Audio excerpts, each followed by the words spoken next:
Month camp worked a lot on his stand-up techniques and a lot of grappling and his BJJ finishes.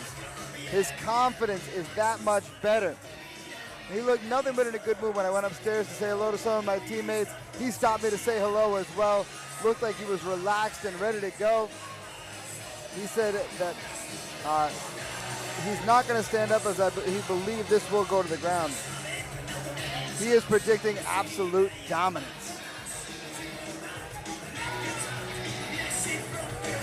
Now, I, for a second, thought that was my 13-year-old putting the Vaseline on him, because that is a tall, blonde young man.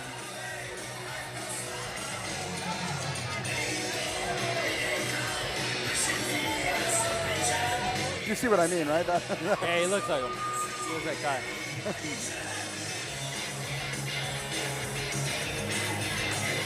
If my 13-year-old was angry and Russian, he'd be that kid.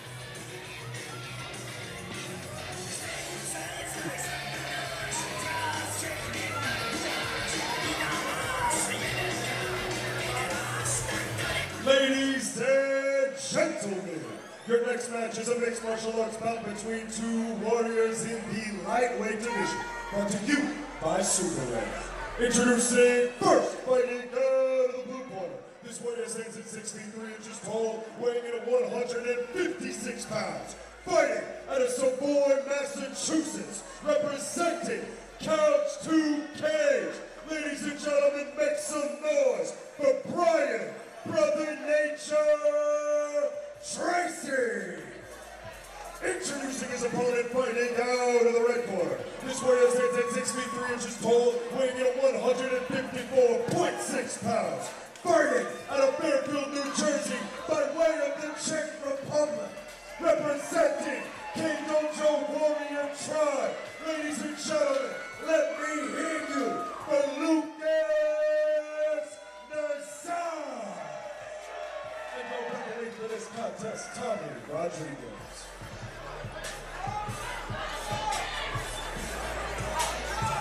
All right, here we go, folks. This one contested at 155 pounds.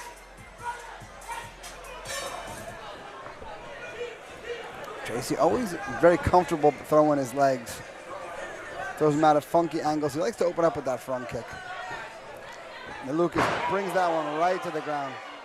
Smart play. If your opponent's got some good kicks, put him on his back. Yeah, put him on his back, finish him off. Choke him out. Punch him in the face. Or just smother him until he gives you something. As we talked about extensively on broadcasters recently. Right into mount position. And Brian trying to shuck him off there. Oh, eating some shots for his trouble is Brian Tracy. He almost had him off. That was a very impressive reversal attempt. Yeah, but now he's in a high mount position with his arm pinned there. You got to be careful to not just let his opponent just posture up and start raining down bombs. Exactly. Now Luke is doing a good job of using his hooks to shut down the rolls and such.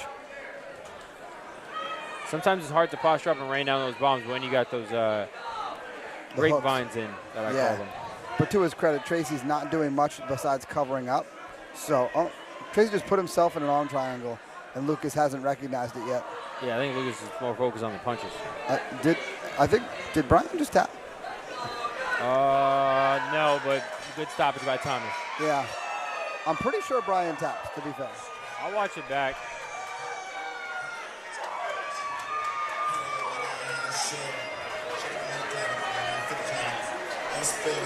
We'll see you guys back for the official decision in just 2 minutes' time.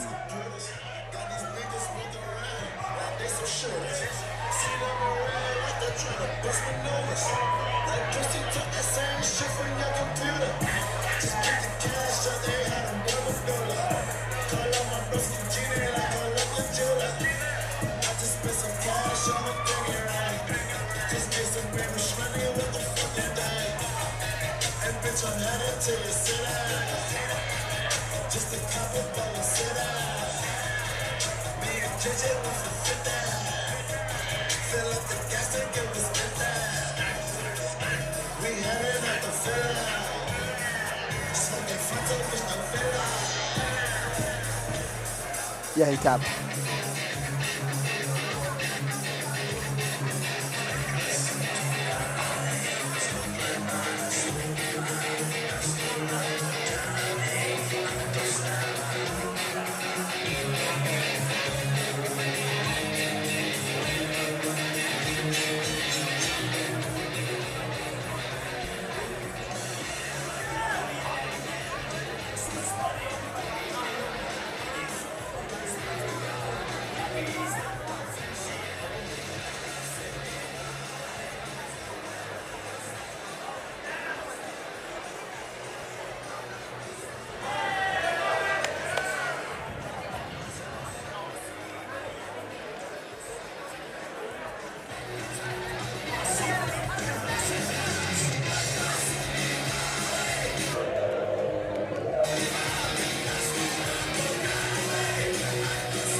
Ladies and gentlemen, your referees call a stop to this contest at 1 minute and 17 seconds into the very first round. Declaring your winner by TKO, fighting out of the red corner, Lucas Nazar. Great work from Lucas Nazar. Happy to see him back in the win column. Yeah, he deserved that one. Yeah, for sure. And the hits keep on coming. Reading us in for the next one in just a moment's time. As soon as these guys have their photo op done. That kid really does look like my 13-year-old. Hey, young.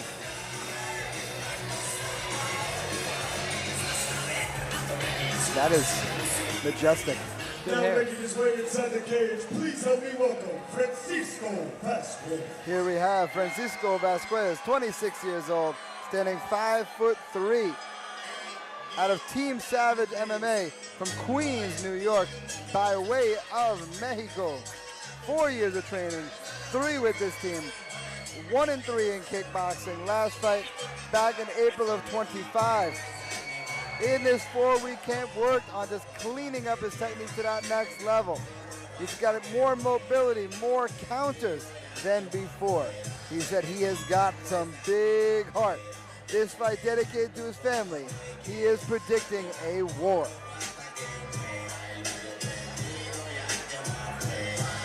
This fight brought to you by Broker Streetwear, future of New York streetwear.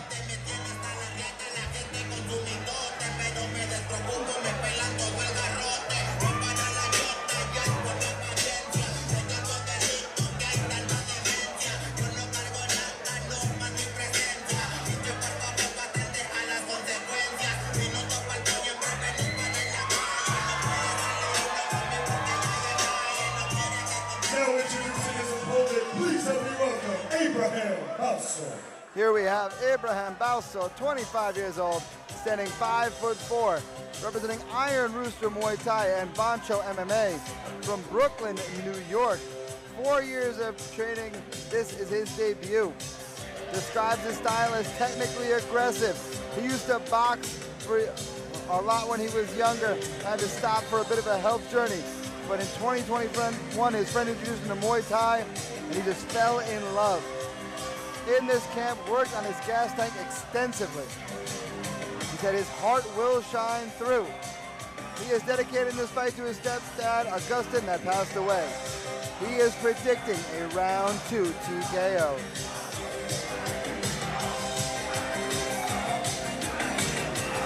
And the man's got good hair. Let us not be remiss in bringing out his good hair.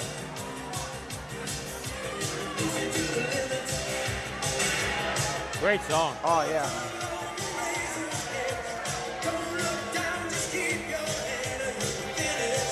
He's got a little Lionel Richie thing going on with the hair. Gentlemen, your next match is a kickboxing bout between two warriors in the light flyweight division.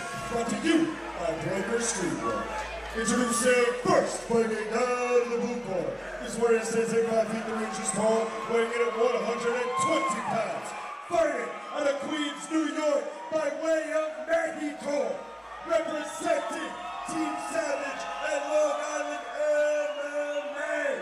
Ladies and gentlemen, put your hands together for Francisco Vasquez. Introducing his opponent, fighting out of the red corner. This warrior stands at 5 feet 4 inches tall, weighing in at 118 pounds. Fighting out of Brooklyn, New York, representing Iron Rooster and Bancho MMA. Ladies and gentlemen, make some noise for Abraham Balso. And your referee for this contest, Tommy Rodriguez. Abraham is built for 120 pounds. Yeah, I was going to say, he's a unit at 120. And that hair is majestic. Hey, he's got a great hairstyle going on. I can attest, as the resident hairstylist of our commentary crew. Yeah, I mean, listen, I just rock a skin fade, brother. That's all I got. Nice hands from Abraham. Ooh, that's slick. That's slick. Good catch by Tommy there. Nice high guard there from Abraham, but nice sneak in the knee. And Abraham's got to be careful with that right hand shooting from the hips like that. Yeah. He's a little too forward. If he gets caught, it could be a big counter. Well, Francisco's very durable, and that's the thing. He's eating a lot of these shots now. But will Abraham be able to keep this pace alive? And if he leans up too much like I was talking about and he gets countered one big time, I don't know how he's going to react to it. See, he's too forward. It's almost like he's fighting, leaning forward off his toes. Yeah. It's that he's coming out kind of shot out of the cannon. That Darren Lamantilla style. Nice hands. Francisco coming back here. Is this the adrenaline dump we're seeing from Abraham? I wonder. This is what happens when you fight a kid straight out of Mexico, bro. They got a chin on him. Yeah. There he goes. Oh, that's a knockdown. That is a knockdown. I like that he got back up a style, though. I think he didn't expect that. Yeah. Nice right hand from Francisco. Big body work.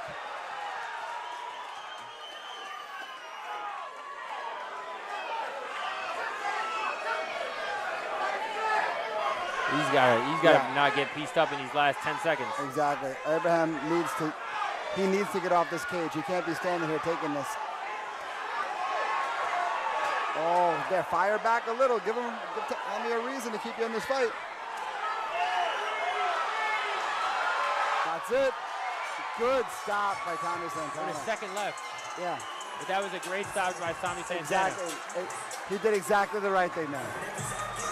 With a second left. Wow.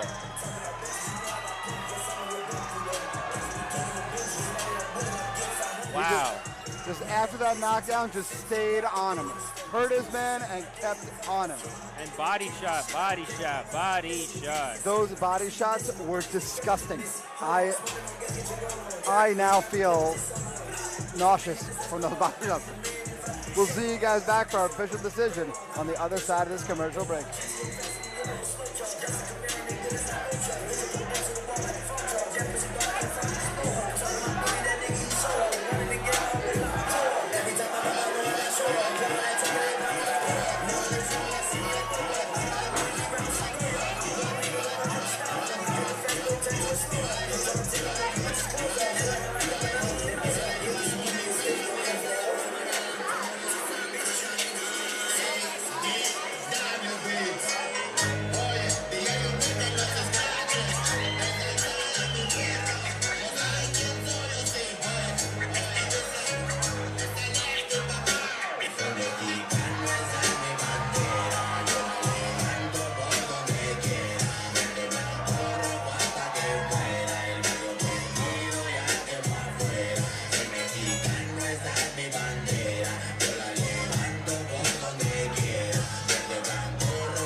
Ladies and gentlemen, your referee has declared a stop to this contest at 1 minute and 59 seconds into the very first round. Declaring your winner by TKO, fighting out of the blue corner, Francisco Vasquez. Vasquez with some great work there. Hurt his man and stayed on him. Beautiful piece of work. Literally 1 second left, bro. But that was actually a perfect stoppage. Usually with 1 second left, I'm like, nah, there could have been a little more. But that was the perfect stoppage. Yeah, he did exactly the right thing to Tommy Santana. All right, a fight I was looking forward to as well. Abdul Ibrahim, Stanislav Rakov. Let's get this one going. Yeah, Abdul, I actually used to coach him. He was at 10th Planet for a little while. He's one of those guys that have been a part of almost every major gym in New York City. He's been That's either a good thing or a bad thing. He's a good guy. He just tries to find his rhythm, moves from Now team to making team. his way inside the cage, please help me welcome Stanislav Rakov. Here we have Stanislav Rakov, 22 years old, standing 5'7", at a Fighting Arts Academy in New Haven, Connecticut. 6 years of MMA training, 10 plus years as a karate point fighter. He's a karate black belt, a state and national champion, a BJJ blue belt, 1-0 in kickboxing, 6'4" and 1 no contest in MMA. His last fight back in December, a win by unanimous decision. He's got very, very, very creative striking, very explosive. His grappling getting better and better. He said that's one thing that's improved tremendously in his skills. In his corner, you see MMA royalty, Nick Newell. In his corner, his head coach. Now, when talking about this fight and preparation for it, says he's always in fight shape. He said his composure and calmness will shine through. He said, I would believe I will dominate at all ranges of this fight. Espero que estén pasando una buena noche con este pleito de hoy. Introducing his opponent, please help me welcome Abdul Mucha acción, mucha Here acción. we have gente, mucha Abdul acción. Ibrahim, 23 years old, standing 5'7" at a K Dojo in Fairfield, New Jersey. 5 years of training, 7 years of wrestling. He's a BJJ blue belt. Last fight back in January, a submission win. Describes himself as an all-rounder. This fight did come together on just 2 weeks' notice. He said his pressure will be even higher. This fight dedicated Puede ver to his estos manager pleitos de Islam. MMA Abdul predicting AMMA a submission or son un decision. poquito diferentes a los Anything else you want to tradicionales. tell us about Pero Abdul? igual He's de a good wrestler. He's a really good wrestler. He's one of those guys, like I said, he's trained at Henzo's. I know he's trained at Warriors Nation. He was at 10th Planet for a little while. He was at Culture. a puro puño. He's sort of just been around. He's been around from different camps. Again, 23, but he's been all over. Suscríbanse para que si continúen viendo deporte aquí gratuito. Yeah, he's one of those guys who's been everywhere. Ladies Y espero que and disfruten esto gentlemen, como your todos next disfrutando match aquí is en a el día mixed de hoy. martial arts bout between two warriors in the featherweight division. Brought to you by Nichols. Introducing first, fighting out of the blue corner. This warrior stands at 5 feet 7 inches tall, weighing in at 145 pounds. Fighting out of New Haven, Connecticut, representing Fighting Arts Academy. Ladies and gentlemen, make some noise for Stanislav Rakov. Introducing his opponent, fighting out of the red corner. This warrior stands at 5 feet 7 inches tall, weighing in at 145.8 pounds. Fighting out of Fairfield, New Jersey, representing King Dojo Warrior Tribe. Ladies and gentlemen, make some noise for Abdul Ibrahim. And your referee for this contest, Tommy Rodriguez. Yeah, Abdul been in a bunch of different camps. Used to train. One of his old head coaches, a dear friend of mine that runs Chronic Combat, Kareem Matthew. Yeah, with a beard like that and ears to match, you know that Abdul Y can wrestle. ponerme aquí a Yeah, Abdul no, I can say, yeah. Ibrahim. I used to hate doing rounds with him when it was wrestling time. Él es el favorito I'd have to para count on my este pleito. jiu-jitsu. And it would have to be like vamos a ver, 10th Planet hacemos Jiu-Jitsu, los so like a lot of lockdown stuff that he's just never seen before to answer for his non-stop relentless shots. His boxing is one thing we worked on. It just never came like natural to him, but he's evolved really well with his striking.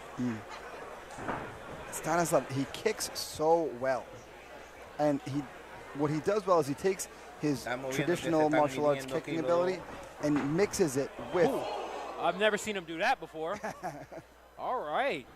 Ibrahim, show me what else you got in that wheelhouse, big dog. Okay. Speaking of wheel, the wheel We kick. ain't see that one before from you either, Y dog. tirándole Ahí como ven, patada a los surprised pies, he hasn't para shot tratar de already. debilitar al oponente o de Well, he's tumbarlo. probably giving Stanislav something else to worry about. Stanislav is tricky with his striking. You know, he kicks from weird ranges and weird angles. There you go. That's what I was waiting for. Y le tira ahí una patada de esa He has a redonda. quick y bite on that shot. He por wasn't able to complete casi it fully right there. Le lleva la cabeza But the al thing with Stanislav equipo is amarillo. because he's got the dexterity of his kicking game, a single leg is a very hard takedown to get on him because he's got good hips and he's very limber. So he's able to twist and turn in funny ways. El guante blanco trata de llevarse And la he's suerte, very puede. unpredictable in his striking. Buena patada, patada I de like how I've seen frente a couple of times now cabeza. Stanislav come with that straight punch to the body. Seca, la That's a segunda great sí thing le to dio do to a el cuerpo. wrestler, to put in his head Esos son that, hey, listen, you could drop your head, but the punch is going to be there sometimes. tácticas para debilitar. Ibrahim's eyes just told a story there, but I did not see that coming. Yeah. Stanislav fought a teammate of mine in a kickboxing bout years ago and dropped him with that very kick. Una patada redonda, mi gente.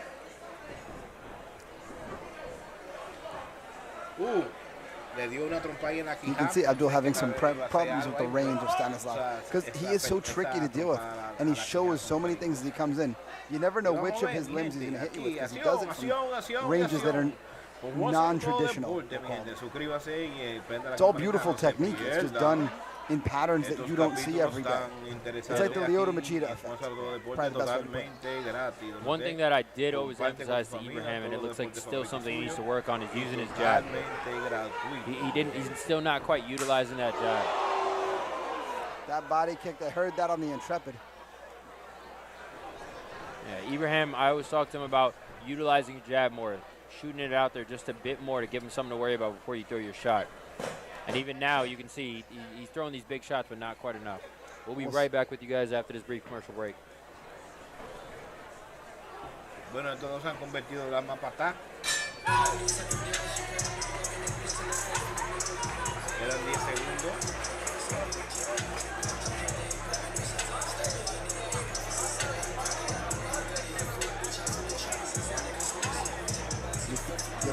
Abdul didn't do much anything, huh?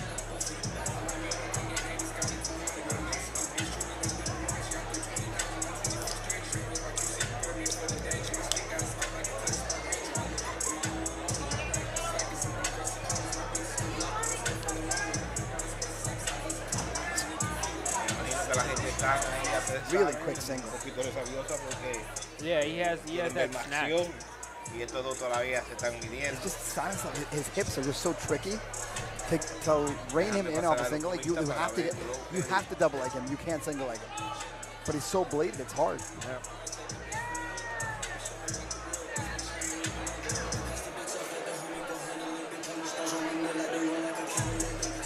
Back for round two. Rakov, Ibrahim. Now, Alex, I'll take it out of your hands. You don't have to make the prediction. Your old training partner. I gave that first round to Rakov. I agree. It hurts to say, but again, like that big body kick was a stamp, I'd say. Ibrahim, like I was talking about, he hasn't been utilizing his jab. He's throwing these big shots. You know, he was in round one, but there was no setup for them. And the other thing is, like I said, for that dominant wrestling that he has, it's just hard to get to Stanislav. We were talking about it on the break. A fighter like Stanislav is very hard to single leg because of his good hip dexterity and his limberness from his great kicking background. You get one leg, he can twist and turn in ways that you can't expect. You have to double leg him. But with the way he keeps his stance so bladed, it's hard to get to that back leg. Yeah, Ibrahim needs to chain his shots together.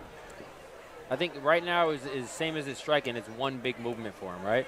So same with that shot before. It was one big movement. When that didn't work, he kind of bailed on it. So he needs to chain things together more. Which is easier said than done when you have Stanislav popping you with all these crazy things from crazy angles. Yeah. But hey, if you want to win the fight, you got to figure it out. Exactly. See, like that double kick there, like that little feint to a boom. You don't get a lot of guys in the training room that can do that.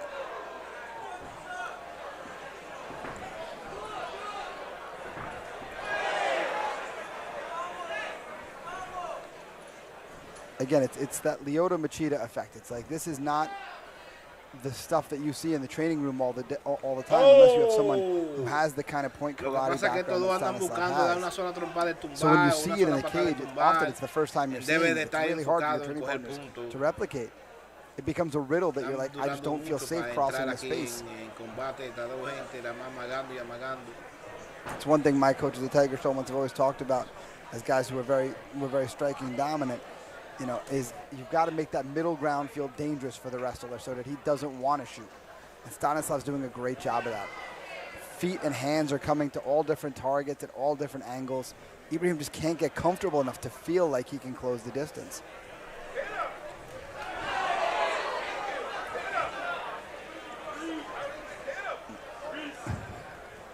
I love the ignorant guy in the crowd yelling, hit him.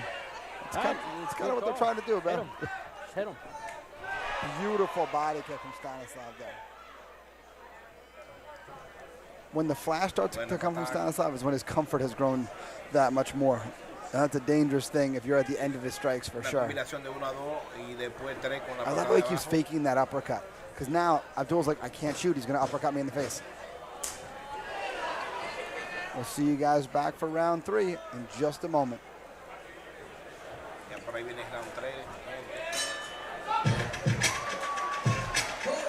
Just picking him apart.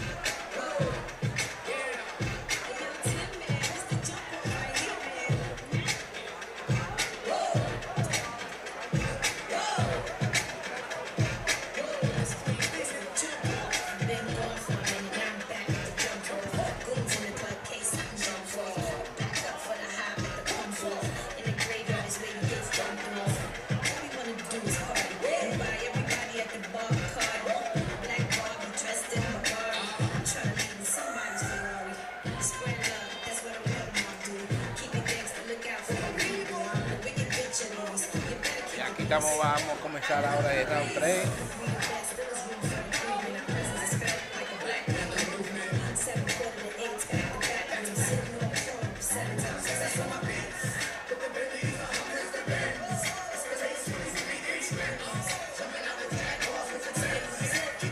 We are back for round 3. Really felt like Stanislav's in the driver's seat thus far. Abdul is having a hard time figuring out the riddle that is Stanislav. Interesting to see Stanislav pick up the volume. Yeah, I felt like he was in so much in the driver's seat. Interesting to see him change anything, because if it ain't broke, don't fix it. Yeah, crazy enough, I would have gave that a 10-8 almost. Yeah, I mean, he really kept Abdul just so at bay. Abdul, I'd imagine, needs a finish to win this fight. I'm surprised we've only seen one shot so far, though, from him. To me, I think that's a credit to what Stanislav is doing well. He's just being so hard to read in this middle space. You know, like, if you're Abdul, you can't feel comfortable closing in on a shot when you're getting stabbed in the body with kicks and punched in the head and the body, getting kicked at every angle, at every height.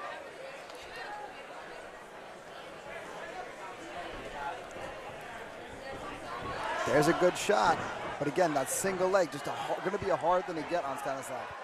There's a good chain for Abdul. That's what I've been waiting for. But he's got less than 2 minutes to turn this into something real You used to final. drag him back. Yeah. Drag him. Get him off the cage, drag him back. And Stanislav, to his credit, just staying real calm and composed here. Just keeping his back to the cage. Stanislav understands, as long as I don't get finished, I think I won this fight. Yeah, easily. This is what Ibrahim needs to do round 1. Yeah. I think he got baited almost into doing that, fighting his opponent's fight with the striking contest, and he should have turned it into this round 1. Now, if you're Stanislav, you just have to keep him busy enough, keep him tied up enough. I like that Stanislav is, whether he was doing it intentionally or not, he was laying on one of the arms of Abdul and just keeping it from play. Good butterfly guard from Stanislav. And again, he's got to keep the man busy for 45 more seconds in order to walk away with the decision. A lot of times, guys who have great dexterity in their kicking game have good guards as well. So if you're Abdul, you've got to be cautious here because Stanislav could still throw something tricky up off his back. Good use of the butterfly hooks here. All the cage working against Stanislav there.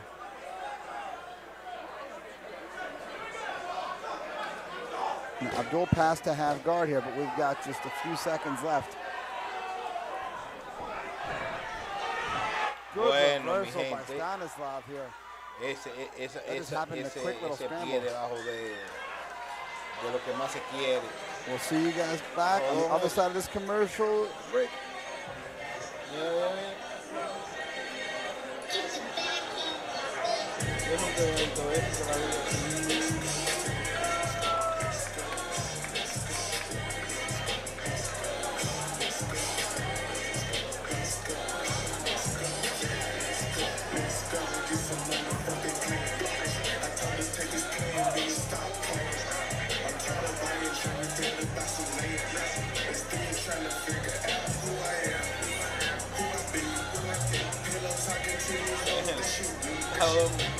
Eso es, vamos a darle un par de gallitos, vamos a quedar bien.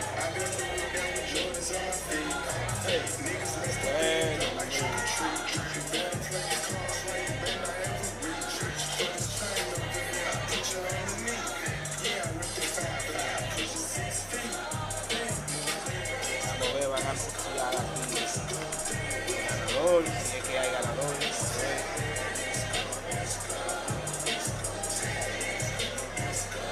Yo pasado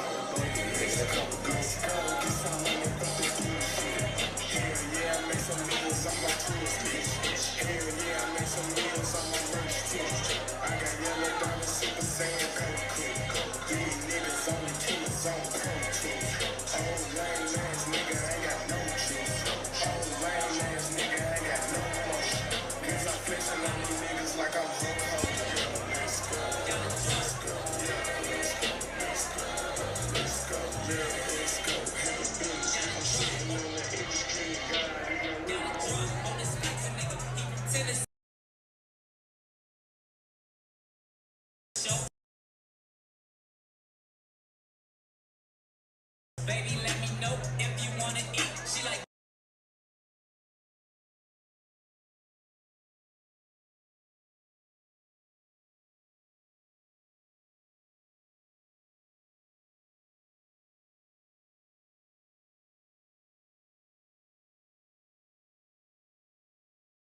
Back for our official decision. Into Reed. After 3 rounds, we go to your judges' scorecards for the decision. All 3 judges scored this contest 29-28 for your winner by unanimous decision. Running out of the blue corner, Stanislav Radko.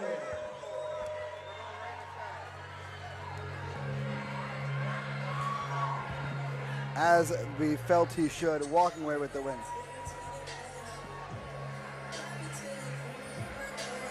Exactly the scorecards we thought there would be.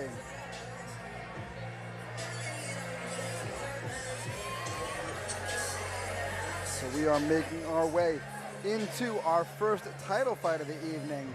Chaz Searles, Elijah Shafore El amarillo, yo se lo dije de guante amarillo que me estaba trabajando ahí. Yeah, Árabe Chaz estaba Searles. como que tenía Didn't you miedo say he's the de future entrar en el pleito. Tiger Showman? Entonces, en que I fue don't recall poca giving him acción, that title, but certainly a amateur star right now for Tiger Showman, that's for ahí sure. como pueden ver, el guante amarillo. Right. I got to bust your chops a little bit. You always love Ya my recuerden, folks. mi gente, de He's bullying me, suscribirse, folks, as always. de darle un dedito para arriba I thought al martial arts video, taught kids not to be bullies. y también That's fine, baby. escribían en los comentarios dónde me visita, ahí se puede, cualquier cosa que quieran hablar sobre el tema de deporte, Stanislav, what a great job. y son totalmente gratis para ustedes. Now making his way inside the cage, please help me welcome Elijah Quiero pasar el punto, Shafore. Here we have Elijah Shafore, 31 years old, standing 5'11". Out of Carolina Prime Performance, Tampa, Florida, by way of Fort Bragg, North Carolina. 7 years of training in total, 1 with this camp. He's a whole bunch of MMA experience, 2-2 in kickboxing. Last fight was back in November. Describes his style as aggravating, which I like. He's Aggravating. like, yeah, he's improved his experience overall. He said he's got some traditional elements with some twist.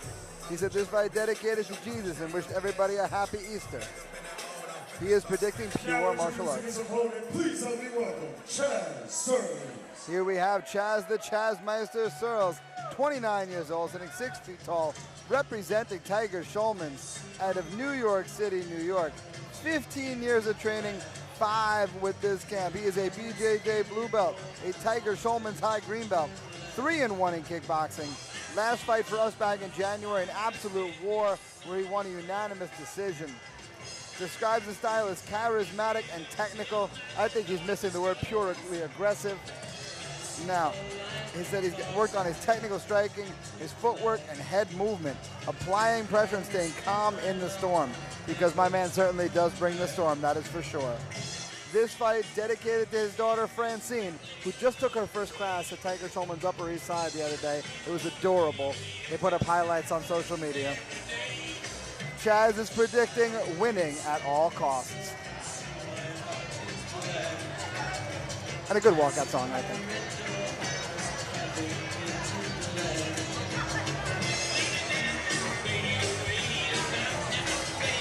Ladies and gentlemen, your next match is a kickboxing bout between 2 warriors in the welterweight division, competing for the Medicine in Bad Places title. Brought to you by Nichols. Introducing first, fighting out of the blue corner. This warrior stands at 5 feet 11 inches tall, weighing in at 171 pounds. Fighting out of Tampa, Florida, by way of Fort Bragg, North Carolina, representing Carolina Prime Performance. Ladies and gentlemen, make some noise for Elijah Ali Sabon. Introducing his opponent, fighting out of the red corner. This warrior stands at 6 feet even, weighing in at 168.2 pounds. Fighting out of New York, representing Tiger Schulman's martial arts. Ladies and gentlemen, put your hands together for Chaz Chazmeister Searles. And your referee for this contest, Tommy Rodriguez. Man, what a difference in introduction attitudes right there. Ali just looks calm, stoic, like almost like he'd rather be anywhere else, whereas Chaz is just off the wall. Yeah, I would say off the wall is a good way to describe it. That's kind of Chaz just in everything he does, to be fair. Elijah chopping those leg kicks down. Heavy kicks from Elijah. Nice hands to return there from Chaz. A couple big shots there from Chaz.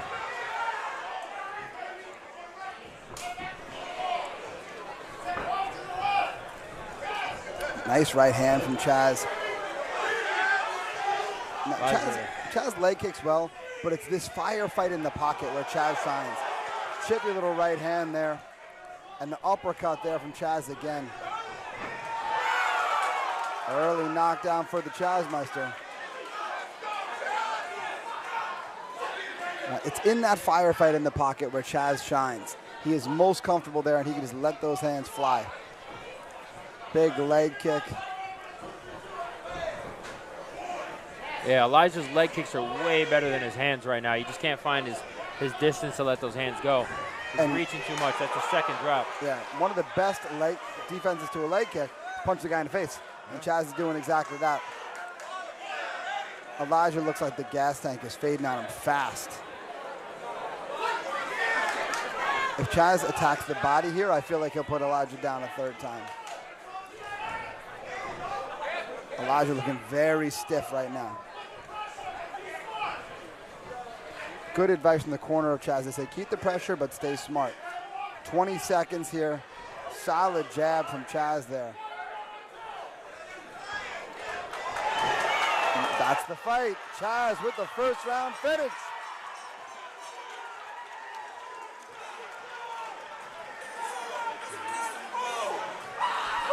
He said to the referee, Elijah, but I didn't fall. I saw it, another 8 count, that's all she wrote. Great finish for the Chaz Meister right there.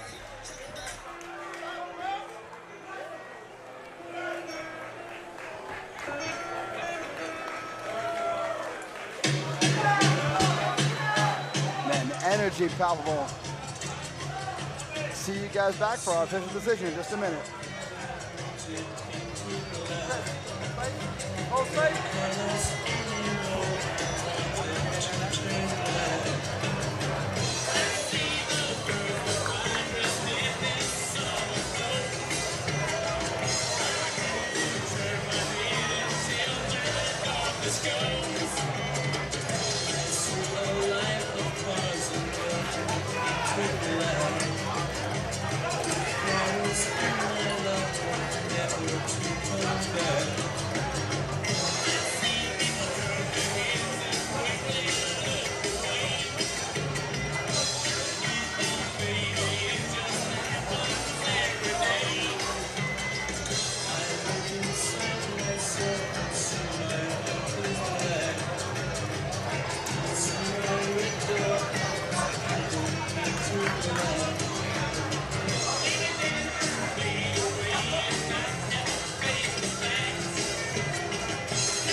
Ladies and gentlemen, your referee has declared a stop to this contest at 1 minute and 48 seconds into the very first round.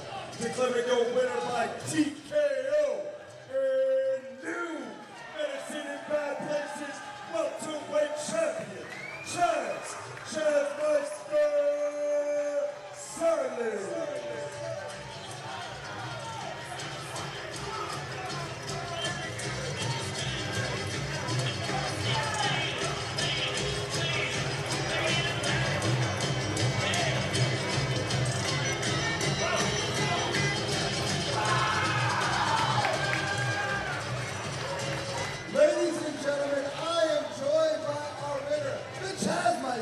The new Medicine in Bad Places champion. How does that sound, Chaz? It sounds real good. Couldn't put it better myself. Now, Chaz, one thing we've always known about your fight style, you thrive in the pocket, in the fire. You truly embrace it. Was that the game plan coming into tonight's fight? Not necessarily, but the game plan was to stay calm, stick to the hands, use the angles, and just stay patient. And that's what I did. I stood patient. I was waiting for it. He kicks hard, dude. Like, that dude kicks hard. But I stood calm. I responded. I waited for my openings, and the champ is here, baby. We always know one of the best answers to a leg kick is a solid punch in the face, and they gave him several of those. Where do we go from here, Chaz? Well, where we go from here, I want to go for that undisputed flex belt. Medicine in Bad Places, I love it. But to say it in the most cliche term from the greatest wrestlers of all time, if you want some, come get some, because the champ is here. Ladies and gentlemen, you heard it here first. You want him, come get him. The Chaz Meister, Chaz Sir.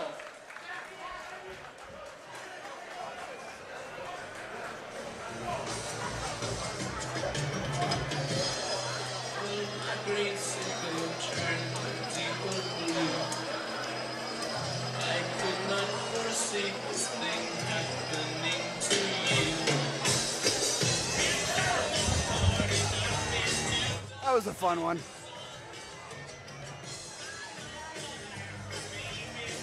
Now, I did warn all the Tiger Showman's fighters upstairs. I said, guys, if I get to have a word with you in the cage, you need to make sure no cursing.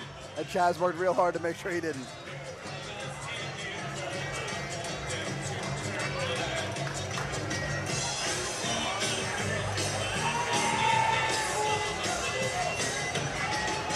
All right, hits keep coming. Now making his way inside the cage, please help me welcome Hector Morales.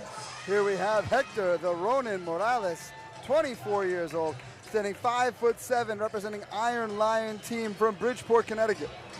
16 years of martial arts total, 5 years with his current team. 16 years of Tang Soo Do, which is like a Taekwondo relative.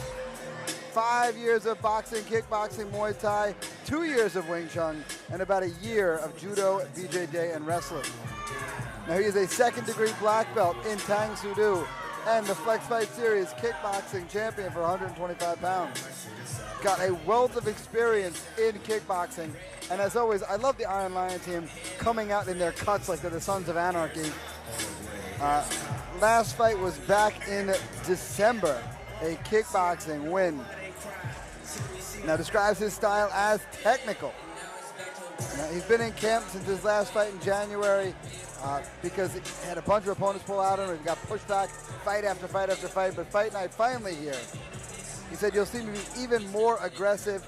His ring control, fight IQ, and cardio will shine. This fight dedicated to his Lord and Savior Jesus Christ and all those who support him. He is predicting for a round 2 TKO. Now, he said the hardest part of this was waiting for a fight without the guy pulling out. I know he had several opponents get injured to him. This fight coming together with both him and his current opponent losing other opponents. His opponent, please help me welcome Wilber Garcia. Here we have Wilber the Viper Garcia, 27 years old, standing 5'3", representing Tiger Shulmans from Westbury, New York. 13 years of martial arts in his background, 7 years with Tiger Shulmans, 15 years of wrestling. He is a first-degree black belt in the Tiger Shulman system. He is 3-0 in kickboxing. His last fight, a unanimous decision win. Before that, a 55-second knockout. Now, all those years of wrestling, though we've only seen Wilber kickbox, that competition experience always shines through when it comes to the way he fights. So calm, so composed. He has just been working on getting comfortable in the chaos. He's working on controlling his cardio, and his speed, power, and pressure will shine through. Dedicating this fight to his girlfriend. Ladies and gentlemen, your next match is a kickboxing bout between two warriors competing for the Flex Fight Series flyweight title. Brought to you by Medicine in Bad Places. Introducing first, fighting out of the blue corner. This warrior stands at 5 feet 7 inches tall, weighing in at 126 pounds. Fighting out of Bridgeport, Connecticut, representing Iron Lion team. Ladies and gentlemen, make some noise for the Flex Fight Series flyweight champion, Hector the Ronin Morales. Introducing his opponent, fighting out of the red corner. This warrior sits at 5 feet 3 inches tall, weighing in at 126 pounds. Fighting out of Westbury, New York, representing Tiger Shulman's martial arts. Ladies and gentlemen, put your hands together for the #1 Flex Fight Series flyweight contender, Wilber the Viper Garcia. And your referee for this contest, Kenny Vasquez. This will be a fun one, that is for sure.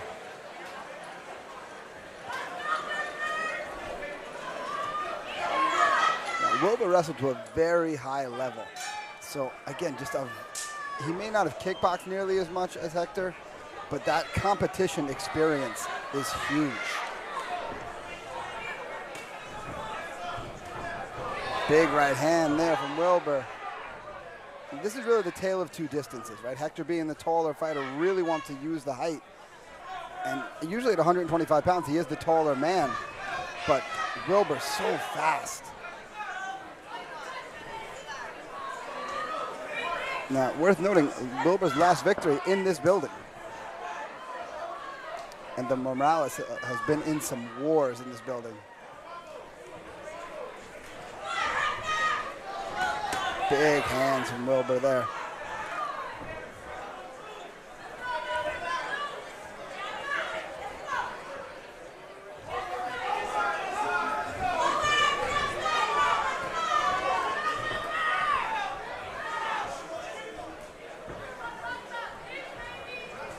Big right hand again from Wilbur.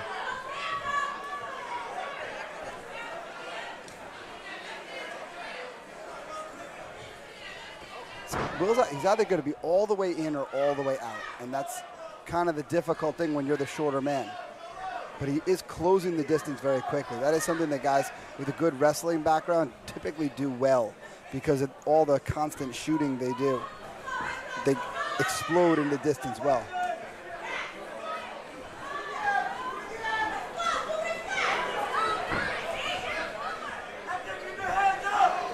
What's your take on what we're seeing from Morales here, Alex? I think Morales has the better hands. He just hasn't been able to utilize them just yet, but he's getting more comfortable as the fight's going on. All right, well, guys, we'll see back for round 2 in just a moment or two.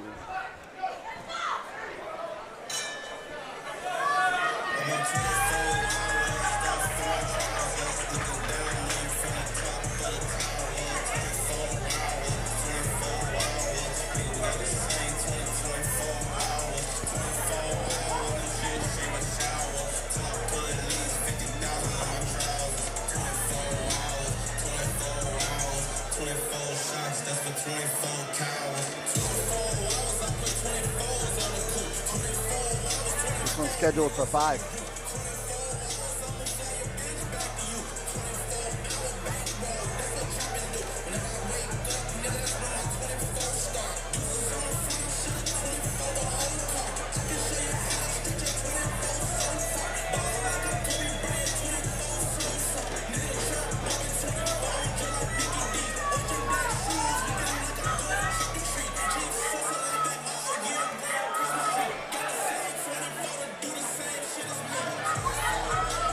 We are back for round 2 of a potential 5.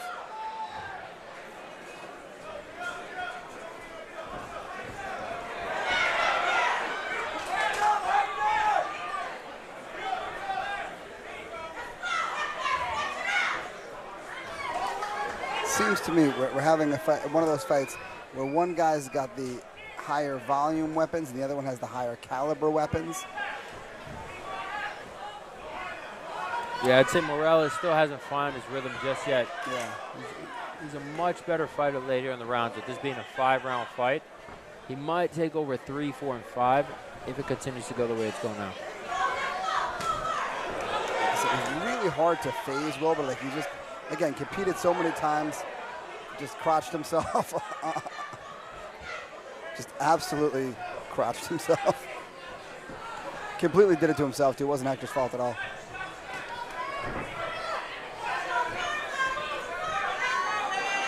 That one was bad.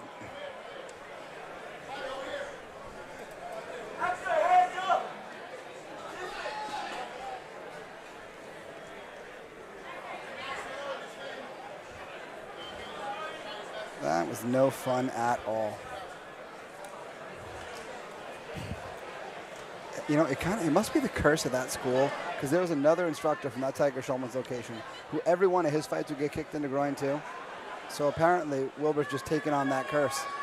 I think it's just something about the Tiger Showmans. You just want to kick these guys in the nuts. You know? I'm not going to pretend that when I fought I didn't get kicked in the nuts, because it did. Beautiful right hand in the fire there.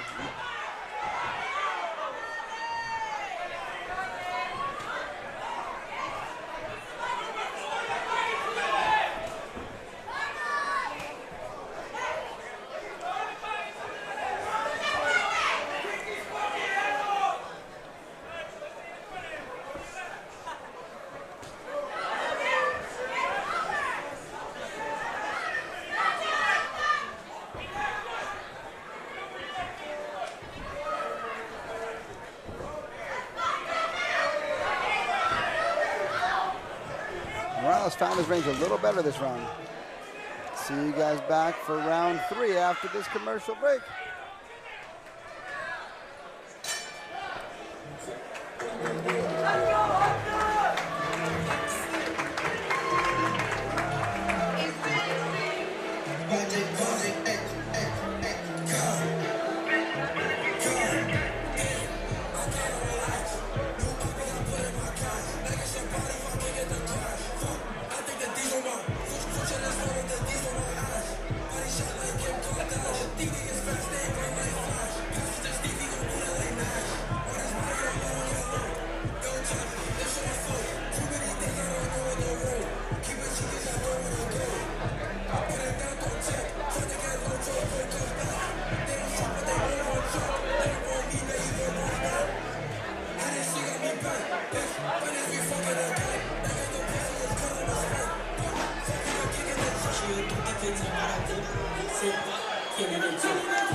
We are back for round 3 of a potential 5. Now, it seemed very much like Hector found his range a little bit better, but Wilbur got the memo and decided, caution to the wind this round. We're just gonna, as the kids say, F it, we ball.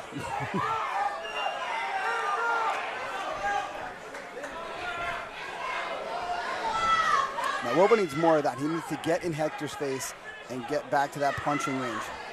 These teeps of Hector are annoying. They're keeping Will at the end of his range. Slick.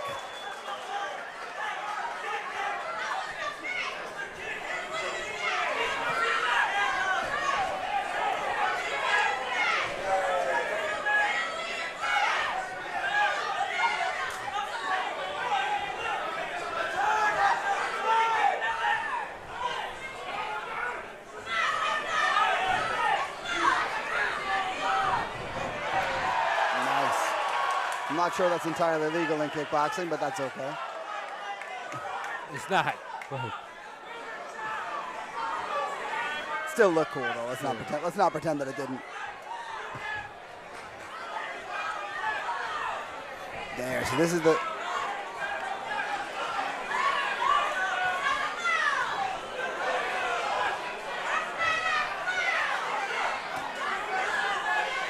Call me crazy, but I see some swelling and such on the side of the face of Morales there. Yep. You're not taking an opportunity to call me crazy? You're feeling all right?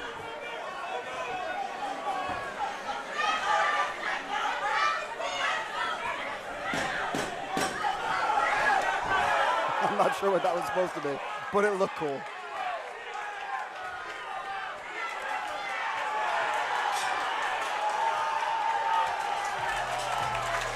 One-minute commercial break. I think they're acting like it's over, but we got 2 more rounds, I think.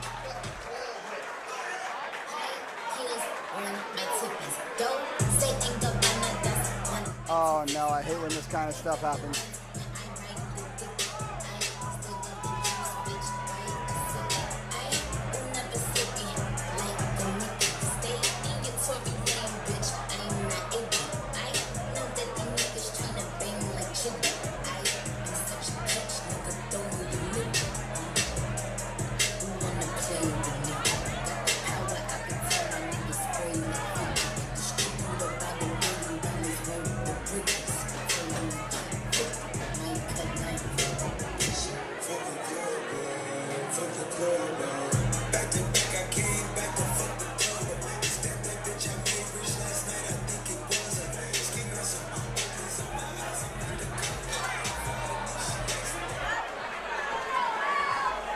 Now, in between rounds, a little bit of miscommunication since Wilbur was unaware that there are 2 more rounds ahead of these guys.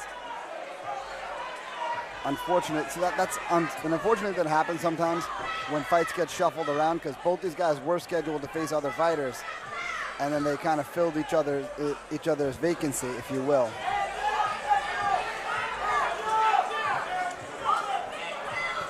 Oh, big connection from both guys there. Huge right hand from Wilbur there.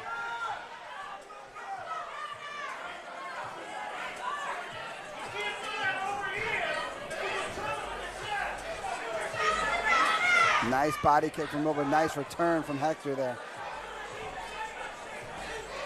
Keeps from Hector. They're just doing exactly what they should, keeping Wilbur at range.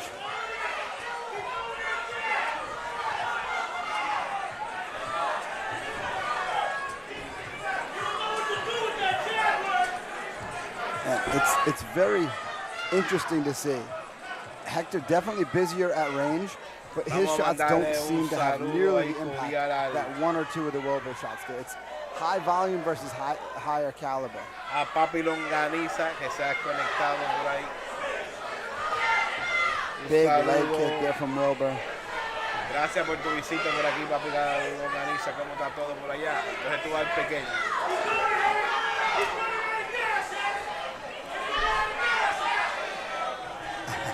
I like that. The yelling. He's running out of gas as Will just lands a hook in the side of his head. These guys are 125 pounds. They don't run out of gas.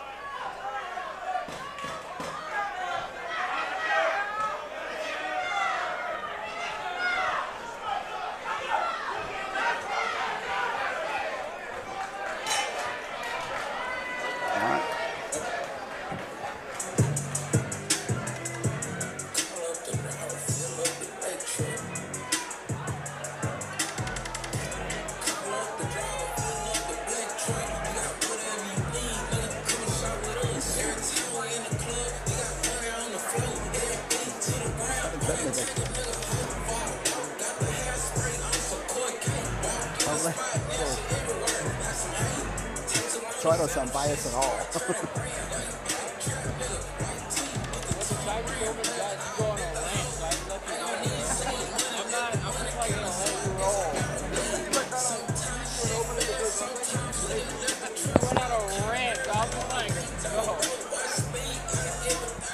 Me rant? Never.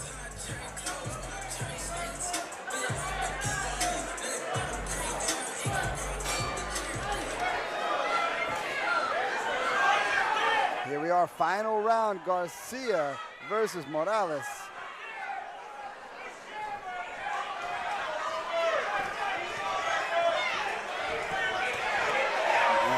Oh, I got hit by some sweat. Ugh, disgusting. That's gross. That is gross. Hey, listen, I think I'll take sweat over blood. Blood's cooler. It is cooler, I'm not gonna lie. Big shot from Garcia right there. These rounds have been so closely contested. I mean, I will ask you your opinion, Alex, because no matter what I say here, people always say I'm biased. So you tell me, how do you have the fight scored right now? I'm not really sure. This one's kind of up in the air for me. How do you have it scored? That's the thing. It's really tough for me to score because Morales, he's landing in more bursts, but when Will lands, they are definitively bigger impacts.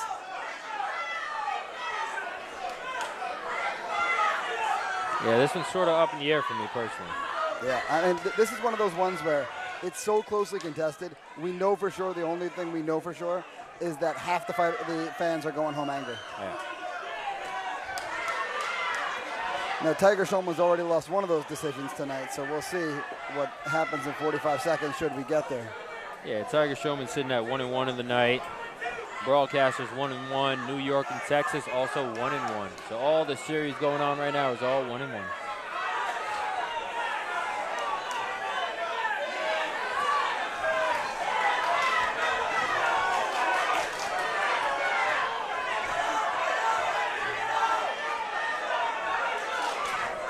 Ooh, sneaky by Will there. 15 seconds left.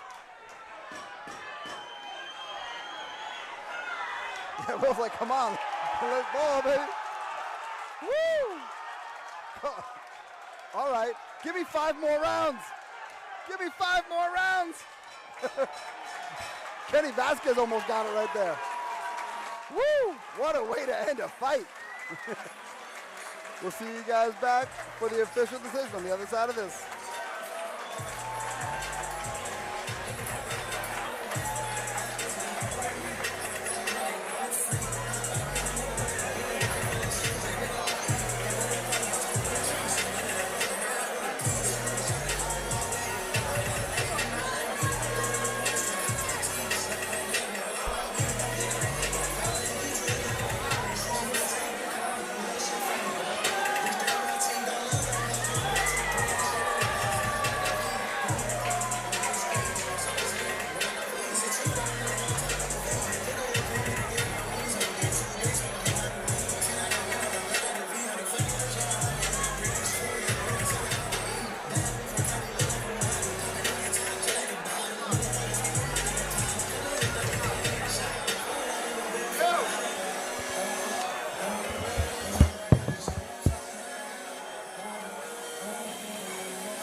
Ladies and gentlemen, after 5 hard-fought rounds, we go to your judges' scorecards for the decision.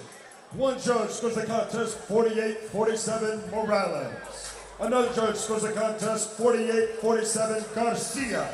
And the final judge scores the contest 48-47 for your winner by split decision and new Black Fight Series flyweight champion, Wilmer the Viper Garcia.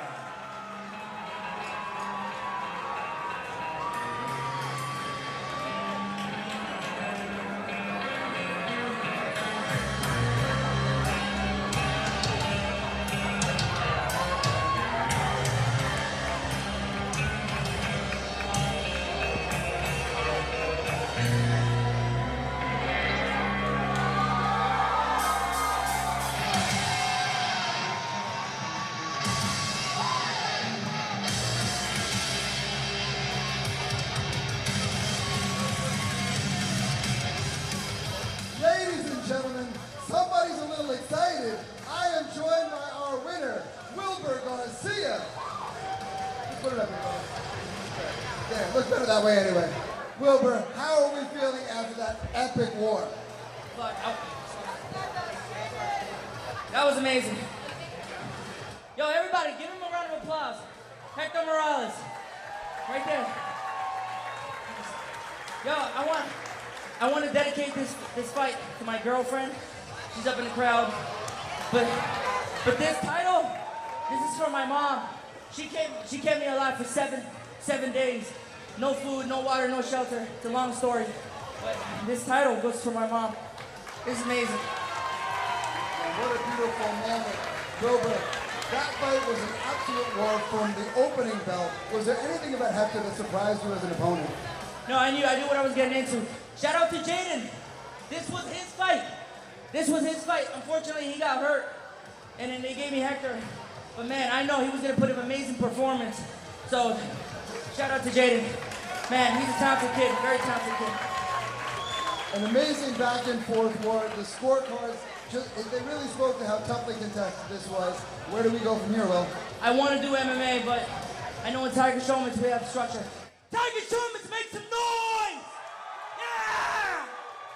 Ladies and gentlemen, one more time, let's give it up for our winner, Wilbur the Viper Garcia.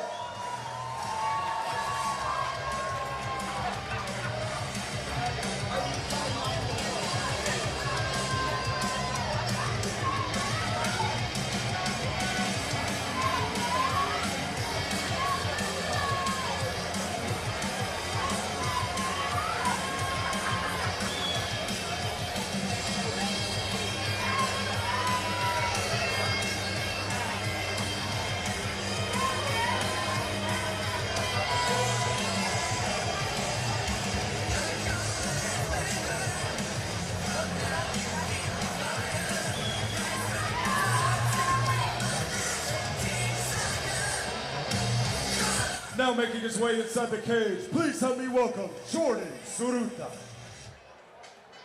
Here we have Jordan Suruta coming out of Chop and Chops MMA.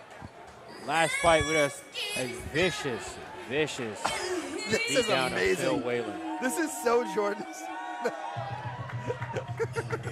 Jordan, I love it, baby. I love it. Here we have Jordan Smiles Suruta, 28 years old, sitting 5'9", representing Chops MMA from Brooklyn, New York. 4 years of training, 4 years of BJJ, 3 years Muay Thai, year and a half of karate. BJJ blue belt, a karate green belt. This man undefeated in MMA. Now, never a man to shy away from a tough fight, and always growing, always just violent, composed, and always brings the energy. Now introducing his opponent, please help me welcome Roman Parabet. Now Roman, man, this guy, this is a super tough opponent here. 21 years old, standing 5'8", representing Long Island MMA and 10th Planet Long Island from Westbury, New York. He's been training since 10 years old. Had his first fight right when he was 18 years old, a senior in high school. Wrestling since 10 years old, MMA for 5 years, a 10th Planet blue belt in Jiu-Jitsu under Steve Caston. He is 5-0 in MMA, has an identical twin brother who's 6-0. A pressure fighter, but well-rounded. 2-month camp worked on his grappling and striking. He said he's gotten loads better in his jiu-jitsu and overall striking game. Now he's dedicating this fight to Brian McLeano for all the time he's invested. He is predicting a first-round ground and pound or submission victory.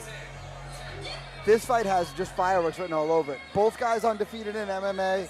Both guys great backgrounds, great camps. I'm excited for this one.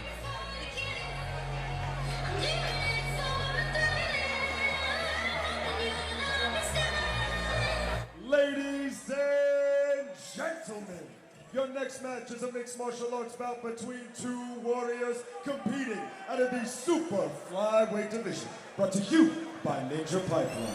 Introducing first, fighting out of the blue corner. This warrior stands at 5 feet 9 inches tall, weighing in at 131 pounds. Fighting out of Brooklyn, New York, representing Chops and Chops MMA. Ladies and gentlemen, put your hands together for Jordan Smiles Saruta. Introducing his opponent, fighting out of the red corner. This warrior stands at 5 feet 8 inches tall, weighing in at 131 pounds. Fighting out of Westbury, New York, representing Long Island MMA and 10th Planet NYC. Ladies and gentlemen, let me hear you for Roman Parabur. And your referee for this contest, Laszlo Ruben. I'm excited for this one, man. Now, here's my question. As a fighter representing Chops and Chops, don't you feel that Jordan Saruta has to be the person to bring a knife hand chop to MMA? No, Jordan likes doing stuff that works. I'm telling you, brother. Somebody shells up right through the middle. Boom! Jordan can pull it off. I believe in him. Jordan just got rocked early on. We haven't seen him in danger yet. He's one of those, like, chess players, I'd say, almost with his striking. But we haven't seen him in a brawl, I'd say. Yeah, he uses his distance so well. Great takedown early here from Roman. Yeah, I think he didn't expect to get rocked like that, man. Yeah. Well, the thing to do to a distance fighter is just smother him. And that's exactly what Roman's doing right here. Jordan with some good defense, making sure his back doesn't get taken fully, but this is not where he wants to be this early in the fight when that's right. That's cool. That's a good idea. It's something we don't see guys do enough. Just little shots to the legs like that. You take some pop out of the stand-up for sure. Yeah, Jordan's got to keep trying to turn, but make sure that elbow doesn't cross to the other side of his head. If he can free his leg and turn his butt out just a bit more, he can actually turn this around. Yeah. He's even got like that cheeky little arm bar using his neck. It's not going to finish the fight, but it will make Roman have to move. I'd actually like if Roman untriangled his leg there. Yeah, it's not serving him.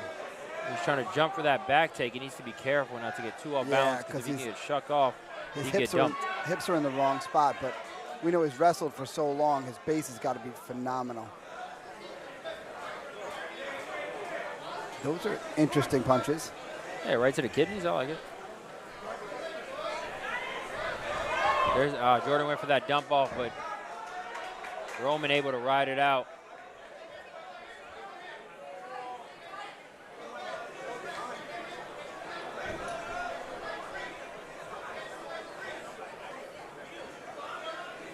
One minute remains. Jordan calm and composed here, despite the dangerous situation he was in. Yeah, I think he finally recovered.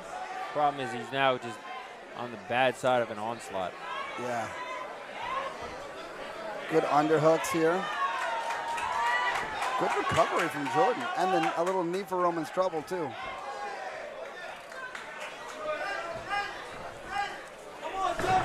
Oh, nice calf kick from Jordan. If he follows that with a nice hook. Roman's smart here, trying to initiate it into a ground game. Trying to go for that ankle pick. Yeah, Jordan needs to pummel back, get an underhook with that arm. The hand is under the chin right now. That would be better served under the armpit of Roman, like that. Good work from Ceruta right there. That's got to give him some confidence.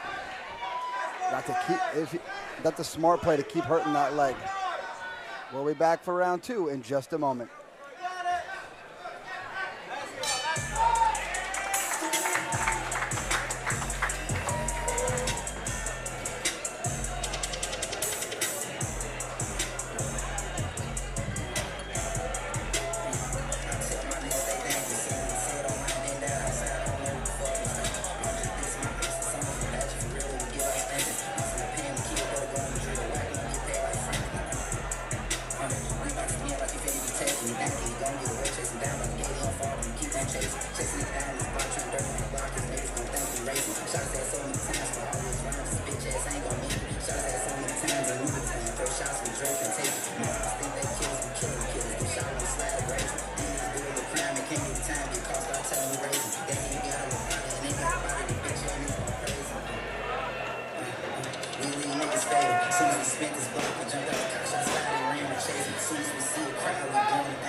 Back for round 2. Now, I felt the momentum trying to shift there, just shifting there a little bit when Jordan shucked off that takedown and that big calf kick. Yeah, Roman definitively won round 1, but Jordan did a good job of trying to snatch the momentum like you talked about. Now he just has to keep shucking off these takedown attempts and make it a striking contest. If he can do that, he can will the fight in his direction. Exactly. I really like how he's messing with the head of Roman, like physically, not just psychologically. By pulling the head of Roman out of position constantly, it wears on your neck. And then when he absorbs the strike later, his neck doesn't absorb it as well. Yeah, like right there, making it uncomfortable, using his head, using his hands. Nice little pepper of a shot. Good persistence there from Roman. He's got the leg body triangle here. Really secure position for him here. Now Jordan's got to work to make him have to move. Awkward cage positioning for sure for both guys. I actually like that set under by Jordan, right? Like, now I can try to adjust that body triangle and try to get out, rather than sitting there having you on my back trying to get out of it. Here, I try to immediately address that. You can push it down with your hands quickly and get escaped. He's looking at the screen trying to see if he can see what's going on, where he can grab it from. Yeah, he tried the quick channel, but he turned the wrong way. Yeah, this is not what I like here, because then he's giving up the choke now. Yeah, and he's stuck down here. Roman looks in deep, but Jordan's not giving in to that. Jordan did a good job at turning. Now Roman back on the neck here. He's trying to seal it this time, but he's on the chin. Yeah, Jordan's not a guy who's going to give up just because you're squeezing his face. Yeah, I've rolled with him a few times before when he visited 10th Planet. He's notoriously hard to tap. Yeah, he definitely strikes me as one of those guys that has to be seeing the light before he'll tap. Yeah, I had to work for each submission.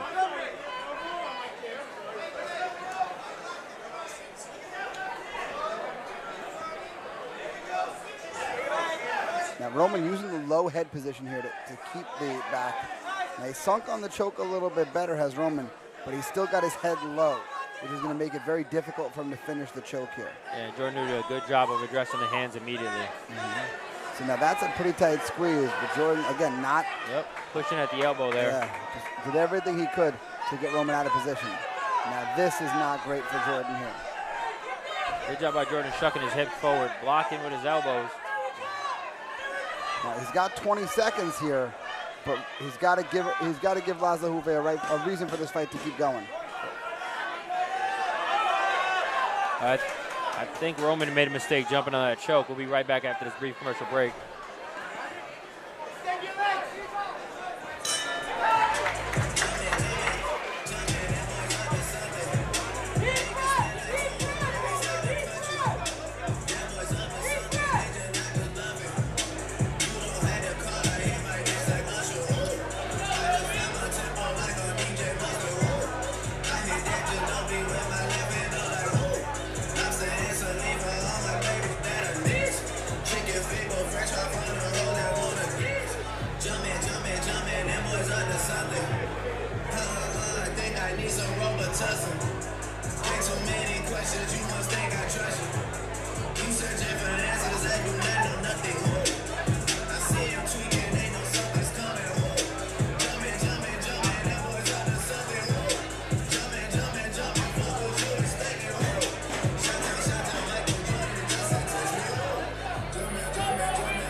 back, ladies and gentlemen.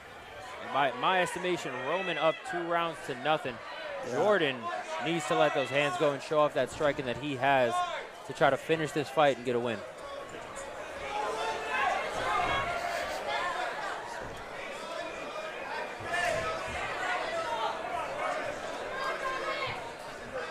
Jordan really needs to get back to those leg kicks. Try to steal the round. Yeah, if he can target that lead leg and follow it with a hook, I think that's enough to kind of shift it in his momentum.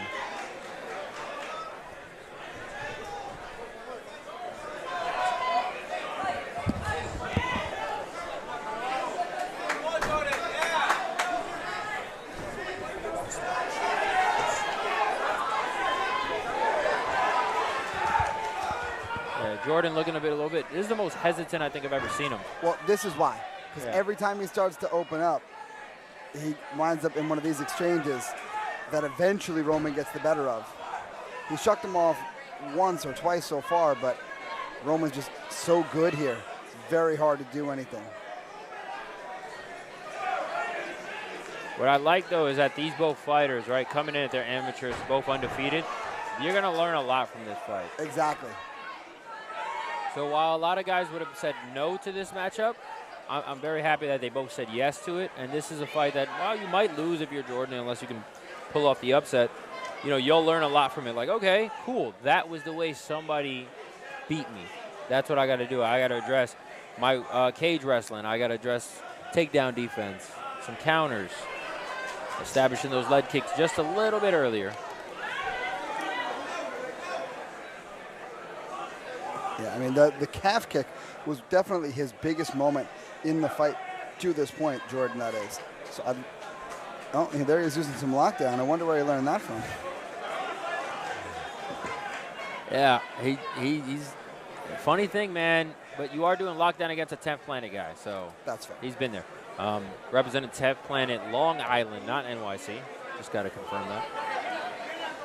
Yeah, it's always funny when you put a lockdown on someone who's never been in one before, how quickly so many of them freak. Yeah, they don't know what's going on. Sometimes you could even get that scorpion submission. Yeah, I've gotten some people who tap just to lockdown, and I've got other people who, when I do it, like grimace horribly, like, oh my God, oh my God. It's definitely been a great way for me to, like, you know, calm a crazy beast for sure. Like, I don't mind hanging there, moving you around, moving your leg left and right, because eventually they'll give me something. Yeah, so lockdown here, I would like it for Jordan's position if I was up in the fight. You know, you just kind of hold him somewhere. The problem is it's a transitionary position, so you need to use it quickly to get up in that case. Well, we'll see you guys back for our official decision in just a moment.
go to your judges' scorecards for the decision.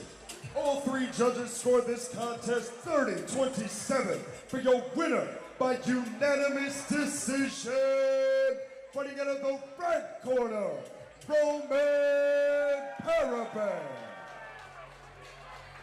Well, that went exactly as we expected the judges would have it. Great display of grappling from Roman. And Jordan with his moments as well, but he'll learn and grow from this just like he has every other fight. Yeah, good fight, and Roman did everything right to neutralize a dangerous striker.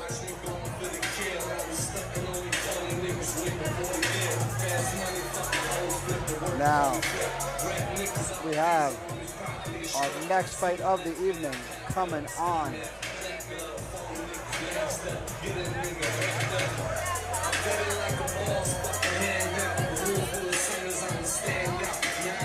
Now making his way inside the cage, please help me welcome Omarion Paris. Here we have Omarion, the Iron Phoenix Paris, 24 years old, sitting 5'11", representing Iron Lion team from Bridgeport, Connecticut.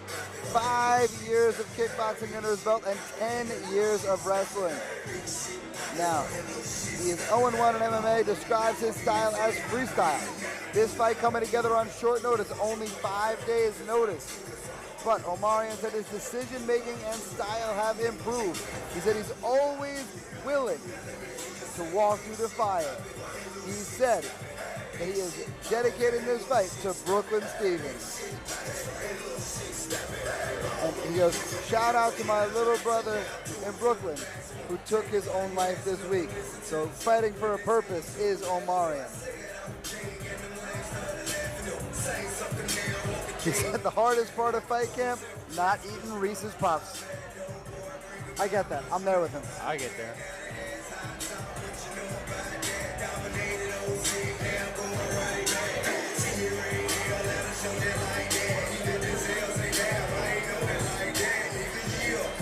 Now introducing his opponent, please help me welcome Konstantin Maminakis. Here we have Konstantin, the Spartan sniper Maminakis, 20 years old, sitting 6 feet tall, representing Striking 101 and Lucha NYC.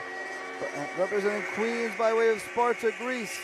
1 year of training under his belt. He is 2-0 in boxing. This is his MMA debut. His last fight, a boxing fight back in August. His brother Alexander, a veteran of the Flex Cage. In this camp, Konstantin worked on his grappling tremendously. He said his grappling defense and his boxing will shine through, as well as his aggression. If he's anything like his brother, he's coming out like he's shot out of a cannon, ready to put his opponent to sleep. He said a first round finish is guaranteed. Yeah, with a name like that, coming from Sparta, bro, you got to bring the passion, you got to bring that anger. Yeah, yeah.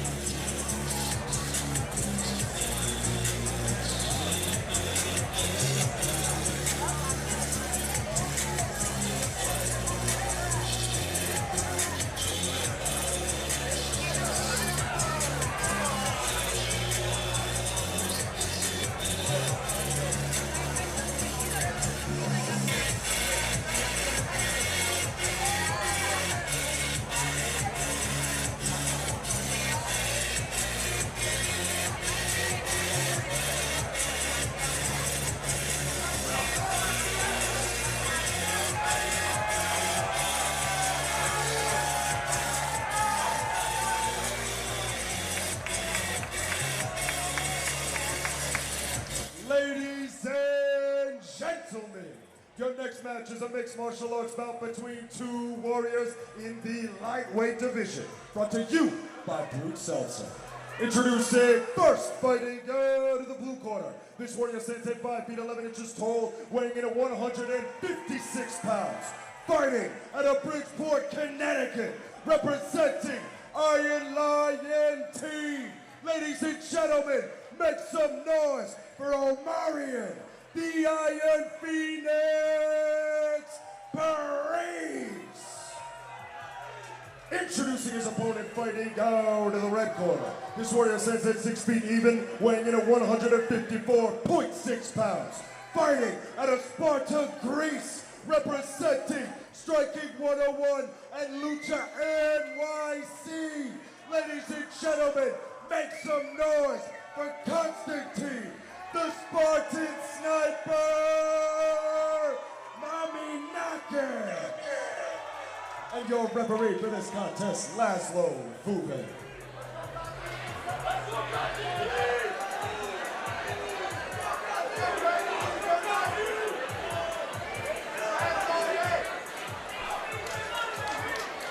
This fight brought to you by Brute Seltzer, 155 pounds MMA. This is one of my favorite ones. The only thing I'm a little concerned about for Omarion is I see UFC shorts. Are they UFC or are they just Venom? It says UFC on the right hip. Yeah, we know that there is a regional MMA curse. Though, on our last show, one of the fighters wearing them did win. Remember, it was an injury TKO? Oh, you see right there, UFC. Yep, you're right. Yeah, so that's what, 1 in 37? Yes. The thing is, they're not personalized. Personalizing makes it way worse. Yeah. But right now, the curse looks like it's cursing. The curse be cursing, as they say. Yep. No one says that. I just made that up. Yeah, it's okay. We're gonna make that. We're gonna make that happen. Yeah, tell Kai. He'll just call me an unk. Accurately. The constantly going after a choke. I'm not sure if he's under the chin here. He's on the jawline, I think. He's just wrenching on the jaw, which sucks. Yeah, this early in the fight, he might have the kind of squeeze to make that happen. It's just like an unorthodox back take style. Yeah.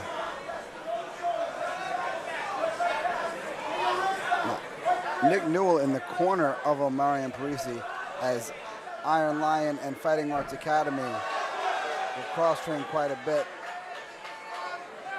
He took him down right in his opponent's corner. And he's trying to back fight for that under choke. the chin. You can't see the hands well enough to tell how much On the danger jaw is in again. Yeah, he's wrenching on the jaw. Yeah, which is not fun, that's for sure. Yeah, see? He's wrenching right on the jaw. And it was kind of that nose portion, that upper lip. Yeah, right that's here. horrible. I do that sucks. to people I don't like. Just Well. know, if we roll and I do that to you, I don't like you. Fair. Yeah. Nobody else am I going to do it. If I don't like you, you're getting my wrist bone right in that top lip. Just do me a favor, while you're sitting at home, guys, just take one of your knuckles and just push against that, and you'll understand why I only do that to people I don't like. Yeah, it sucks. It's not a good feeling. No. The only thing worse is the person who goes under your nose bone. Not that you have to worry about that with your rubber nose. It actually hurts a lot when they do it to me. Because there's nothing to stop it from just going more. That's disgusting. Yep. That, friends, is why you move your head. I did. Just, you're supposed to move it before they punch it, Alex. No, I did. I did. That is, folks, is why you let your injuries heal. Okay, that's a better point.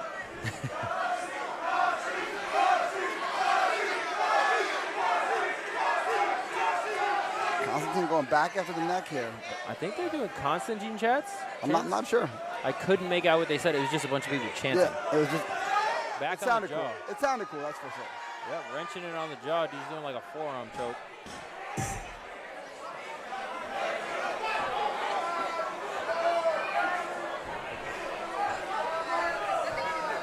Hey.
We are back for round 2.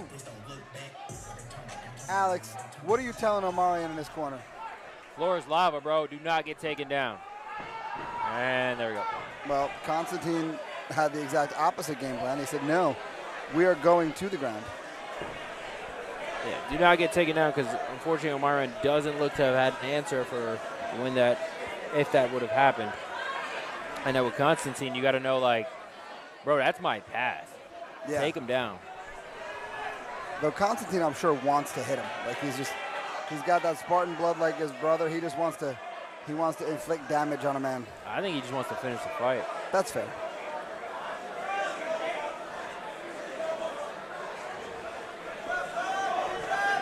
Hey, flatten out his opponent now.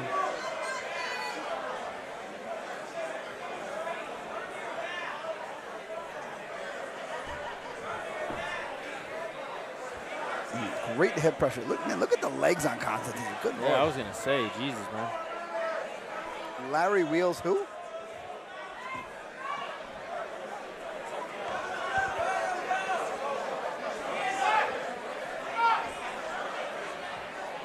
Now, Constantine has to be careful of these funky angles he's allowing his hips. He needs to maintain a chest-back connection in order to keep the back control that he has here. I thought he just tapped. He tapped. He tapped.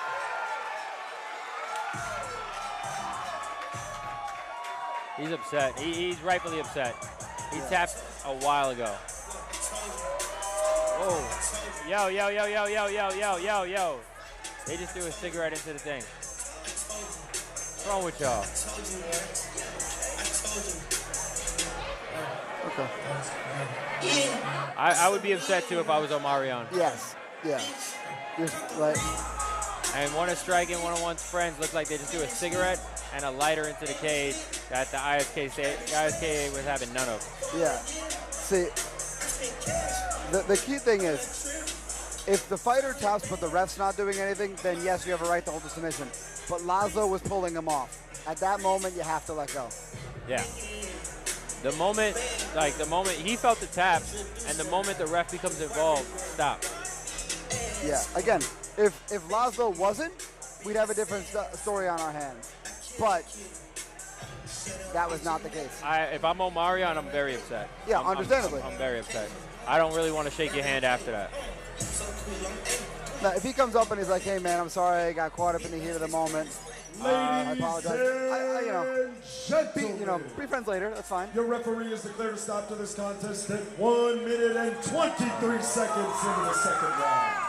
Declaring your winner by submission via rear naked choke. Fighting out of the red corner, Constantine, the Spartan Sniper, Malinakis. Omarion's a good dude. Yeah, he is. And listen, I understand in that first few moments that he didn't want to shake his hand, and I agree with him for sure. Constantine did seem to genuinely come over and apologize. You know, the heat of the moment does get to guys sometimes. Yeah, I'll give him that for sure. I would have also understood if he was like, nah. Yeah, exactly. I would have understood it, and Omarion would have had every right to be like that.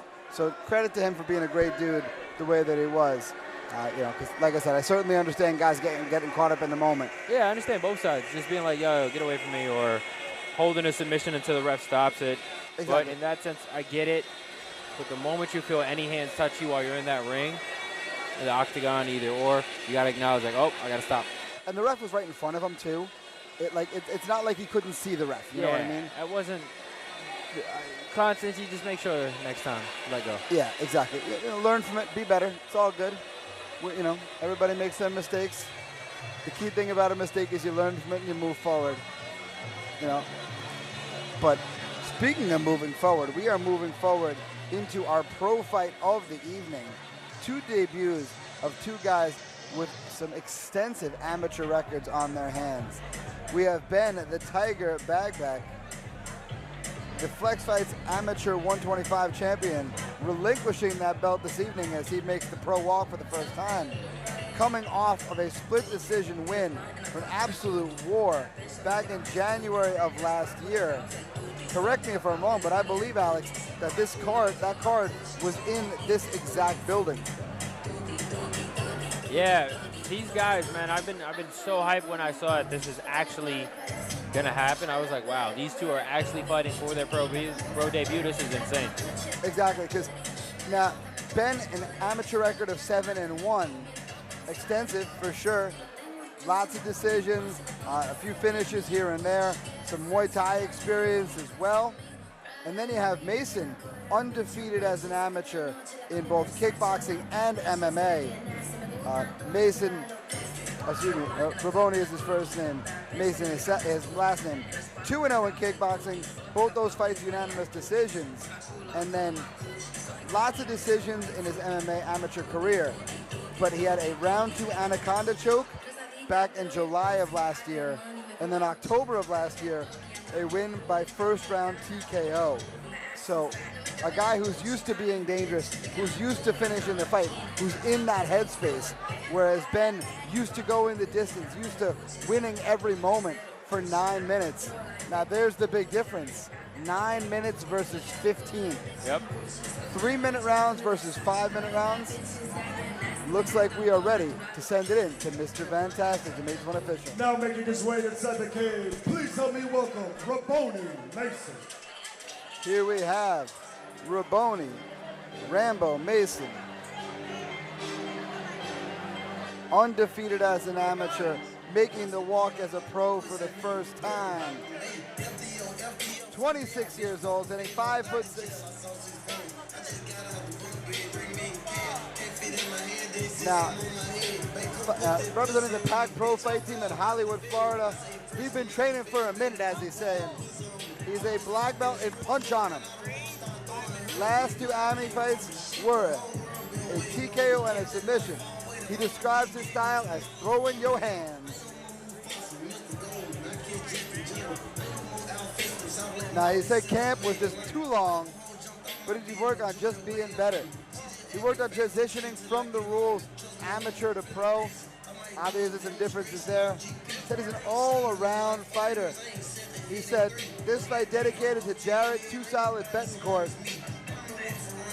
He is predicting that we're going to punch him in the nose, and we're going to see where it goes from there. Not a bad plan. I like that prediction. There's plenty of his answers that I can't read on air. I like the personality on this kid. Win, lose, or draw, I want to see him back. Now introducing his opponent, please help me welcome Ben Bagback. Here we have Ben the Tiger Bagback, 26 years old, standing 5'10", representing Mutant MMA, Gracie Barra, Long Island, and Era Gym from Queens, New York. Now, he's been training for 20 years. He has been a member of Gracie Barra, Long Island for 14 years, Mutant MMA for a bunch of years now. The BJJ brown belt as a youth was the #1 ranked youth national grappler in 2011 and 2013, and the #2 in 2012. As an AMMA, he was 7-1 in MMA, 11-5 in Muay Thai. Now got a flexible style in his 8-week camp, worked on his strength and his stand-up. He said he's improved going into a weight where he was more comfortable. He said 125 was a big cut for me, so he's grew into a 135er over the past year, and now he's a solid 135er. He said no matter where the fight goes, I will be all right. My fight IQ is very high. This fight dedicated to his family and his team. He is predicting a round 2 submission. Now, of note here, he's recovering from an illness in November. He was hospitalized for a week and had to take off of training for 2 months to recover his knee.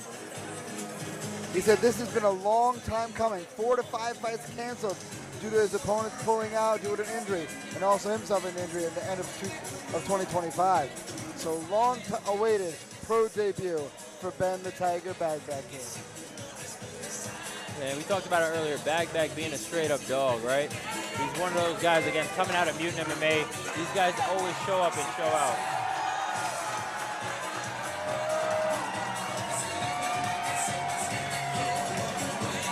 Ladies and gentlemen, your next match is a professional MMA bout between 2 warriors in the bantamweight division. Brought to you by Medicine in Bad Places. To all the fans in the arena and to all the fans watching from home, if you are ready for some all-out action in this very cage, then make some noise! Ladies and gentlemen, I don't think you heard me. If you are ready for some all-out, stone-cold action, action in the heart of New York City that make some noise! Introducing first fighting out of the blue corner. This warrior stands at 5 feet 6 inches tall, weighing in at 135.6 pounds. Fighting out of Hollywood, Florida, representing Combat Club. Ladies and gentlemen, let me hear you for Raboni Rambo Mason. Introducing his opponent, fighting down in the red corner. This warrior stands at 5 feet 10 inches tall, weighing in at 135.6 pounds. Fighting out of Queens, get the money, New York, representing Mutants MMA. Ladies and gentlemen, put your hands together for Ben the Tiger Bagman. And your referee for this contest, Kenny Glasgow.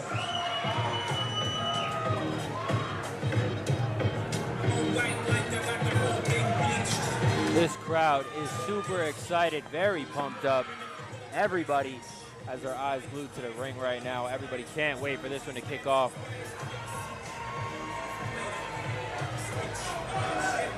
And while Ben Babak is a member of Mutant MMA, do not forget, he was a Tiger Showman's black belt as a kid, so he probably has some good kicks. Yeah. And that means James will be rooting for him. Well, you know, it's the hometown favorite. How could we not? James, I am unbiased always. Clearly, as we've discovered this evening. Does he have Batman shorts on too? Well, I mean, if he does, I have to root for him even more. I think he does. Yeah, he has Batman shorts on.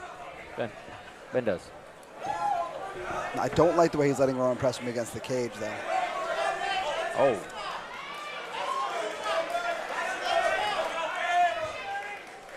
It's so funny how distinctive the voice of Tango Seppi, who I refer to as Professor X, the head coach of Mutant MMA, is. You can hear that man through the crowd no matter what. It's a good voice of a coach. Right here, I like the way Ben has turned him around, now has him on the cage. I'd like to see Ben present some danger here. Some strikes to the body, to the legs. Just give Roman something Rambo something to worry about. Well, Mutant MMA is known for their cheeky elbows. You know, Kilo Dunkley has a beautiful elbow. Zach Bloomberg with vicious elbows of his own. So I'd look to see if Ben Babak could land some of those himself. Ben definitely one of the more grappling heavy fighters in that camp. So I'll be interested to see how well he does mix in some of that mutant berserker with his jiu-jitsu. All right, get them elbows in, baby. There you go, nice, good job. Good little shot to the back by Ben there. And again, these are 3 5-minute rounds, so this is a little bit longer, guys. You got to deal with your opponent for just a bit longer. Now, Raboni being very calm and composed despite the danger presented here, trying to shut Ben off. That's a good answer, honestly. Shrug him off, get him right below your hips, kind of onto your butt. Yeah, good job. But honestly, with this kid's personality and energy, it was just perfect for his vibe. Yeah, but it was a really tactical way to get him off your butt. I don't disagree. Yeah. Just I've read all of his answers to the fighter questionnaire that I can't repeat on air. So I like how he he crawled to get his back onto that cage. Yeah, smart play. But Ben jumping on the back again. And Ben, just so you know, my mom just texted me. She loves the Batman shorts too.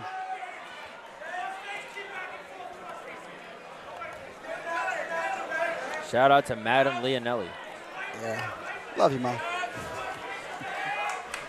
Great head position by Ben here, the way he's positioning his head opposite the arm that would do the choke. That's the kind of thing that leads to a faster finish for sure. I like how he's got the body triangle weighing on the leg. It sounds like a silly thing, but by buckling just that left knee, now the right leg is bearing the majority of Ben Bagbak's weight. So if we do see round two, Raboni's going to come in a little slower for sure.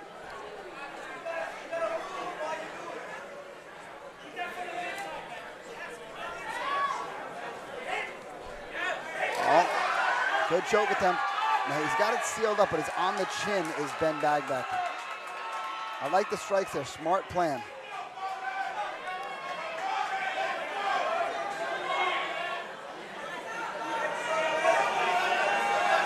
Now, Raboni, he's facing his corner perfectly, so he's able to get clear instructions, and he's calm and composed in this moment enough that he's able to just take in all the directions that his coach has given him. And it's funny, his coach just motioned that motion he tried to make there to him to take the arm up and over. No. Ben on the chin again here. I like how Ben's using the body triangle here.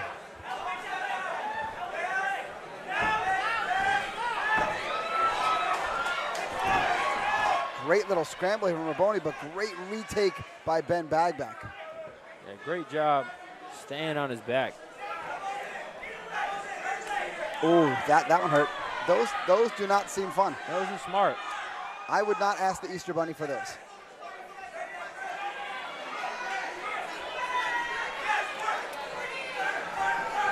I could have sworn I heard a 10-second clacker like 30 seconds ago, but I guess that's just my mind playing tricks on me.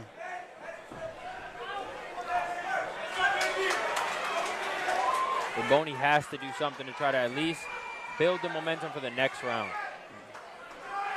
The question is, what do Ben's legs have right now? From just holding that body triangle for that whole round, his legs have to be stiff as a board. You gotta let those hands go. There you go.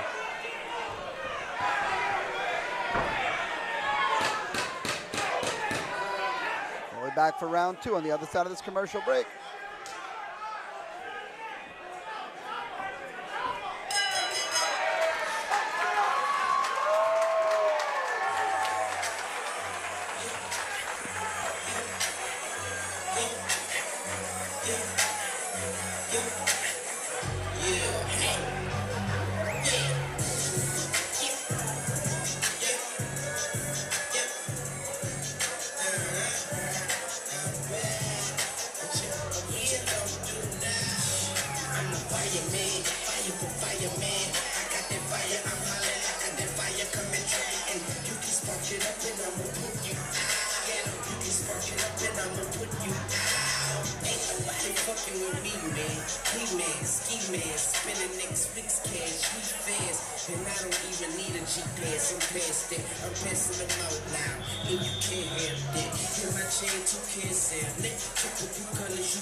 We are back for round 2.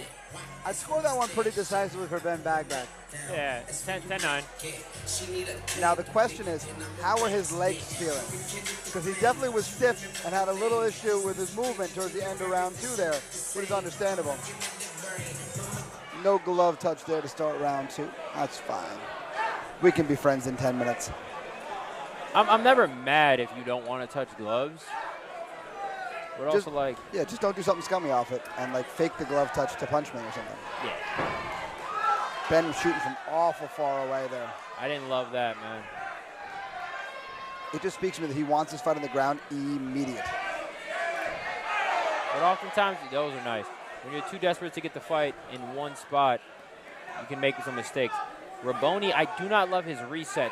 All right, he keeps showing that where he touches his fingertips to his gloves. He needs to be careful with that toe.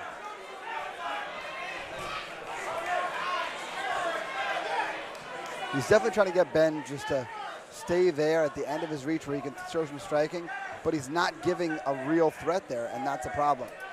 I think he's trying to set up that rear uppercut. See that reset again? Yep. Keeps touching his shorts when he needs a second. He's also got some massive legs for 125, so it could just be that his shorts are stuck in a weird, uncomfortable place. 135. 135, excuse me. Oh, they're same setup to the same back take. If I'm Ben, though, I'm not jumping back on his back yet. I'm going to knee those legs. Some foot stomps. Yeah, some foot stomps, just generally being annoying.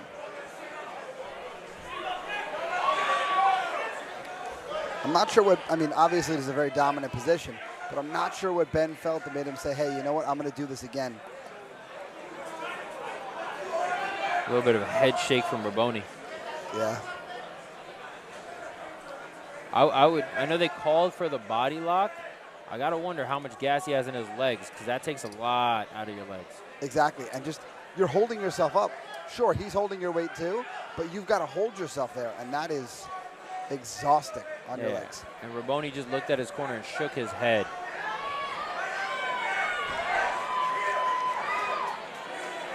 Now they're yelling at Raboni from his corner, peel, peel, peel, which is very good advice. Ooh, nice knee to the head. That's, I think, you're going to suffer. You're going to take something, but you got to get out of there. Exactly. Now Raboni on a takedown of his own. Ben's got to repummel, as right there he does.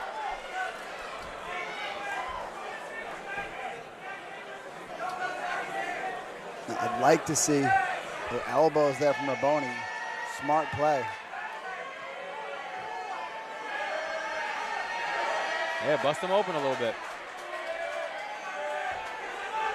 Ben peeling him down and shaking to the back again. Raboni instantly was like, why'd I do that? Now you start winning the mental battle with a fighter. They start being afraid to use their best weapons. Now again, Ben, I love that he's so back happy, but I'd really like to see him do some damage here. Like smash up those legs a little bit. If he just studs knee in the legs a little bit, when he does jump on the back, Raboni's going to be a little more willing to get the fight to the ground. He's not going to stand there and carry Ben for that long.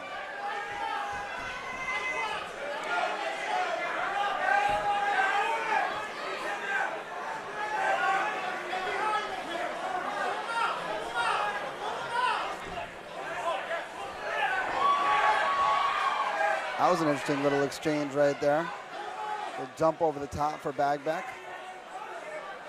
But keeping Raboni walled installed, I'd like, again, we're in these clinch exchanges. You're Ben, you want to climb on him. You want him to feel your weight.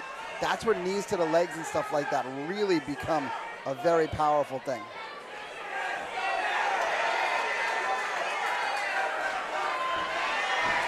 Good shot from Ben there from the right distance, but really, really good recovery from Raboni there. I like that he's got the high C there.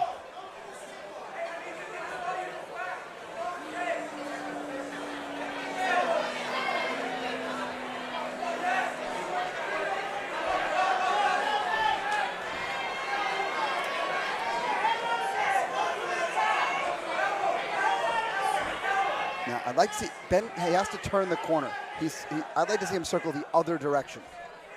That way. Yep, that's what I want to see. Because that's going to sit, exactly, sit Raboni right down like that. Now, again, Raboni's trying to get up, and in doing so, he gives Ben his back again. Yep. But now, Ben, we got to knee these legs. We got to kick at the calves. We got something. Yeah. Because this control is great, but not going to make it harder for next round. We'll see you back for round 3 in just a moment.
Welcome back to round 3.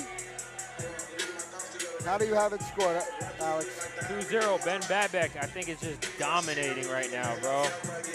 Yeah, I don't want him to get into a striking exchange. I just want him to get a clinch and get this fight to the ground as quickly as he can.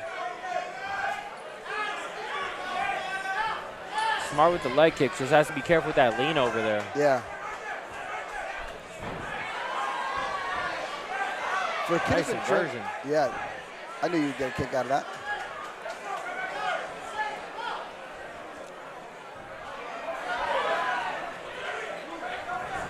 He's rushing these shots. Yeah, you can see he just really wants this fight on the ground. Great jab from Raboni here.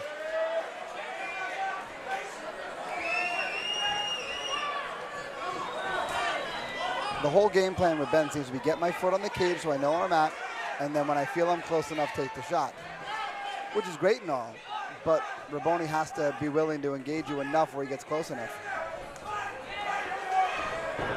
Oh, nice fake. Nice little pump fake on the shot there. Now we're back on the back.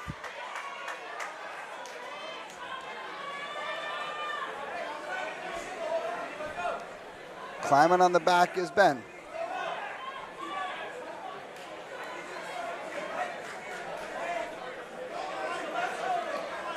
And again, right in the back is Ben here. Again, here, knee the thigh, knee the hip. Give me something to make this that much more miserable for Raboni. Because again, this control is great and all, but not quite enough. If I'm in his corner, I want him to make Raboni want this fight on the ground that much more. Smash up that base. Make it so that he would concede the takedown that much simpler. Raboni looking at the ref, I'm not really sure what he's looking for. Jump in the body triangle is Ben again.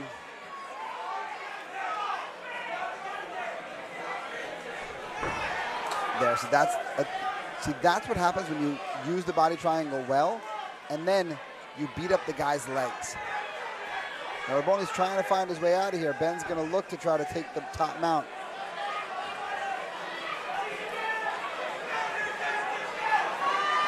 Back on the body triangle is Ben.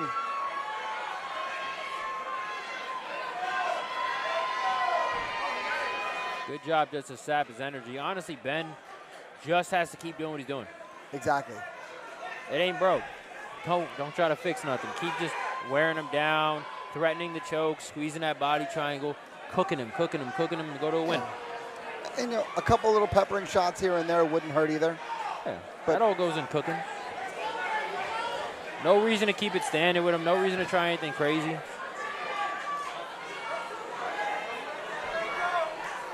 I do want to see Raboni again, though, man. I think this is just a matchup that was a little tough for him. Yeah.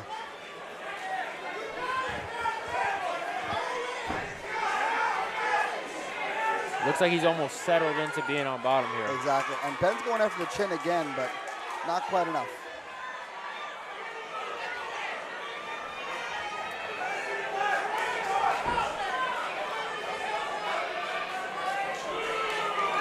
Now, good scramble here from Raboni, using the cage. I like that.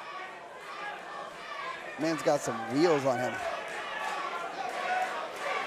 I like the crossing of the ankles here from Ben. Going to keep great control. Now, Ben could transition to the arm triangle if he wanted to. I think he's more just like, hey, I'm just going to hold on to your back via backpack, try to ride it out that way.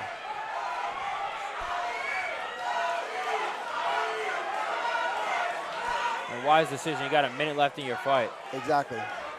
So that's what? 14 minutes you've been dominating. Don't take any big risk in the last minute. Exactly. Well, even if you remounted an arm triangle, that wouldn't have been that big a risk. Yeah. But I'm saying, like, just keep trying to keep him pinned.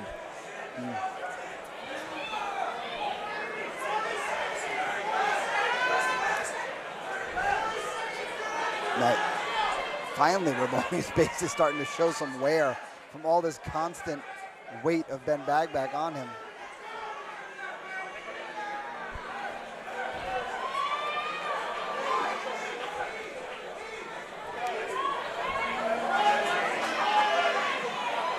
Just really a smothering performance here by Ben Bagback.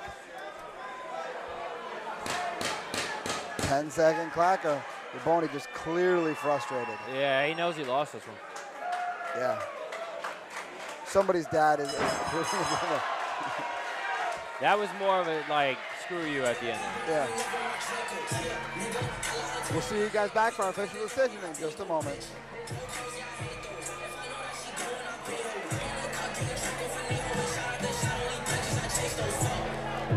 She only call me when she wanna fuck. So what? She so what? Fuck a double R right in the front. She only double hands about the gun and if she bad enough, I hit her from the front. I do it. Nobody told me nothing, so I'm trying to step up on my bitch. Yeah. On my sadness situation, I adjust to. I take a trip to your door, my brother start kicking down shit like it's kung fu. I throw in a toast. D'Angelo Russell. All black on that top more show. I'll be on 11 if I cookie don't double. Hands is sticky like gum, and if he try to run, he get pop like a bubble. Put that beat on his skin like a stump. And when he see the cheetah, he know he in trouble. Thought he put him in shit and go snuggle. Now he in the ground like a shovel. And if he push up, I'm rolling with killers on Brody, he done. Bitch, how was you losing so many of members? You feel like you run. Back door close, I forgot about the phone. We bitch to this shit, I'm eventually run. Go for a bread, I gotta be calm. Like, I gotta keep me on. Fuck nigga, I'm good where I go, big G, I gotta say so. Everybody got scissors and drinks, only way I'm impressed when a nigga got bankrolls. I ain't brand new getting this check, I done been on that bitch counting up to the bank close. 18, I'm been guessing VS, I don't think you can go to the era, I hate froze. 80 carats, I got them in rolls. Rose from the mud, hit the rack in the black ghost. I got 200 shots in my shows, pick up the sack and I walk out the back door. Never panic in case they attack. Plus this Percocet, can we relax? Roll the Glock, might get caught in the act. When I'm talking, they know it's a fact.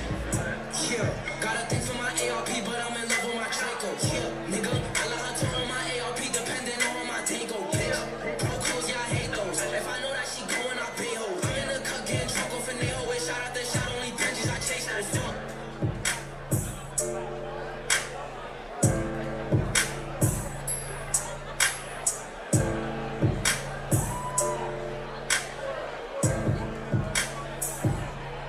Ladies and gentlemen, after 3 rounds, we go to your judges' scorecards for the decision. The judges score the contest 29-28, 30-27, and 30-27. For your winner by unanimous decision, Ben the Tiger Bagley.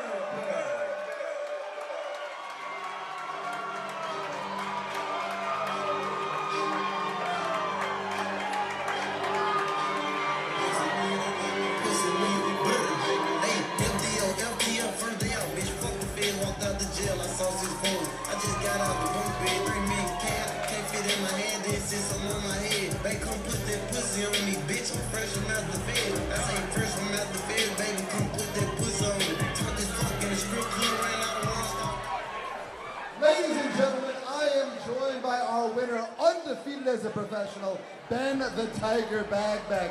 Ben, how are we feeling in this moment? I feel great. How's everybody doing tonight? Yo, I can't hear you. How's everybody doing tonight? Now, Ben, I know tonight was a long time coming between your own injuries and opponents getting injured. How much satisfaction do you have just finally getting this pro win under your belt? Honestly, it's been a long time. I've been scheduled 5 times to have my pro debut. And first and foremost, I would like to thank Flex Fighting Championship. Everybody, give a hand to Flex. This is the best organization in New York. Please. The promoters are great. The company is great. And second most, I would like to thank my opponent. Everybody, please clap for my opponent. He did something that most people wouldn't do. That signed the contract to fight me. That takes balls. Now, Ben, was there anything about your opponent that surprised you this evening? He punched hard, man. I didn't expect him to punch that hard, honestly. Well, 135 is a different animal, my friend. Oh, yeah. So what's next from here? I'm going to talk to my coach. I'm going to see what the next opportunity is, but I would like to get back here with Flex. Well, you heard it here first. Pitch Matchy, find this guy a fight. Ladies and gentlemen, one more time, let's give it up for our winner, Ben the Tiger Bagley.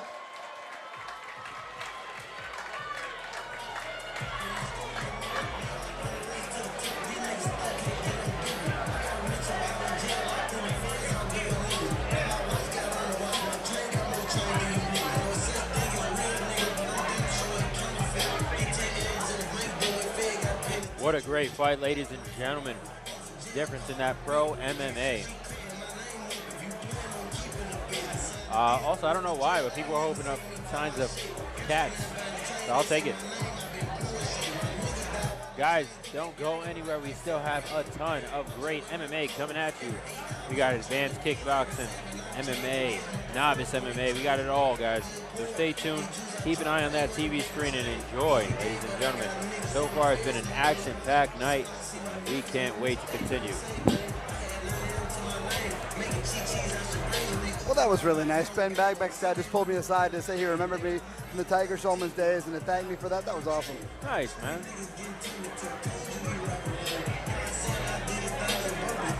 Now making his way inside the cage, please help me welcome Pierre Broomfield. Here we have Pierre Broomfield. Ooh, this is the one I was looking forward to for sure. Let me get my notes back up here. So, Pierre Broomfield, the Dragon Noir, 25 years old, sitting 6'2", out of Shadokan, Atlanta, by way of Vallejo, California. 7 years of training under his belt. Trained karate and kickboxing. There's a blue belt in karate and a 2-time kickboxing champion. 11-2 is his record. 6-week camp, just worked on being a better all-around martial artist. Now, he said everything will stand out. He said his speed will shine compared to his opponent. This fight dedicated to Sensei Richard Trammell, who passed away, and all his teammates at Shadokan Karate in Atlanta. Now, he said, however this fight goes, a knockout or if I beat him for all rounds, I will win either way, because he misses eating burgers. He said, watch the Dragon Noir take flight. Watch me entertain.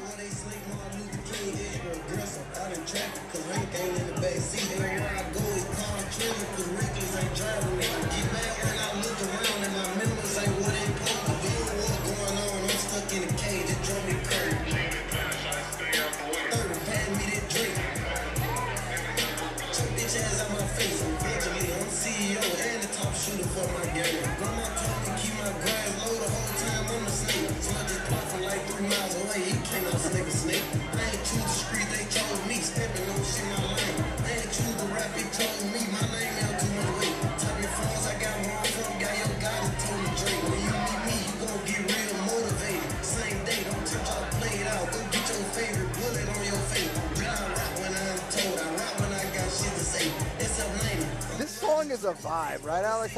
It's not just me? It's a great song, bro.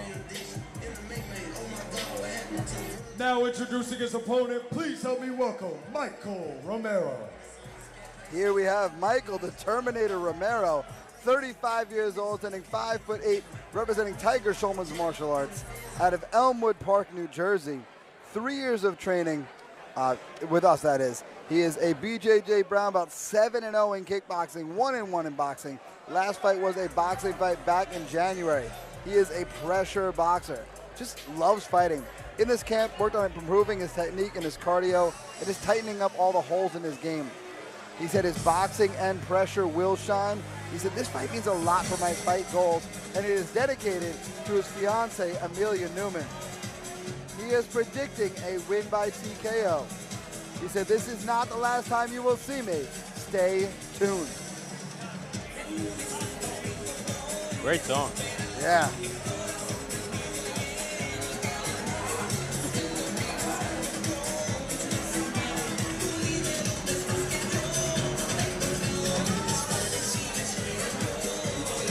Now, Mike, he's fought for us before in this building, and Terminator was a very apt nickname for how he came out last time. Ladies and gentlemen, your next match is a kickboxing bout between two warriors competing for the Flex Fight Series light welterweight title, brought to you by Super Rare Fight Shop.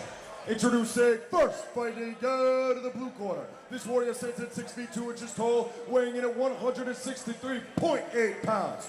Fighting out of Atlanta, Georgia, representing Shadokan, Atlanta. Ladies and gentlemen, make some noise for Pierre Dragon Noir Broomfield. Introducing his opponent, fighting out of the red corner. This warrior stands at 5 feet 8 inches tall, weighing in at 164.6 pounds. Fighting out of Elmwood Park, New Jersey, representing Tiger Schulman's Martial Arts. Ladies and gentlemen, make some noise for Michael, the Terminator Romero. And your referee for this contest, Laszlo Vuven. Now, Terminator, a great nickname to describe Mike. He just comes forward. You cannot reason with him. You cannot deter him. He's just coming to smash you in the face. Honestly, as he should be. I like that. Bring that. I warned him about cursing on interviews last time because he did not heed my warning last time. See, right away, this is the kind of fight that Mike loves. He thrives in this. Just getting in there, getting in the pocket, and we're just going to put knuckles on face and just hope for the best. As you should. And with a mustache like that, how can you not, really? Second best mustache of the night. If he wins, does it become the first best mustache? No. It just means he's the one with the mustache that won. Yeah, that's fair. Well, we can't lie. The other mustache was better from Eric Gomez earlier. I'd like to see Mike end his combinations with a leg kick. Though he's boxing so well, it's that exit from Pierre that's problematic. If he can slow him down with a leg kick or two, it'll certainly help. Well, Mike did nice with a little hook on the exit there that I like. His little quick hook. So right there, Pierre circling the way that he is, a right leg kick, he'd run right into it, he'd get spun, and Mike could chase him down a little bit more.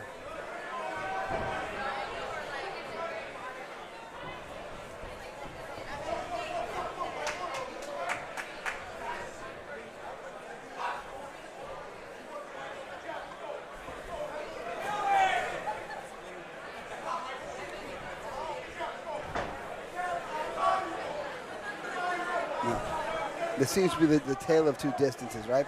Mike wants to be here, chest to chest, just smashing into each other, and Pierre wants to be out kind of dancing around him.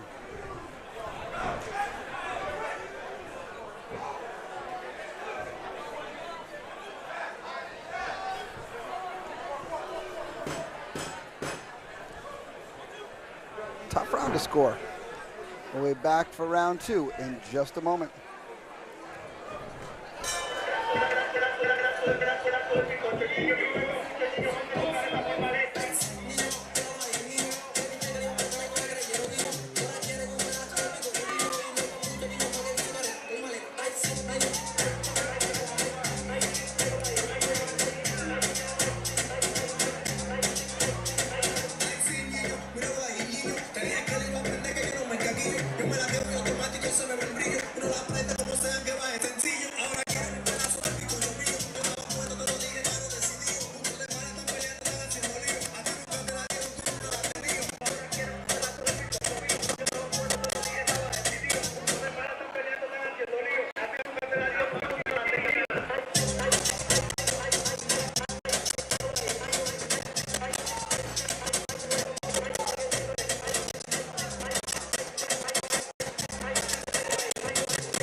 We are back for round two. That one's, like you said, a hard round. I guess I have to give it to Michael Romero, just because of the pressure. What do you think? Definitely a close round. I never know what the judges are going to do. I mean, somebody gave in that last fight, somebody gave Raboni a real round, which is interesting to me. I mean, I know one to say Mike. I can also see how Pierre was given a decision. In a close round, I don't love to give a decision to one of my teammates in there because everybody's going to assume I'm just picking him because he has logo on his shorts. I know, buddy. But I actually agree. I think Michael won that round just because, like I said, he's been more aggressive. And nobody landed anything crazy, you know what I mean? Yeah. But again, what would make Mike such a compliment to what he does well is that right leg at the end of the combination, especially with how Pierre is circling to his own left. I think Michael's still adjusting and trying to deal with the reach and the height advantage that his opponent has. See, and that's one of the things that makes that reach advantage a little more null and void. Because as Pierre's trying to get back to his comfortable distance, he's still getting damaged. And it kind of, especially with the way he's circling so hard left, his left leg's there last. So he'll get spun out of position. He won't be able to recover, and Mike could even jump on him right there. Yeah. So a right leg kick would do him some wonders.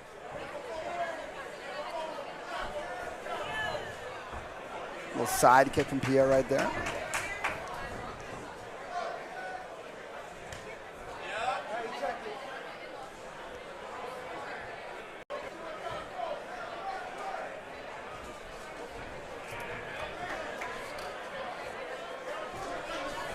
There. Great distance close from Mike there. We'll be back for round 3 in just a moment.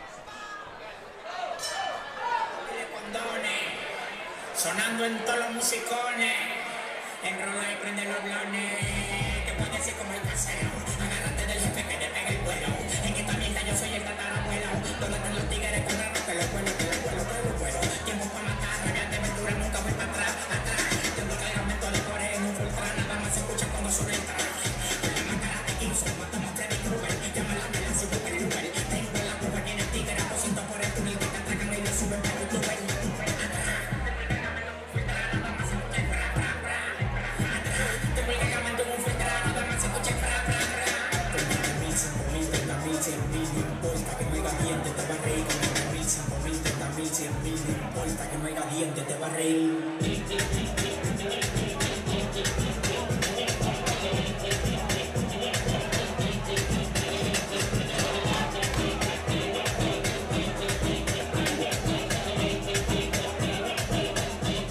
We are back for round 3.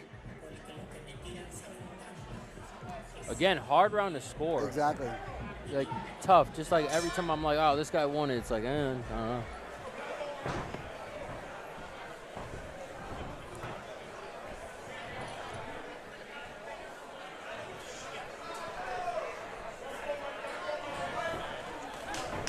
Again, Mike just great pressure forward. And again, what would shut Pierre's movement down would be that leg kick. I'm trying to psychically communicate it to him, you know. Every once in a while we have those moments in the fights where fighters seem to be wearing earpieces, where we say something and then they do it. This is a 5-round fight? I am unsure. I just saw an amateur kickboxing title fight on the bottom right. Interesting.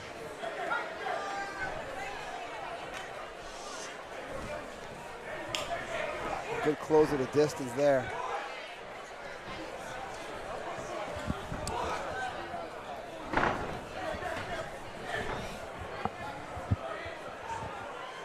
Now, the one thing we can be assured of is Mike's mustache still looks great.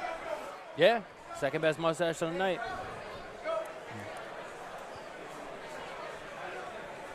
I was just told by one of our producers 5 rounds for this fight.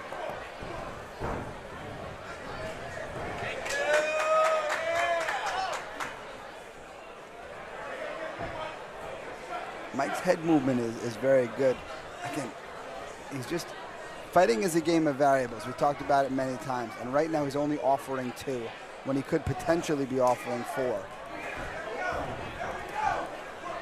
And Omarion doing,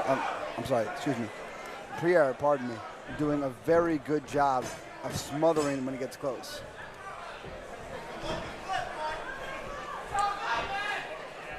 We'll be right back after this brief commercial break.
We are back for round 4.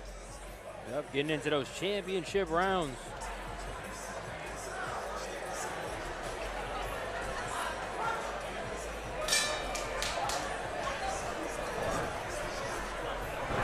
Ooh, bad slip there. I didn't like that one. He landed on some sweatiness there. Oh, good. They're getting the commission to come in and I agree. Ground screw that. That's terrible. No, I agree. That looks bad, bro. Look at it. No, that is definite. That's water. That's how somebody horribly hurts themselves. I agree wholeheartedly, bro. That's an accident waiting to happen. Luckily, the accident that happened wasn't that bad. Yeah. Good job by Laszlo. But now Mike kind of, intentionally or unintentionally, putting Pierre right back in that spot. I think that's something only Mike will know.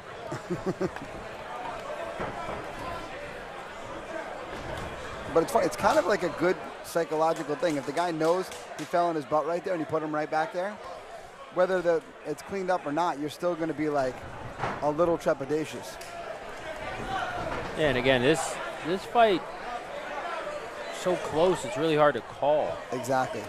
I genuinely don't know who's won a round yet. Yeah, they've all been so close. It's really hard to score. This is one of those fights that you're not jealous of the judges at all. Yeah, this is a hard fight to call.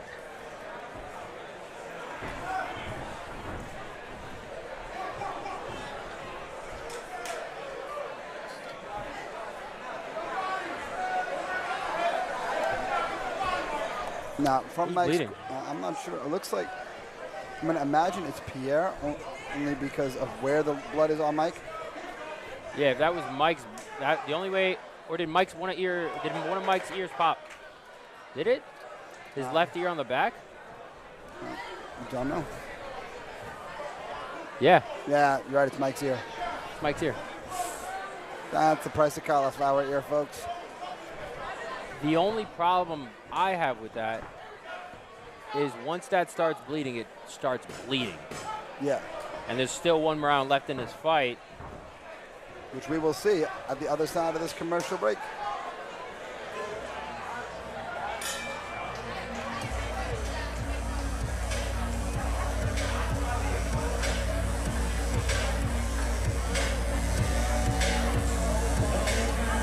It's finna get a lot more dangerous. My brothers move a lot like strangers. I think that was the punch that did it right there. They say I'm blacking out like Akon. I'm feeling more calm like Genghis. What they gon' do with them? Take some time off, they act like they don't remember. Couple 4 nights and at least 2 winners. Back with the head taps and the head spinners. I know more money fast and get that go quicker. Throw it in the bag like a fastball pitcher. Designated hit for the designated hitter. Give it all you got, it does not make a difference. I'm high, I'm finna, man, I'm finna OD. White feet just hit the runway, OT. They kick me off speed, but it's anarchy. Hands on the floor, And we're back. This is the championship round, 5th and final round. Look at that. They cleaned it and it's already starting to bleed again.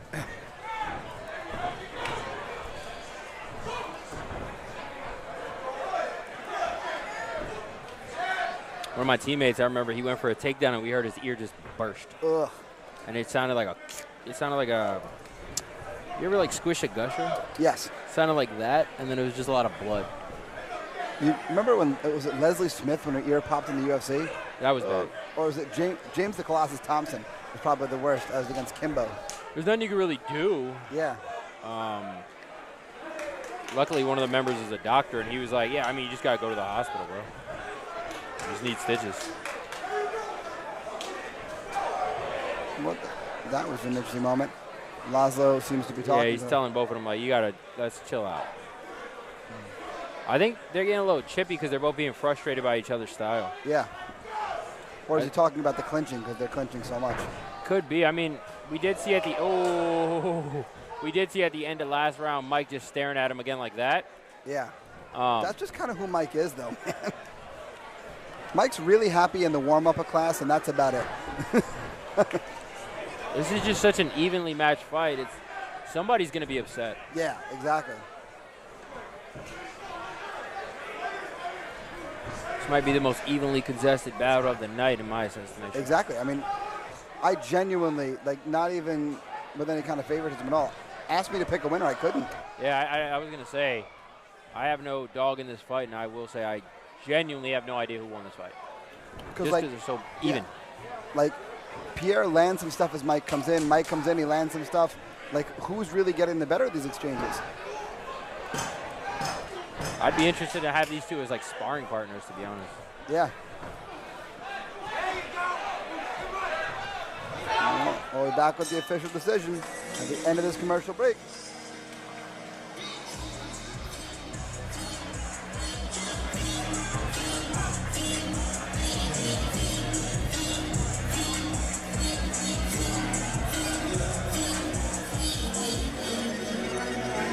The career is my estate, we promise. Fuck that paper, baby, my face on the dotted line. I've been flying out of town for some peace of mind. It's like always, I just want a peace of mind. I've been focused on the future now, right now. What I'm sipping, I can put you in the pick of brown. I'm the one that introduced you to it right now. Oh my God, everybody, but alright. Trying to fight in the night, in the night. Ain't it sneak? Ain't it?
Ladies and gentlemen, after 5 rounds, we go to your judges' scorecards for the decision.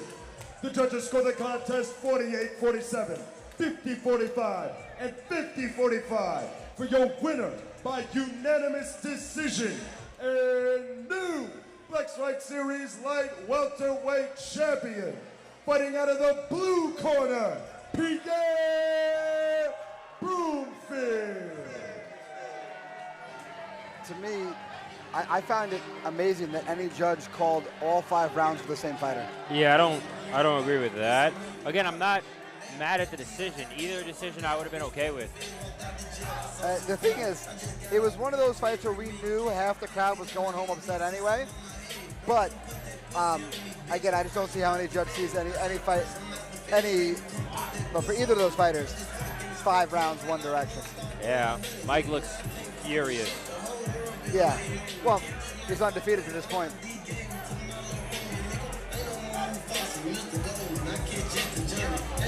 Now making his way inside the cage, please help me welcome Brandon Villalba. Here we have Brandon El Pavo Villalba, 19 years old, apparently standing 7 feet tall, even though I don't think that's accurate. Because very more of his his questionnaire, you'll just keep getting a laugh. There you go. Representing TSFC from San Antonio, Texas. Been training 25 years in Dagestan despite being 19 years old. Since 1842, we go way back. He said he's trained in Sparta his whole life, even though he was in Dagestan. When asked his record, he goes, "What, are you a cop?" So, hey, he's coming out to the Halo theme song. Yeah, his style, legendario. Why fight? To give us a kiss on the lips, Alex. Nice, okay. His camp was 300 years in Dagestan and Sparta. And then like 5 of his answers are my Spartan kick. Like 5 of his answers. I feel like I remember this kid. Yeah. He's fought for us before. Yeah. Dedicated to us because he loves us, and Jesus because Jesus loves you. He said he's predicting a knockout by his Making his way to the cage, please help me welcome his opponent, James Roberts. Here we have James, the Two-Faced Savage Roberts. 29 years old, standing 6'1", representing Tiger Schulman's out of Bronx, New York. 8 years of training, a BJJ blue belt. James 5-0-1 in kickboxing, 2-1 in MMA. Last fight for us back in January, a 2nd round submission. But he is a striker by trade. 7-week camp worked on his ground game and wrestling. You can see him walked out to the cage by Lyman Good, Bellator and UFC veteran. Now, right now, this is the 3rd fight in our New York versus Texas tournament. And right now, it's all evened up. So some pressure on the back of James Two-Face Savage Roberts. Also, Tiger Showman is tied up 2-2 on the night. So this is also 4 if they walk away with a winning record as a unit today. Exactly. But don't worry, guys, that Texas-New York rivalry, we still got a bunch more coming at you. 1, 8 in total.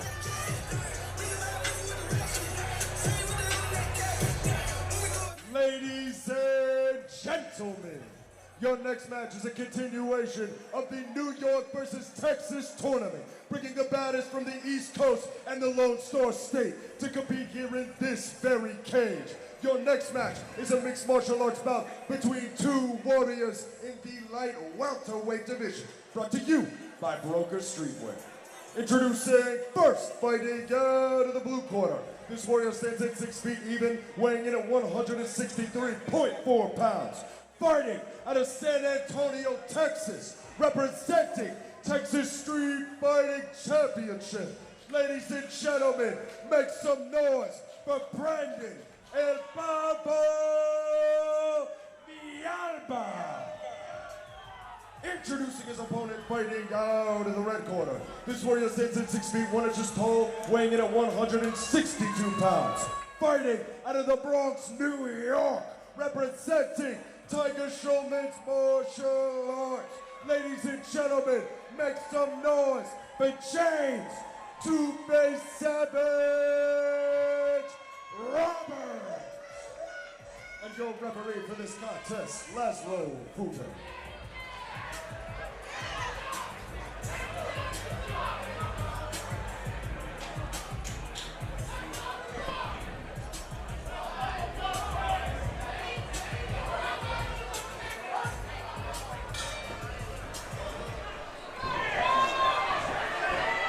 Now, Brandon did something I hate there. He touched gloves, but immediately was throwing a punch afterwards.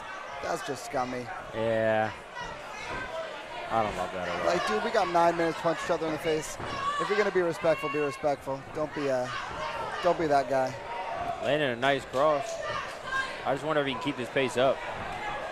Again, a nice cross. Knee down the middle. Now, it's funny, James in his last fight, I'm sure you recall, he was in like some big trouble in a bad situation, scrambled out, like despite being in big danger, still found a way to find the win out of chaos, being almost in a submission himself to turn it around and submit his opponent. That's the unpredicted nature of fighting, right? Like, you gotta figure it out, man. And he did just that. And it also speaks to the heart of James, for sure. James stepping behind here. Good mat return. Stepping over to mount. He hasn't quite beat the knee here. But Brandon playing some deep half guard, which is not advisable when you can get punched in the face. Yeah, half guard, beautiful jiu-jitsu position. But like I said, if you can get punched in the face there, you got to be careful. Exactly. Now, you can tell Brandon's going to try to roll here, so James wisely sitting his hips back. Now, rear naked choke was the submission James found out of the scramble in his last fight. Now, James transition here. Looks like he's going to take a rear triangle.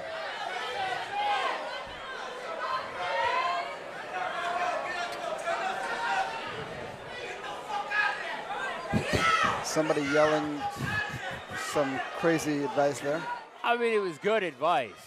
I mean, it was just, a little out of pocket, as the kids say. James in an armbar here. Sometimes you got to hear it, though, James. That's fair. Oh, tap, bro. Please tap. Please tap, bro. Yeah. Pardon me 1 second. Yeah.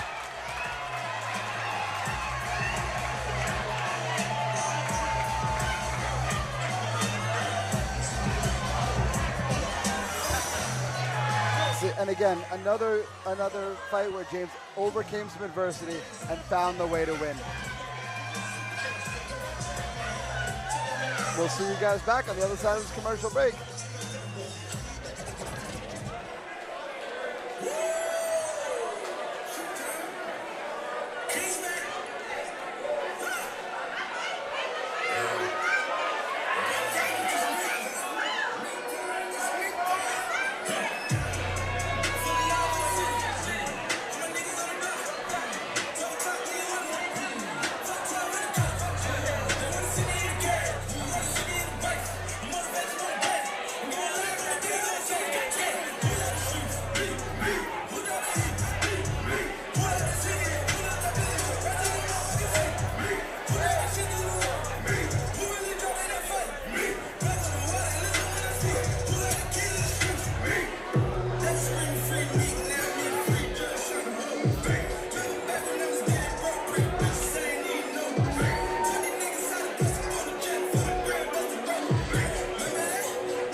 They kind of look alike.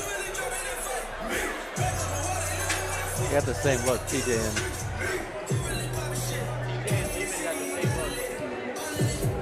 Ladies and gentlemen, your referee has declared a stop to this contest at 2 minutes and 13 seconds into the very first round. Declaring your winner by submission via armbar. Now leading the New York versus Texas tournament 2-1. James Two-Face Savage Roberts. Great work from James Roberts there, finding the way through the adversity, finding that submission. Great win. great win, beautiful job, and he keeps doing that, right? Yeah, and gutty performance from Brandon Viaba right there. That is not Ibrahim Corbo in that picture. That's the Two-Face Savage again. And we had a funny moment where Lyman Good and Lyman Good, excuse me, and TJ Ragusa took a picture, and they looked alike. Yeah, well, it's two of the manliest men you'll ever meet. Yeah. We know that Chuck Norris found out about TJ Ragusa, and that was why he was okay with letting the Grim Reaper finally catch him.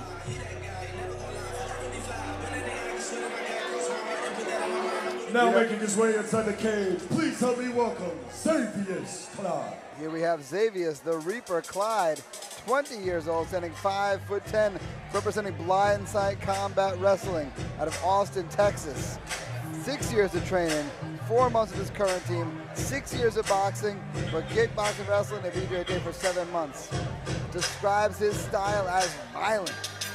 In his 2-month camp, worked on his grappling and striking. He said his defense and pressure is even better. His fluidity and aggression will shine through. This fight dedicated to his son. He is predicting a winner by a win by TKO or KO.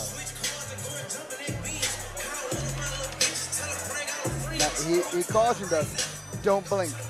Don't blink. And this fight dedicated to his son.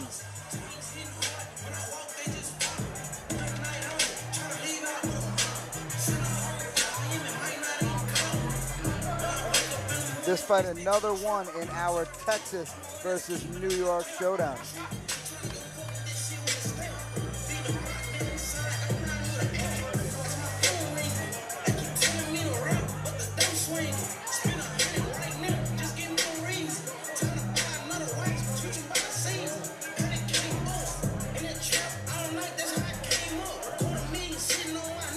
introducing his opponent, please help me welcome Ibrahim Kobo.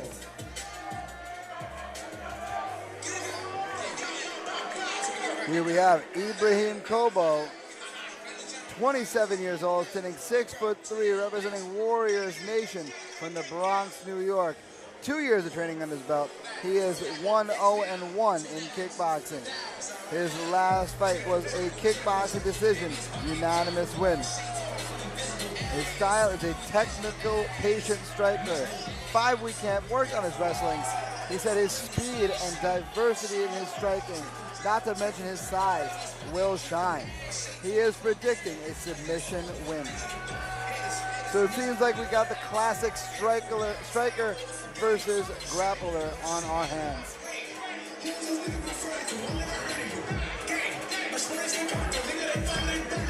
Like always I say, the most important thing is timing. If you can get somebody's timing down and you can figure out those shots, those takedowns, that changes everything. But what about the game face of Xavier over there?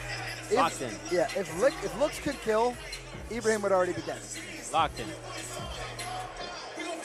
My man looking solidly locked in over there. Locked in.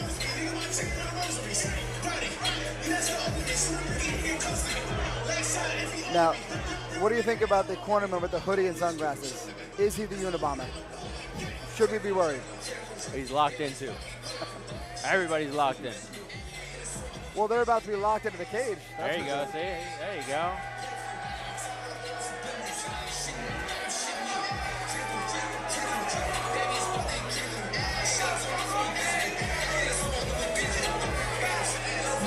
Ladies and gentlemen, your next match is a mixed martial arts bout between two warriors in the lightweight division. Brought to you by Nichols. Introducing first, fighting out of the blue corner. This warrior stands at 5 feet 10 inches tall, weighing in at 156 pounds. Fighting out of Austin, Texas, representing Texas Street Fighting Championship. Ladies and gentlemen, make some noise for Xavier the Reaper Clyde. Introducing his opponent, fighting out in the red corner. This warrior stands at 6 feet 3 inches tall, weighing in at 156 pounds. Fighting out of the Bronx, New York, representing Warriors Nation.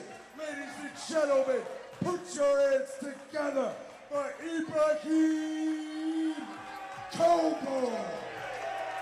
And your referee for this contest, Laszlo Fube. My goodness, look at that luxurious mane of TJ Ragusa.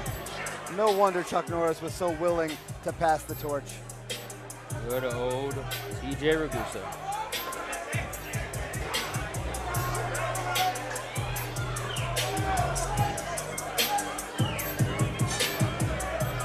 Look at all. Ibrahim coming out tactically, using that reach advantage, throwing those leg kicks. Interestingly, Alex, I heard that TJ Ragusa's bicep is so big, it has its own bicep. I've heard this too. I think when he flexed, that's how he made Lyman good. Yes, clearly. Even though I think Lyman's older, but that's okay. Doesn't matter. We won't let science get in the way of a joke. No, you're using logic, buddy. If you don't use logic. No. Solid jab there. A big left hand from Xavier. If Xavier can time an overhand right, I think we might see a good fight, good night. Yeah. I will say the look on Xavier's face has changed. I don't know what he felt that I don't know if it took some of his confidence away, but you can see he went from like a solid game face to eyes wide open, definitively different language on his face. I think he got punched in the face. Yeah, that helps. Kobo, a solid leg kick. That hurt. Don't fix your shin guard mid-fight. That's a bad idea. Kick him with the bare shin, it's okay. Hey, it's not your fault. You didn't lower it on purpose.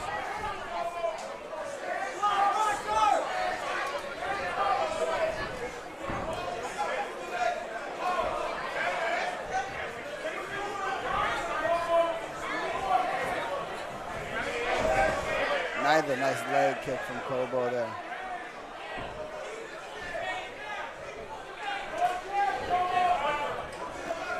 Now, Kobo just doing a great job keeping this fight at his range. Oh, that was no good.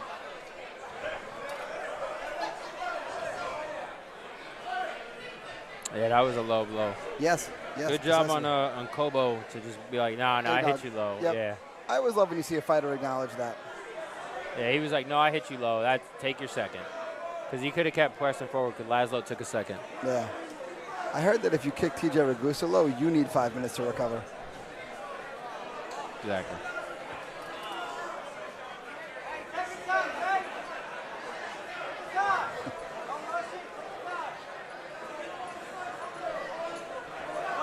Yeah, that was an ouchie.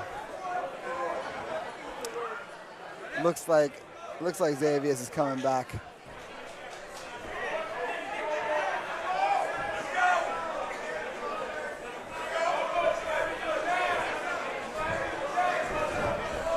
A little bit of a pro wrestler jab there from Xavier, that big giant step. You see the way he's so light on that front foot, Xavier? That is just fear and respect of the leg kick. Just like you should fear and respect an escalator, he definitely is fearing and respecting the leg kick right now. As you should, man. Can't quite place that jab. No. Plays that head kick pretty well, though.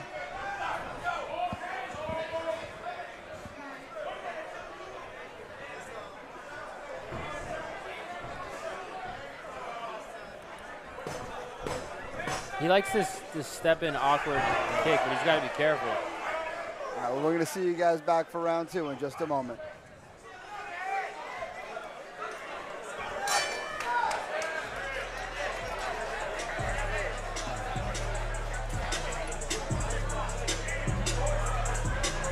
There will be more coming, don't you worry.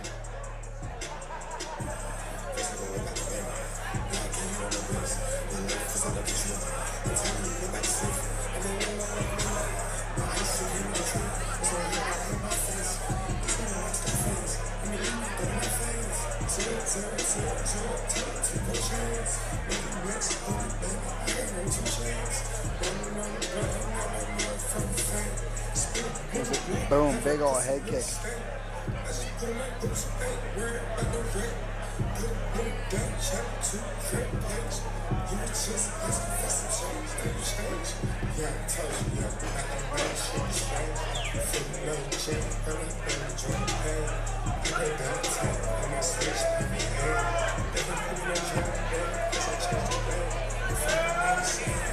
We are back for round 2.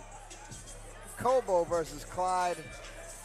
I scored that first round for Kobo. You agree with me, Alex? Yeah, I give it to Kobo. He landed the better shots. Those massive leg kicks.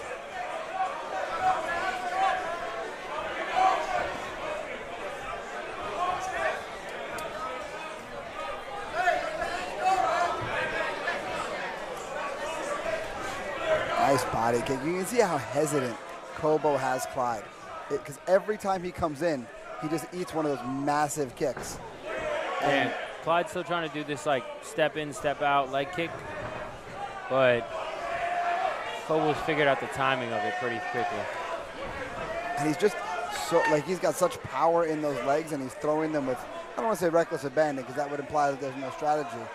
He's just timing them so well and landing them so impactfully that it's definitely going to put Clyde on the defensive. Yeah, it has to, right? Like, you got to respect it.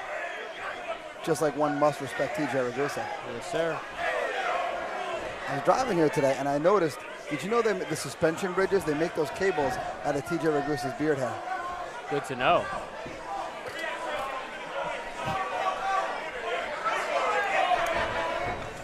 Nice little 1-2 with the kicks there.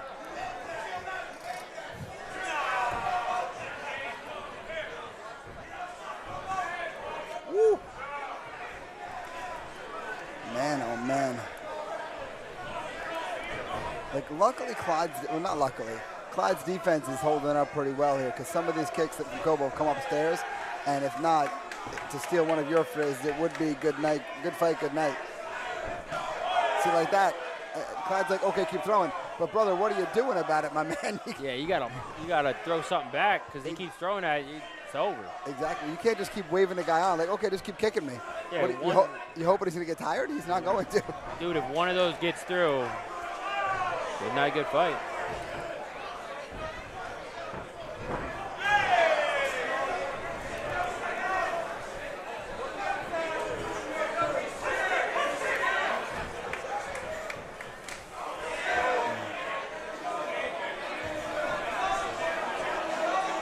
Solid jab from Kobo there.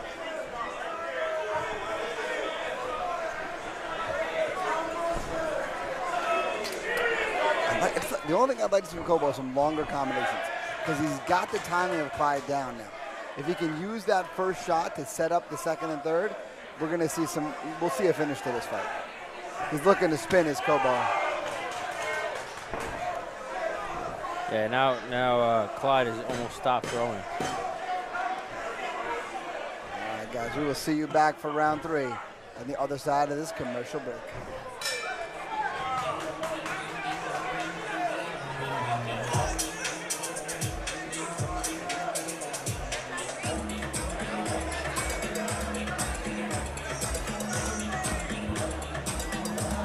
One job, count 1, 2, 3, come on.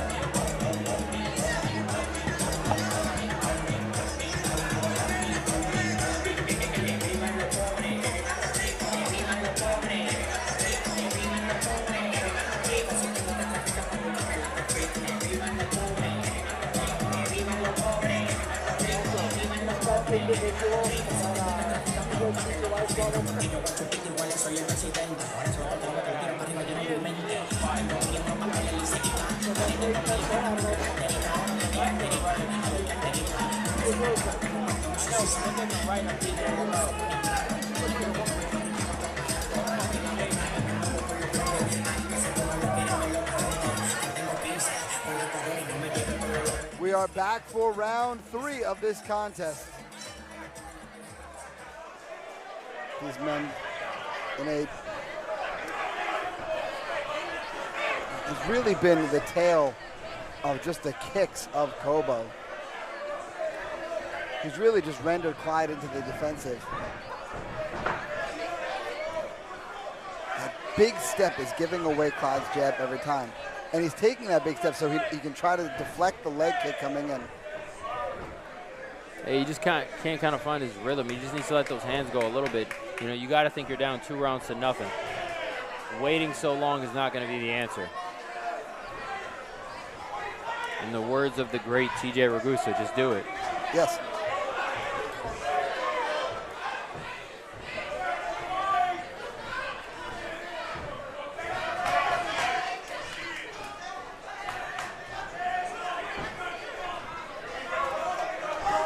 Yeah, man, when TJ Ragusa was fighting for the independence of his country, he didn't hesitate, he just went for it. And that's why we got freedom, ladies and gentlemen. Exactly.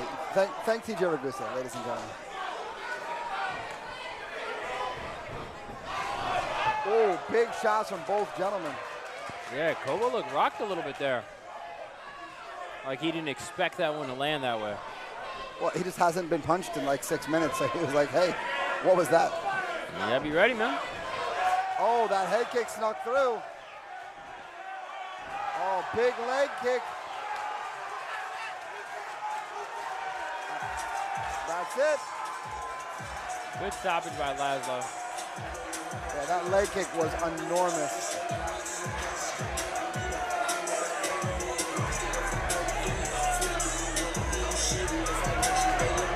Now,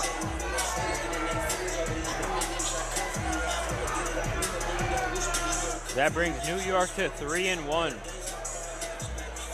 Well, I mean, TJ Ragusa lives in New York, so did we think that this was going to go any other kind of way? No, if TJ was in there, it would have been a clean sweep. Yeah, and all finishes just by pure manliness.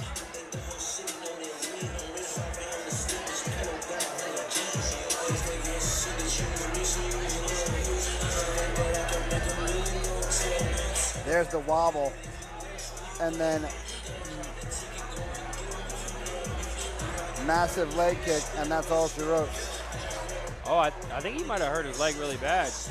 It looks like it's like bent out. Look. Yeah. You see how it's like a divot? Yeah. I think he might have broke his leg a little bit, or his knee or something. I don't know. That's weird. Or it could just be the swelling immediately hitting there. Yeah. But I hope he's okay.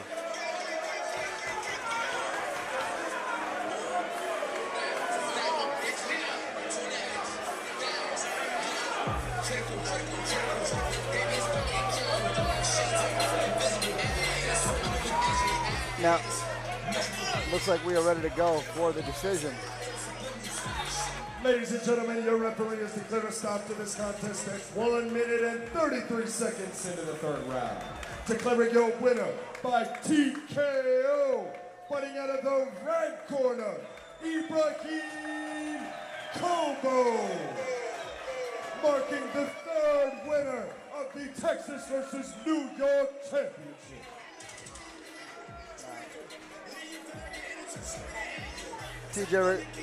Now, Kobo looked over to TJ Ragusa, and TJ Ragusa gave him a thumbs up. Is there a better feeling in this world? No.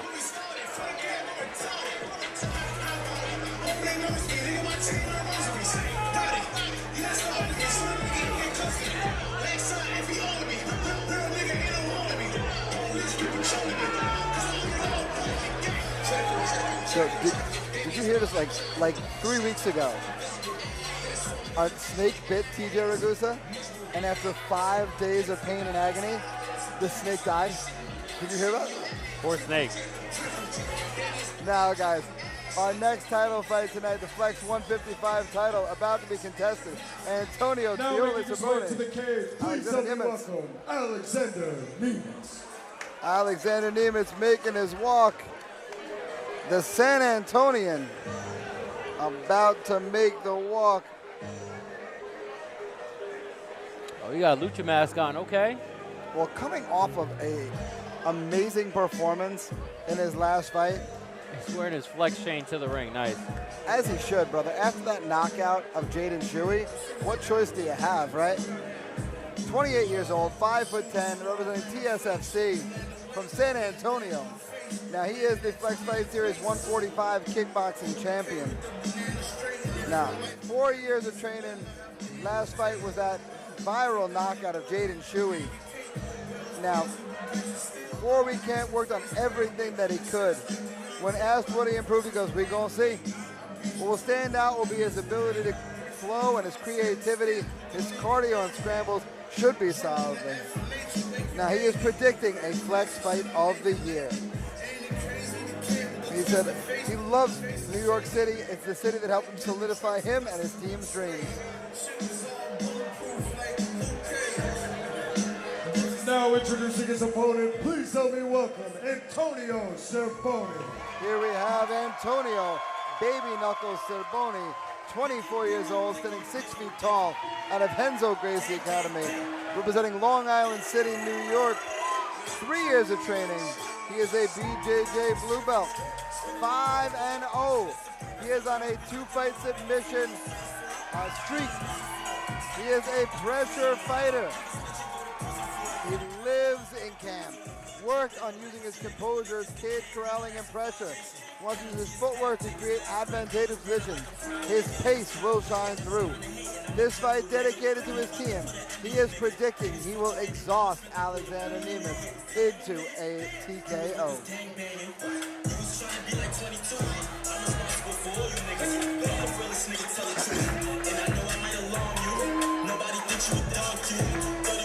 Yeah, he always has a lot of fun in there, dancing in the cage, getting beautiful finishes. Very exciting fighter.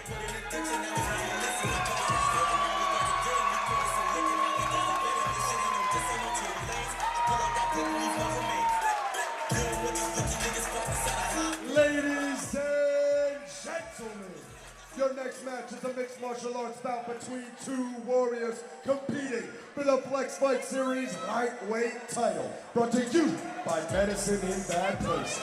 Introducing first, fighting out of the blue corner. This warrior stands at 5 feet 10 inches tall, weighing in at 152 pounds. Fighting out of San Antonio, Texas, representing Texas Street Fighting Championship. Ladies and gentlemen, make some noise for Alexander, the San Antonian Naaman. Introducing his opponent, fighting out in the red corner. This warrior stands at 6 feet even, weighing in at 155.8 pounds. Fighting out of Long Island City, New York, representing Henzo Gracie Academy. Ladies and gentlemen, make some noise for the reigning, defending, undisputed Flex Fight Series lightweight champion, Antonio Baby Knuckles Cervoni. And your referee for this contest, Kenny Vasquez. Man, between Antonio Cervoni and Reed in the cage, could there be any more charisma in there? Only if TJ Ragusa was in there. I heard that TJ Ragusa uses pepper spray to season his steak. I gotta ask him.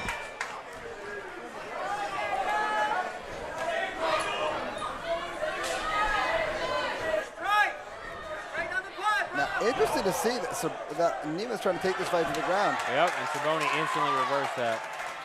But there was a crazy scramble in Neiman's last fight. Somebody was in like a golf lock and somebody was in a buggy. It was a crazy, and it was like an inverted triangle. Nice inversion there. Back to the wall! Back to the wall! And Cervoni just so smothering on top. Deep guillotine here. Looking almost for that high elbow ninja choke. Is Neiman out? He's out? Yeah, he's out. Wow.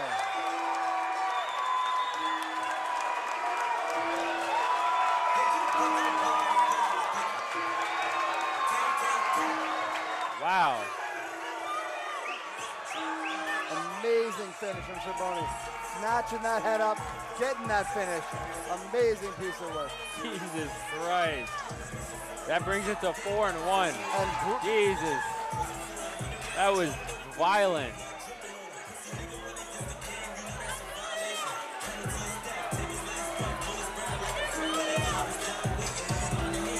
Once that was cinched up, Jesus Christ. Yeah, and testament to Alex, man. That dude was tough as the nails to stick in that choke for as long as he did.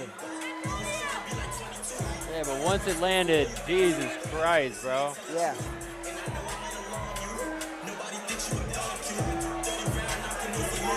But once he wilted right there, woo. I think I'm gonna go have a word with him. Oh, but TJ Ragusa's in there. No interview.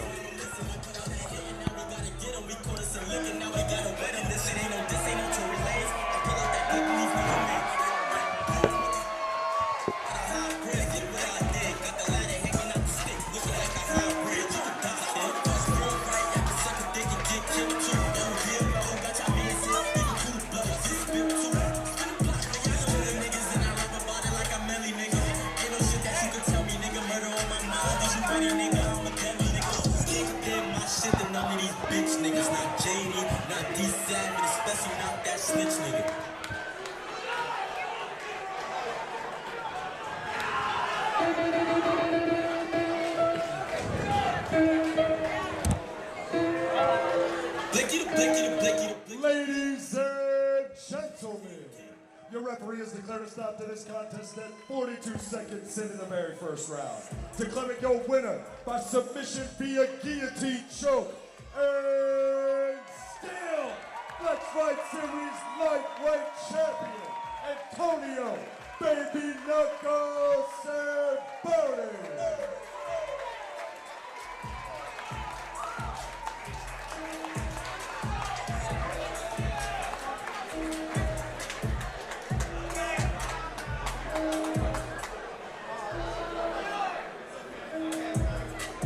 Ladies and gentlemen, I am joined by our winner, Antonio Baby Knuckles Cervoni. How are we feeling in this moment?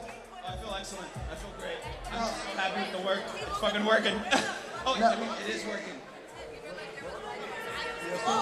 Okay, come on. I'm done. Now tell me about these two young men here because they were screaming your name from behind our position. Who are these guys here? They're people that support me and they became my inspirations and they motivate me to be better every day. That's who they are. And motivating you they were, because this guy here, what's your name, young man? Jackson. He's a monster. Wait in the future, this man's gonna take over, I guarantee it. Well, I almost couldn't hear the rest of the crowd over this guy because he was right behind us, screaming your name, supporting you every step of the way. He's been here at all the fights. Now, was he here to see some of your other amazing finishes? Speaking of finishes, talk me through this one. Oh, I knew I had the grappling advantage. I wanted to stay on the feet, but the second we went to the grappling, I just knew I had to dominate. That's what we do, guys. Another first round finish. We're like that. So now, what's next, champ? Can I say it? Can I say it, bro? Can I say it? No, never mind. Wait. I'm cooking. I don't know what's next. I'll keep dominating. Ladies and gentlemen, you heard it here first. We're going to get that much more of Antonio Saboni in this cage. One more time, give it up for our champion. Thank you, everybody, for coming and supporting me. This means the world. You guys were here for so long. It's like 12 o'clock at night. Look at all you guys supporting and cheering. This means the world. I'm so happy. I get to die with a smile on my face, baby. Let's go. One more time, folks. Give it up for Antonio Saboni.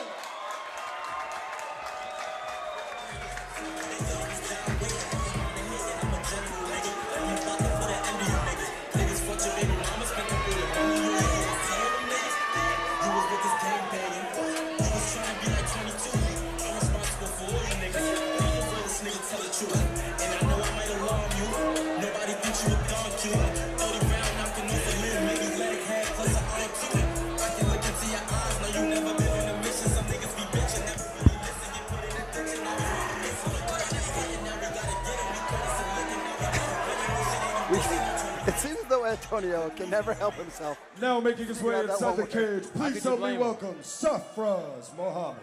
Here we have Safraz, the Predator Mohammed, 28 years old, standing 5'8", representing Predator's team from New York, New York. Been training MMA for about a year and a half. He's started wrestling since he was a kid, and then jiu-jitsu, and now MMA for a year and a half. He's a BJJ blue belt. 1-0 in MMA, last fight back in December the 7th for us. He likes to wrestle and uses jiu-jitsu to shine. Now, in this 1 month camp, he's worked on his ground game and his takedowns, and a lot of changes in his striking and some big adjustments overall. So this fight means everything. So the hardest moments in training is the training sessions for hours, 3 to 4 sessions without any water at all. He said he plans to make a statement on April 4th and once more prove to people that he'll make this look easy. You know, I heard when Nimitz went out, he had a near TJ Ragusa experience. Now introducing his opponent, please help me welcome Jordan Johnson. Here we have Jordan Johnson, 26 years old, standing 5'6", representing Iron Rooster Muay Thai and Bancho MMA from Brooklyn, New York. Been training since August of 2024. He's a BJJ blue belt as well. His last fight back on January 31st, a TKO for Flex Fight Series. In this 6-week camp, worked on finishing the fight. Now, his goal is always to improve in every aspect. He doesn't train according to his opponent, just to constantly get better. Now, this fight dedicated to Darren LaMantia. He says, take good care of my belt. I'm going to come get it soon. I like that. I like that too. But you got to prove it now. You did your call out. Now you got to beat him. Now you got to beat your opponent. Show why you did that call out. Exactly. Now Jordan's last fight was an 11-second knockout. So we shall see how this fight goes for him.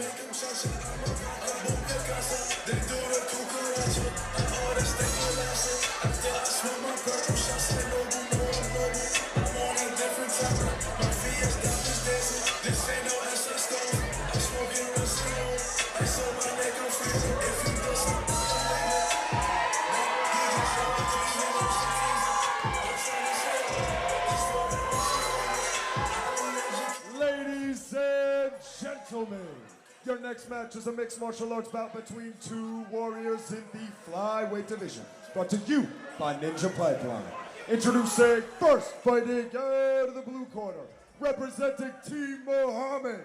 Ladies and gentlemen, make some noise for Safraz, the Predator Mohammed. Introducing his opponent, fighting out of the red corner, representing Bancho MMA and Iron Rooster Muay Thai. Ladies and gentlemen, put your hands together for Jordan Jackson. And your referee for this contest, Kenny Vasquez. Did you notice what I noticed, James? Which particular thing? Stafford Oh, Muhammad's yep. UFC shorts, Venom, and it has his name on them. They're the custom ones. Yeah. Like I thought you were $150 talking shorts. about just Kenny and his just full saber-toothness. No.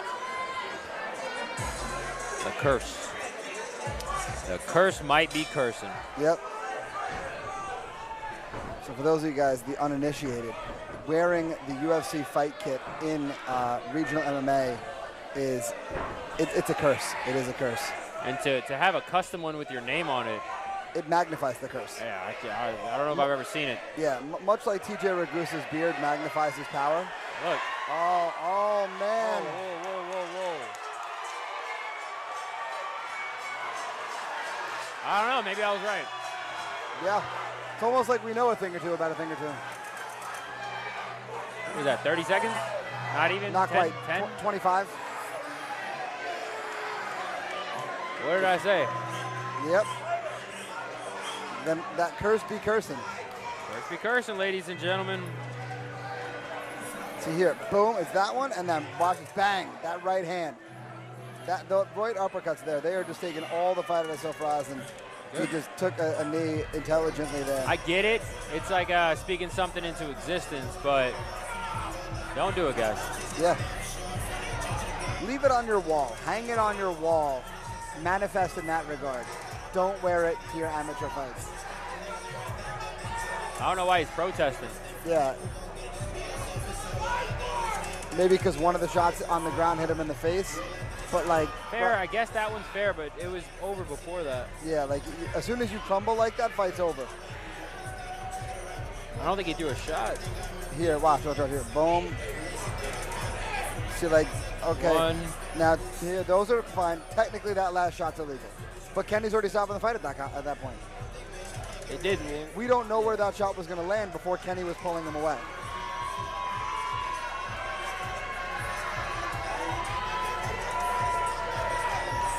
Ladies and gentlemen, your referee has declared a stop to this contest at 22 seconds into the very first round. Declaring your winner by TKO, fighting out of the red corner, Jordan Jackson. And another impressive performance. This guy's going to have a tough time continuing to find opponents.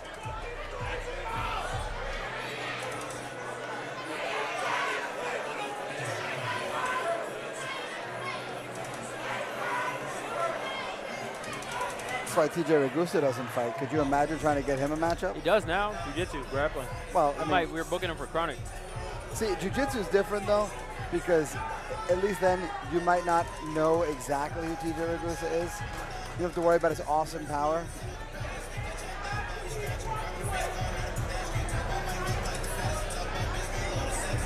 Now making his way inside the cage, please help me welcome Larry Carter.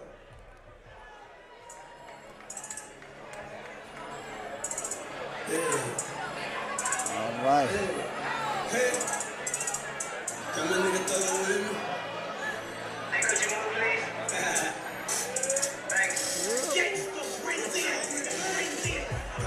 Here we have Larry Carter.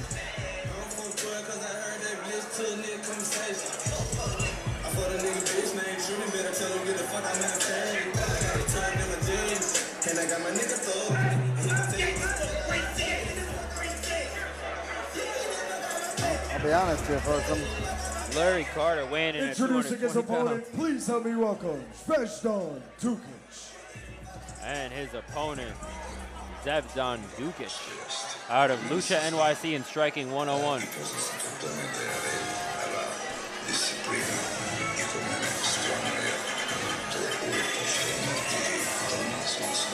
With an interesting walkout time.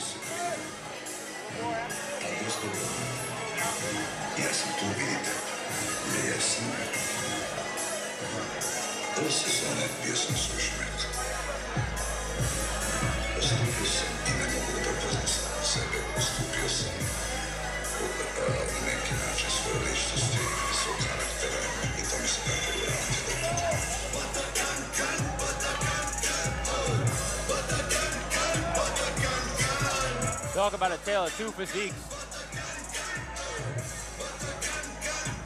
Bro, did the Russian mob just pull up? Yeah, seriously, this is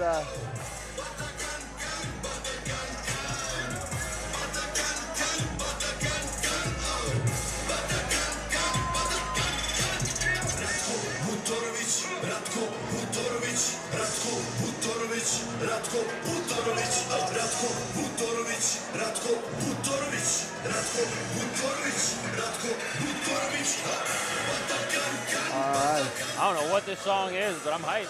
Yeah. You better knock him out after coming out of this. Dudick, 27 years old, sitting 6'1", out of Podgorica, Montenegro. I finally know how TJ Ragusa's heartbeat sounds. Exactly like this, you're right. This is, they just recorded his heartbeat. Yes.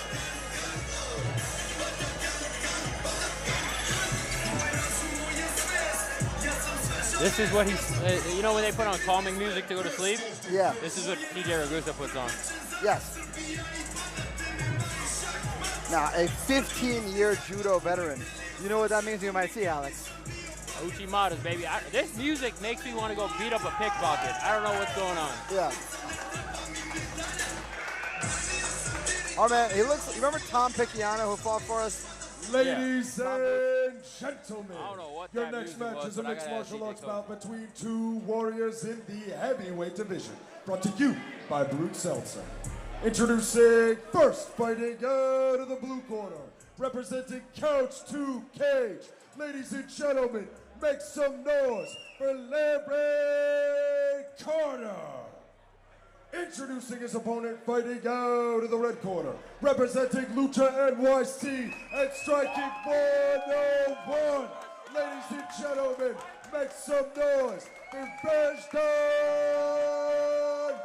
Duque. And your referee for this contest, Kenny Vasquez. Sevdon, he looks like a giant Tom Pooch. Like if we smushed 3 Tom Pooches together, they'd be him. Yeah?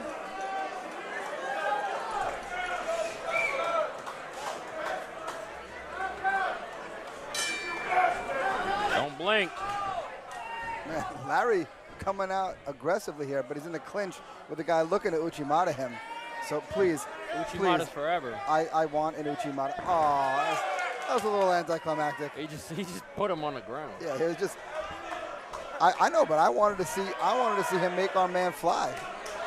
Knees to the body. Now hit him with the earth. Come on, Zev. I know you got some fancy throws, and he's a judo black belt. You know. See, now that's what I wanted to see. I don't like the way his leg landed on that. Jesus. Wait, do you think Larry practices break falls? No way. No. I think Larry better chill before he gets something broke.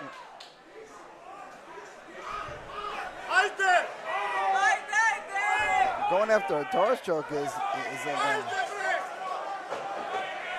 What union do you think he works for? no, I think he just takes thumbs. He imports carpets. Yes. Larry's trying to fight out of this. Larry's going to go to sleep in 2 seconds. Yeah, Larry is asleep. Now go back to playing that Russian song. Yeah, I know. Put that back on. Put that back on. This ain't it. I know. Listen, we don't need that because what if it starts hyping up TJ Ragusa? No, this is Mosh Pit. I want to hear Ratatanzan, whatever that was. Batakankan, yeah. Put on that Batakankan. I think he did pop his leg. Look, I told you he hurt his leg. Look. I told you on that takedown he hurt his leg. Yeah. It wasn't that one. That one was the anticlimactic one. The second one. I want to see the one where he got some air. It's this Let's see. Here. Watch his leg. I don't like this. Look. Oh, yeah. That was like Crow Cop when he got head kicked by Gonzaga. Hey, he said his knee pop. I told you. I did not like that. Yeah. And I was right. But let's play Batakankan. Yeah, let's just keep doing that. That's all I want to dance to now. I think his knee popped. Yeah. Hey, it's back on. I like this. Makes you want to just kick a child. in a martial arts setting, so in a gym, like a Tiger Showman's, just boom. I don't know, man. I got some kids that'll mess you up. I don't think so. I'll kick Andrew across the room. Bro, you don't know what Riley can do to you. I can't. Now, Riley's cool, so I can't do that. But I'll just hit one of them little dude. Boom.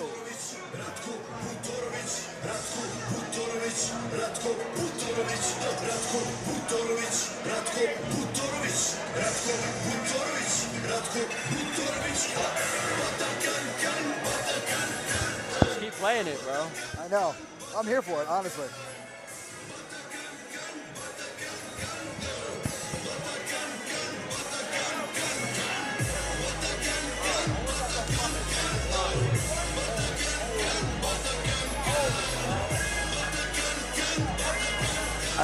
Now, just so you guys know, Alex is over here just vibing out. He is just having a moment, folks. He is just rocking out to Batallas Épicas.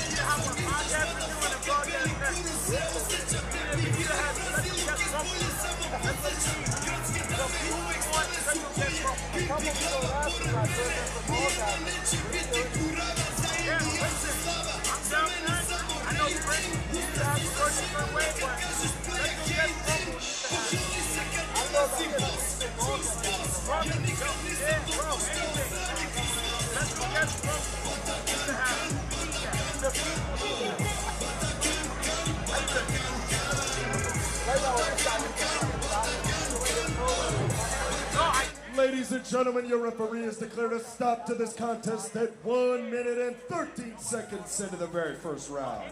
Declaring your winner by submission via doorstop, Zvezdan Dukin. Man, what a dominant performance, and earning the BJJ purple belt to match that judo black belt that he showed off tonight. And the EMTs are working on Larry because he definitely hurt his knee with some of that big high amplitude takedown we saw.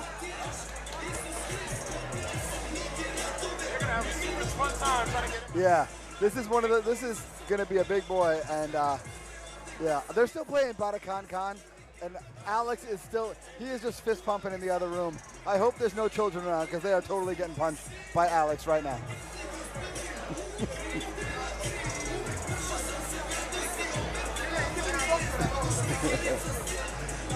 Now, Dukic just walked past me, guys. He's every bit as large as he looks on the camera. It's going to take every one of the CFTs to get this massive man out of the cage here. Good Lord.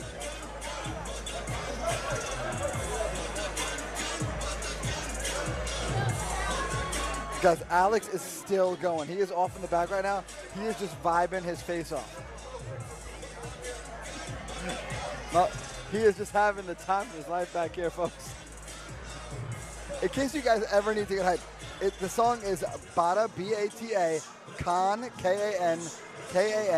It's by Juice. And it is just causing Alex, he is what the children would call lit right now.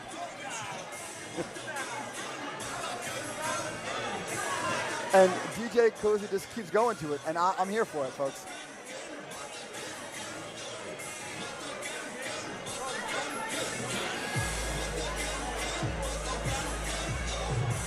All right, guys. See you guys back on the other side of this commercial break.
with the speed and letting over there like that.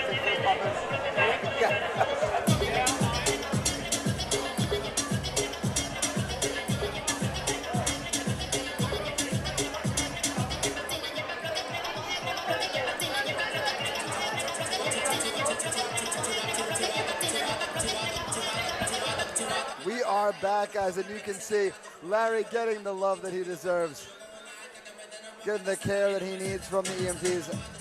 Thankfully, they have like 15 people to lift the heavyweight up. Good Lord.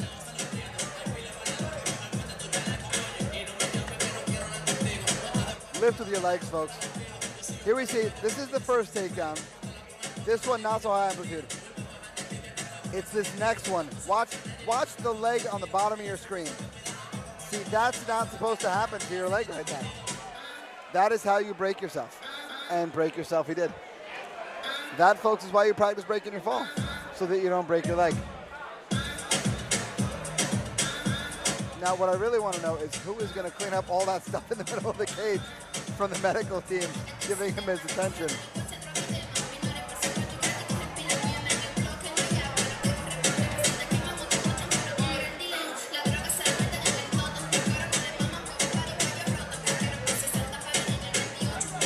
Now, we have other music playing, but I see Alex is currently running up the stairs to DJ Cozy's booth to try to get him to put Batakan Khan back on.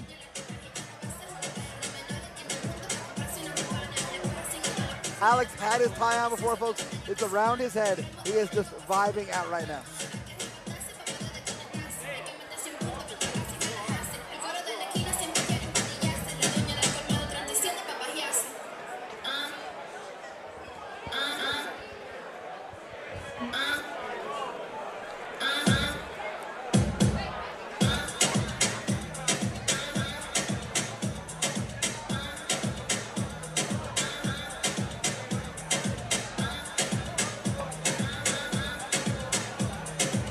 The commission's starting to clean up some of this stuff here.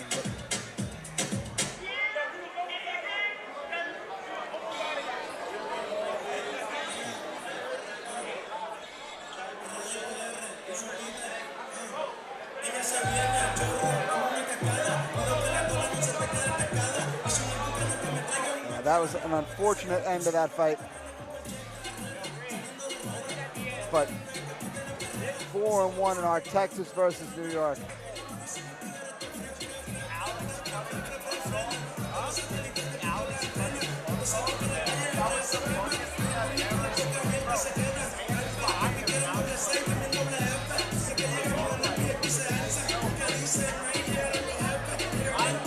Now the crowd still here in droves. Flex Fight Series 56 mosh pit.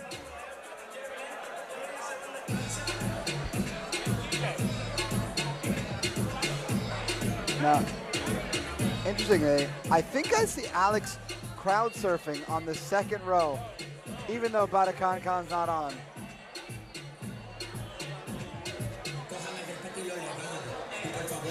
Alex is still just vibing out from Batakan Khan.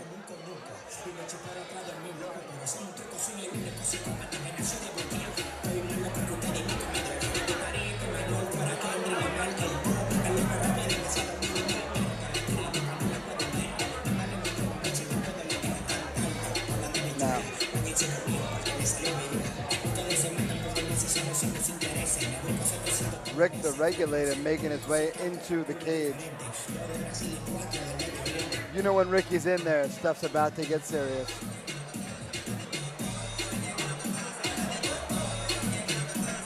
Now the commission just locked Ricky and Reed in the cage together. Are we about to get Ricky versus Reed in some kind of fight here? Because the commission has just locked the door behind Ricky and Reed in the cage. Are we about to get the voice of Flex Fight Series versus the regulator of Flex Fight Series?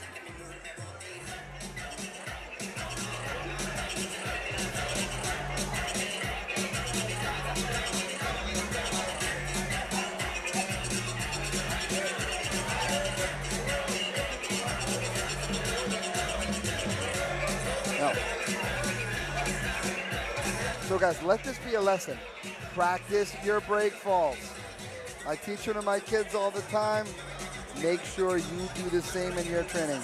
Practice your break falls.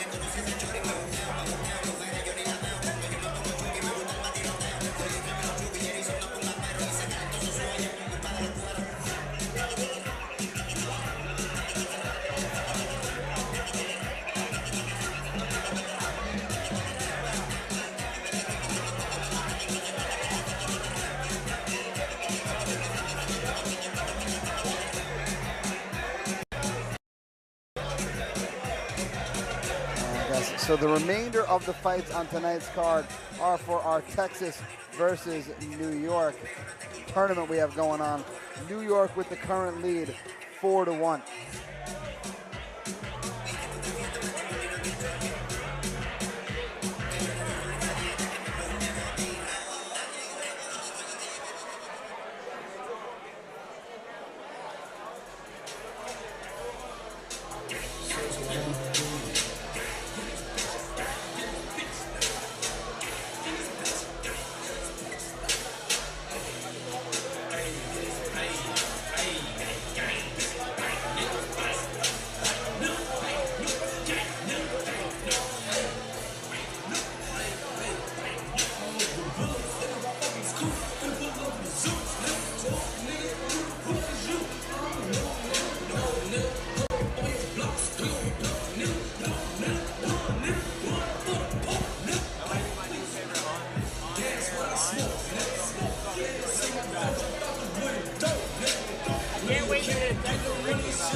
Here we see that big kick from Kobo in the fight versus, his leg did something funny there. Man, Clyde did not enjoy that leg kick as much as I did.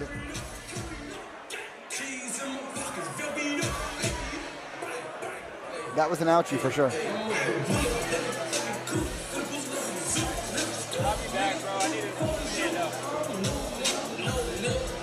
Here we see the choke finish from Antonio Cerberni, and there goes Alex. Tough as he is, out he went.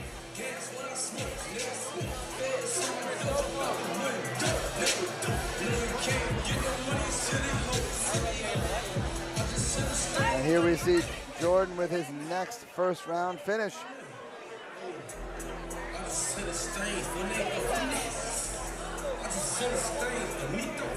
Here we see, watch, first takedown from Svendan. Here's the second one. Watch that left leg. Watch, and no, don't do that. Don't do that. That's how you break your leg. I mean, credit to Larry that he fought on with his leg just being destroyed, because that was horrendous.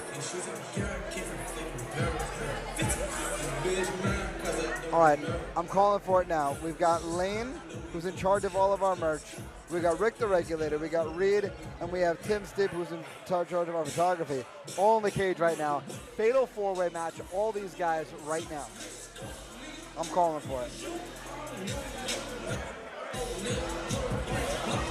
I mean, we already know that TJ Ragusa would win any and all of the office fights, but we'd have to see how these guys stacked up for second place at least. Here's from our pro fight of the evening. Ben Bagback showing off his superior grappling here.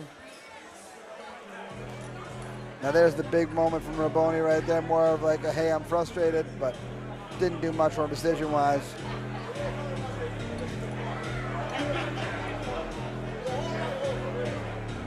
Here we see Mike Romero versus Pierre Broomfeld. It was just 5 rounds of just this. Just smashing forward, making angle. It was just violence for five rounds. It was awesome.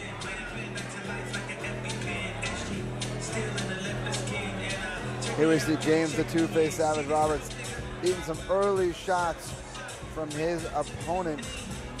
Brandon Villalba. But James gets the fight to the ground.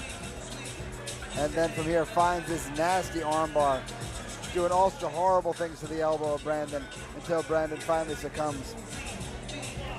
And here we have Kobo versus Clyde. Kobo landed those massive kicks again and again and again. This really was the tale of the fight, the kicks of Kobo over and over and over again.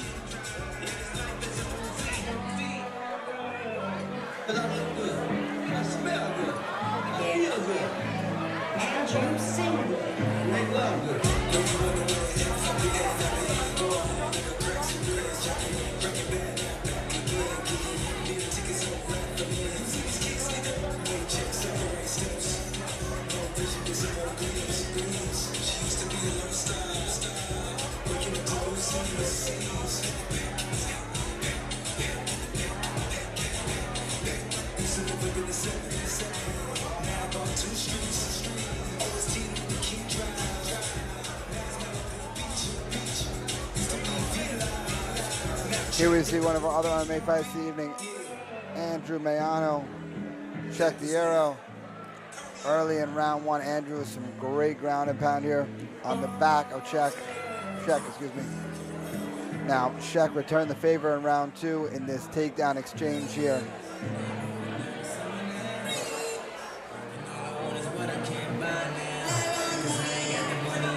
Andrew went after the back again here in round three. Right in front of those really handsome ring announcers. Now some more of the clinch work here and some great striking from Czech. Here's Eli Infante scoring the TKO over Eric Gomes.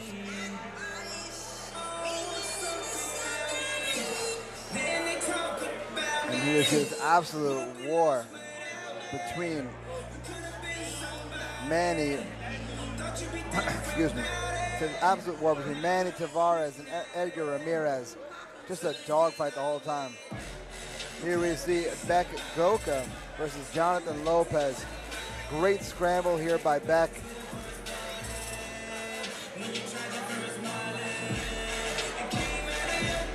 And now he's getting some ground and pound from Lopez here.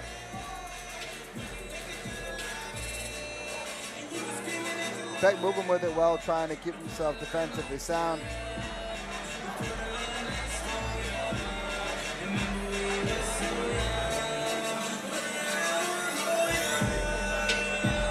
You see some of the striking from that same fight. And then eventually Lopez got the back and finished that fight with that choke right there. Here you have Lucas Nassad versus Brian Tracy. Big slam to take Tracy to the ground. Eventually getting to the mount did Lucas, where he started to unload these hands a little bit.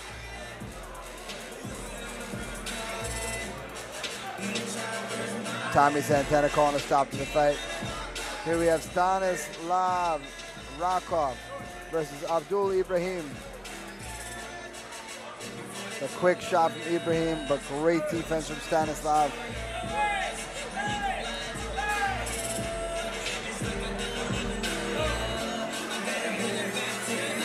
Now making his way inside the cage, please help me welcome Caden Arnold. Here we have Caden Crash Out Arnold, 19 years old, standing 5'7" out of Rival Jiu-Jitsu, fighting out of Springfield, Ohio. Been training for a year and a half, but 4 years of wrestling. Describes himself as a wrestler. 6-week camp, worked on his striking. He said his grappling will stand out. Now, he said it's his mom's birthday tonight, so happy birthday, Mom. Now, he is predicting a decision win. Predicting a decision win. I mean, that shows you want to be dominant, but... Yeah, and we've seen him fight in some of the unsanctioned fights that he's done in the BFL and so forth. He's a veteran of the Brawlcasters on YouTube. Currently broadcasters. His opponent, please help me welcome Brian Guerrero. Sits at 1-1 on the night. Yeah. His opponent looking to play spoiler. Oh, this is Brian Guerrero. Yeah. All right. Brian El Guapo Guerrero, 22 years old, standing 5'9", out of Renzo Gracie Academy, Queens by way of Dominican Republic. 4 years of training, 1 year with this team. 17-3 in kickboxing, 1-1 in MMA. Last fight back in January, a TKO win. Describes his style as calculated. He's worked on mixing it up in camp. Said he's better everywhere. This fight also dedicated to his mom. He said we will not see the second bell and told us to enjoy the show. Yeah, Brian's a dog, bro. Brian is a certified dog. Yeah. Bona fide stud. Vicious TKO in his last fight, man. I can't wait to watch this one. Did you just pull an Enzo Amore on me? I did, my boy. I did. I used to love Enzo Amore. He was hilarious. Yeah, even though he's absolutely a horrible human being. So am I, but I'm funny. Nah. Nah, not on the same length of that, but I just talked about wanting to kick a kid because of a song, brother. Hey, your mom laughs, so it can't be that bad. My mom texts me, she goes, that might have been the greatest sign of the night. If your mom laughed, then it's fine. Madam Leone, right? She said, man, I've got to be at a much different station of life if I'm a madam now. She said to Alex, well, now you got to bring that to the next family event. Yes. Ladies and gentlemen, your next match is a mixed martial arts bout between two warriors in the super bantamweight division. Brought to you by Super Rare Fights. Introducing first, fighting down to the blue corner, representing Prideful Jiu-Jitsu. Ladies and gentlemen, make some noise for Caden Arnold. Introducing his opponent, fighting out of the red corner, representing Nashville Municipal Auditorium. Ladies and gentlemen, make some noise for Brian El Guapo Guerrero.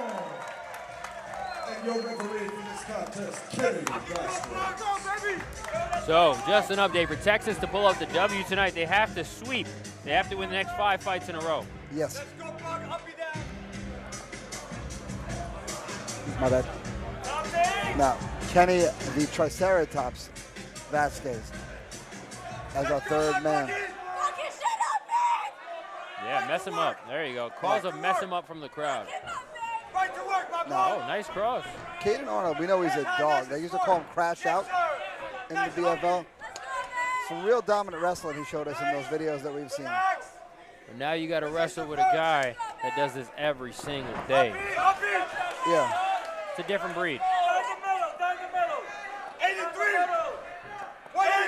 And if you look, Arnold's already bleeding. Yeah. Well, that's how solid the hands of Guerrero are. Shot from a mile away. Relax. Against 72. 72. 72. 272. Let's go, Brian. 272. Behind that jab, baby. Easy. 272. Nice. Nice. Oh, the jab sat him down. That's it. That's it. That's it.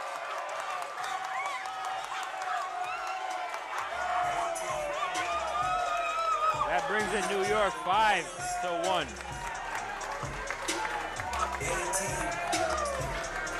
And a broadcaster's alum has fallen. That's right. He's still built to brawl in our eyes. Yeah, he just faced a big step up in competition. Exactly.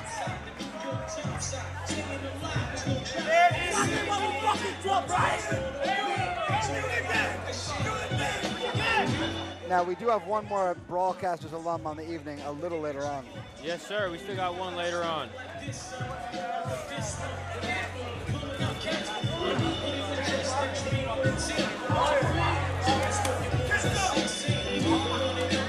Yeah, see, the crisp hands of Brian made all the difference. He had Caden shooting from very far away. Yeah, and Caden was protesting. He said he got hit in the back of the head. Looked like clean ground and pound to me. Yeah. That's clean. If anything, Kenny ran into the back of his head. Yeah. But again, how could he know? He was balled up trying to defend himself. Ladies and gentlemen, your referees declare a stop to this contest at 57 seconds into the very first round. Declaring your winner by TKO, Brian El Guapo Guerrero. both classy in victory and defeat. Love to see that. Yeah, it's hard when you run into a guy like that. Yeah, exactly. 5-1. Yeah, Brian's a tough night out for anybody, let alone somebody in their first sanctioned fight.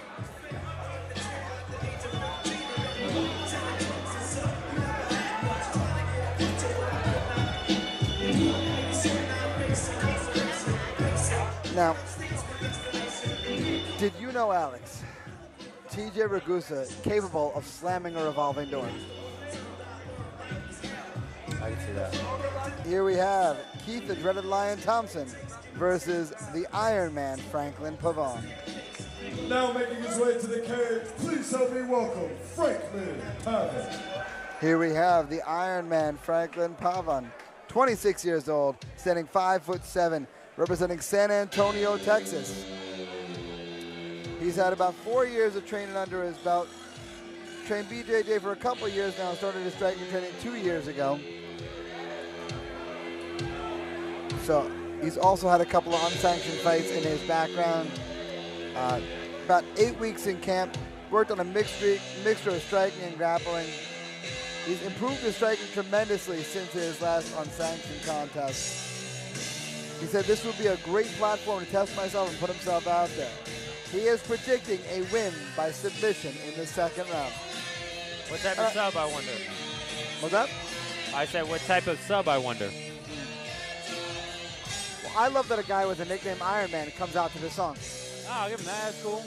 Good gameplay.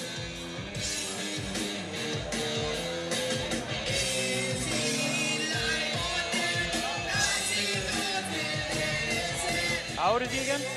He is 26. Yeah, 26.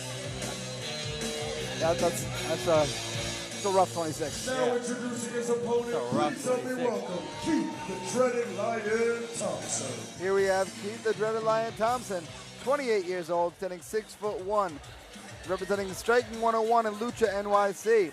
From Queens by way of Manchester, Jamaica. 3.5 years of training. He is a BJJ purple belt. Last fight back in January, a MMA loss. Describes his style as calculated pressure. Took this fight on 2 weeks' notice. Worked on his striking tremendously. Now, he is predicting a knockout or a submission. He wanted to give a thanks out to his strength and conditioning coach John and his MMA and striking coaches Andy, Sensei Jonathan, and Gary. This fight dedicated to his grandmother and his team.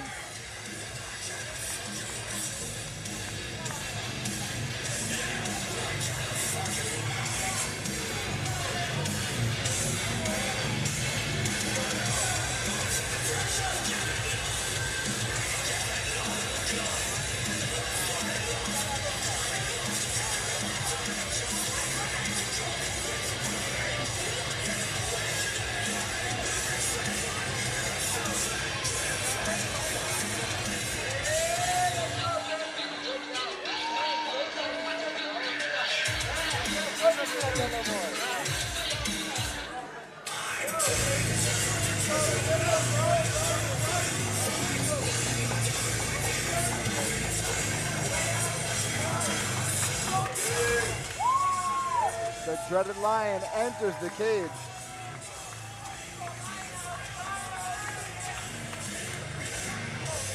Ladies and gentlemen, your next match is a mixed martial arts bout between two warriors in the welterweight division. Brought to you by Broker Streetwear.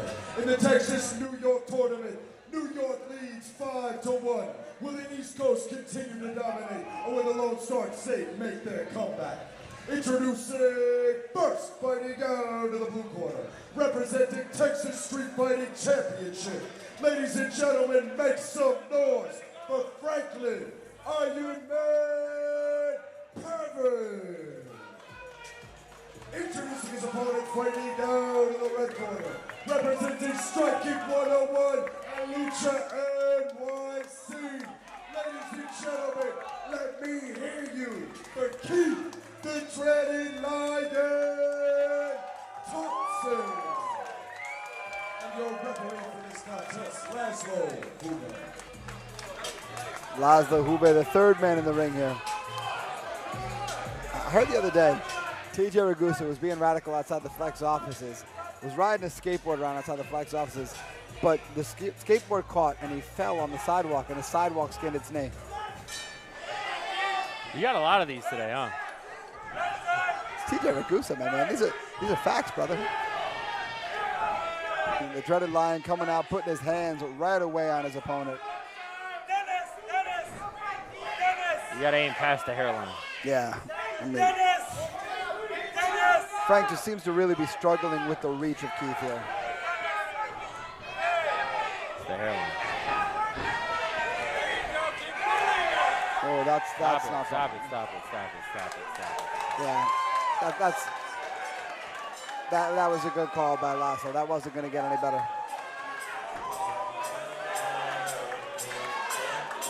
Again, once you start running away like that, yeah, you've given away the fight at that point.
Your referee has declared a stop to this contest at 32 seconds into the very first round.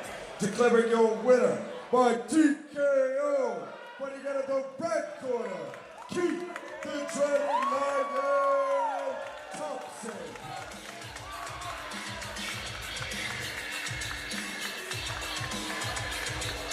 Great finish from Keith there.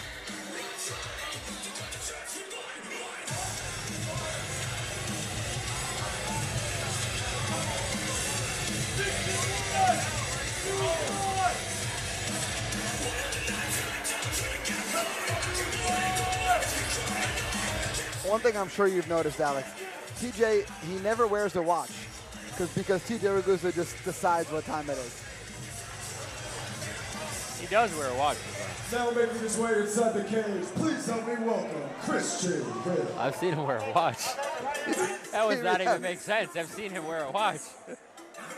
It's just your imagination playing tricks on you. Right. Here we have Christian Homegrown Ritter, 26 years old, standing 5'10", representing TSFC out of Bethel, North Carolina. 5 years of training under his belt.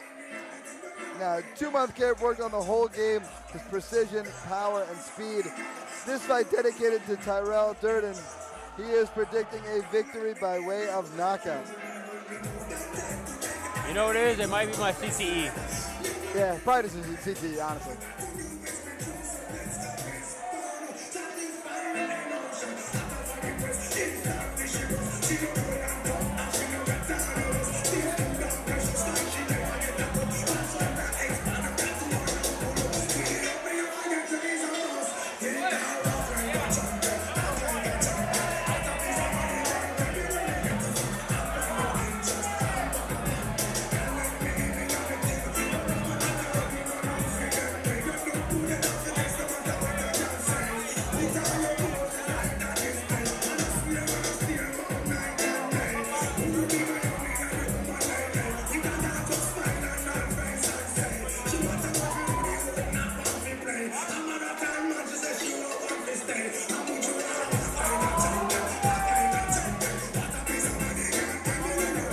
Now making his way to the cage, please welcome his opponent, Dylan Bear.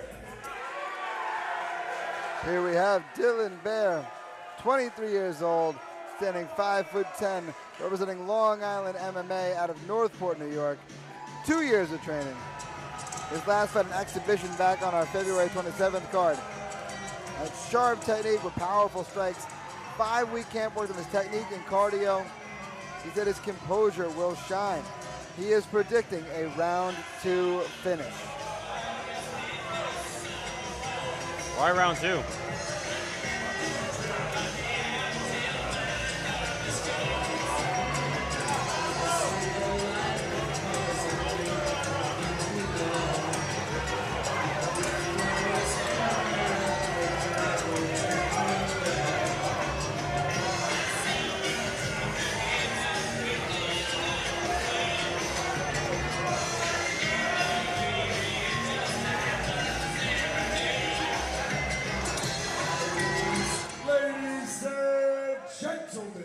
Your next match is a kickboxing bout between 2 warriors in the lightweight division.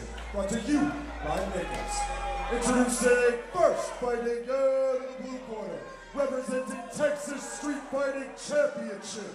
Ladies and gentlemen, make some noise for Christian Homegrown Raider. Introducing his opponent, fighting out in the red corner, representing Long Island MMA. Ladies and gentlemen, put your hands together for Dylan Bam! And your referee for this contest, Laszlo Buda.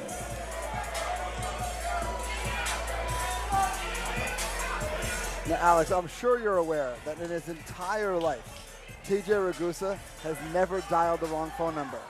The other person just picked up the wrong phone. Right away, get to it. Nice straight right hand by Dylan there. Hands up, nice and tight.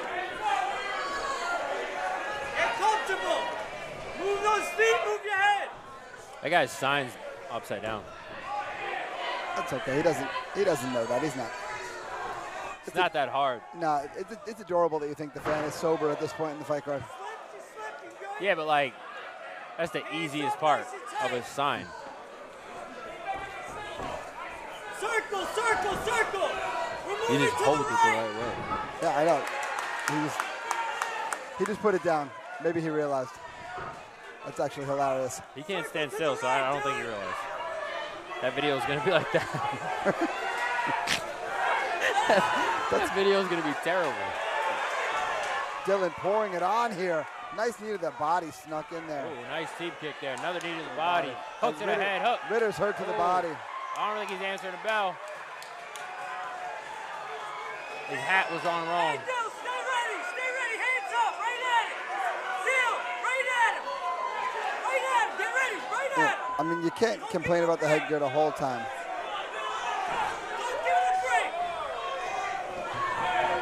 Christian's hurt to the body again. Yeah,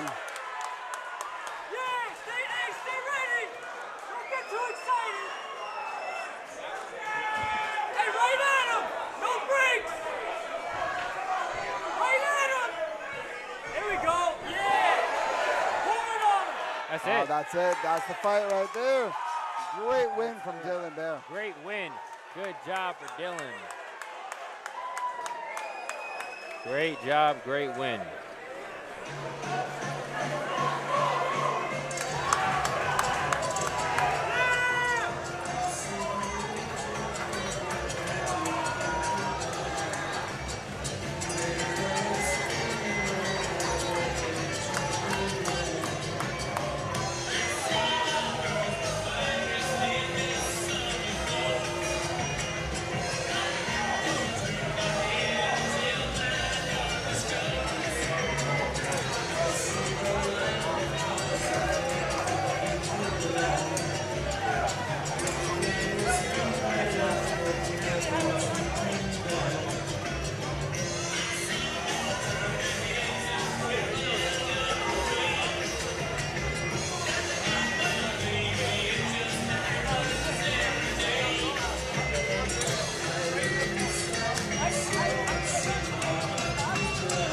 Ladies and gentlemen, your referee has declared a stop to this contest at 1 minute and 44 seconds into the very first round.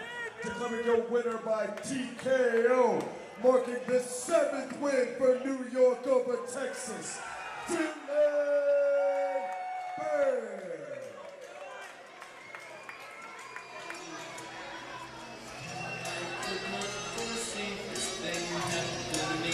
Now, Alex, did you know that Voldemort refers to TJ Ragusa as you-know-who? I can see that. I can see that.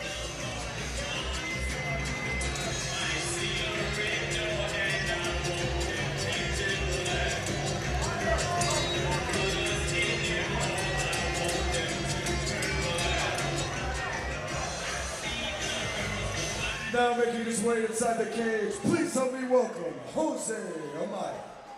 Here we have Josue Blessed Amaya, 23 years old, standing 6 feet tall, representing Lone Star Muay Thai and TSFC travel team from Fort Stockton, Texas. That is an awesome looking beanie he's wearing there, Alex, as he is our final Brawlcasters alum of the evening. Get that and other Brawlcasters merch on brawlcasters.printful.me. Rocket it to the cage. 3 years of training under his belt, 6 months with this coach. He's a Muay Thai yellow belt. 12-week camp, worked on getting better little by little. A powerful individual. Please help me welcome Marcus Burns. Here we have Marcus Burns, 29 years old, standing 5'6" from Iron Rooster / Boncho MMA out of Brooklyn, New York. 10 years of training. He is a BJJ blue belt. 8-week camp, worked on everything. So he worked on his entire game, patience, measured, this fight dedicated to his family.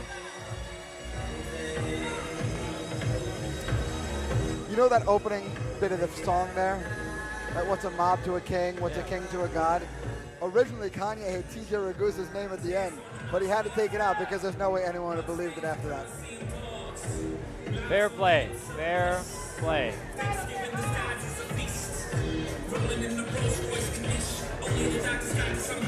Yeah, that was a great one. I'm proud of you.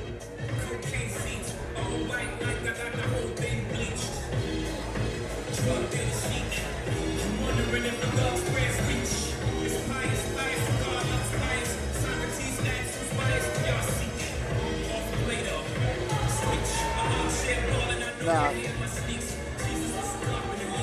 some of the footage we've seen on Josue, very powerful, big, heavy kicks. Up to the king. Wrong guy. Does have the crowd not in his favor. All room for Marcus Burns, it seems. Ladies I didn't hear you, I'm sorry. Gentlemen, your next match is a mixed point. martial I said arts the crowd bout is between definitely two room for Marcus warriors in the featherweight division. Brought to you by Medicine in Bad Places. Introducing first, fighting down to the blue corner, representing Texas Street Fighting Championship. Ladies and gentlemen, make some noise for Josue Blessed Amaya. Introducing his opponent, fighting down to the red corner, representing Iron Rooster Muay Thai and Boncho MMA. Ladies and gentlemen, put your hands together for Marcus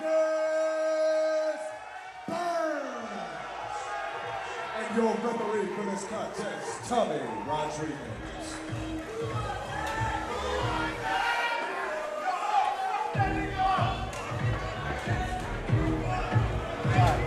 Nah. Good.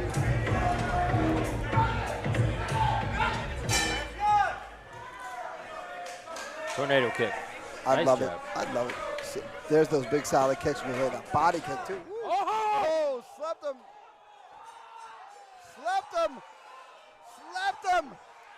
Slept him. Yes. What did I tell you? My boy did it. He is built to brawl, folks. It's the Brawlcasters beanie. The only one that wore it got a devastating knockout. Exactly. It's Jesus the power Christ. of the Brawlcasters merch, folks. Let's go. This cannot be denied. Good, you're good, The Brawlcasters merch, it is unbelievably powerful, folks. Here, watch. Here it is. Big body kick. Boom. Bang. That's it. That one's kind of illegal, but those ones there, they were okay. Tommy was already on his way. Now, with that win, Josue has evened up the Broadcasters alums to 2-2 on the night.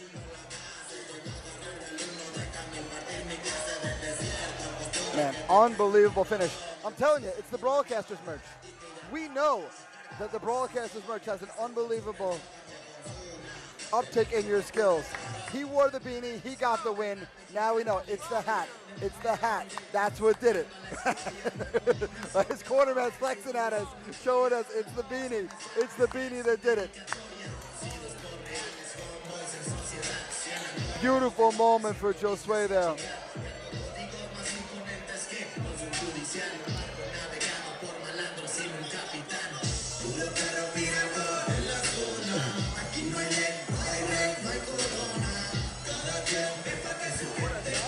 What a knockout!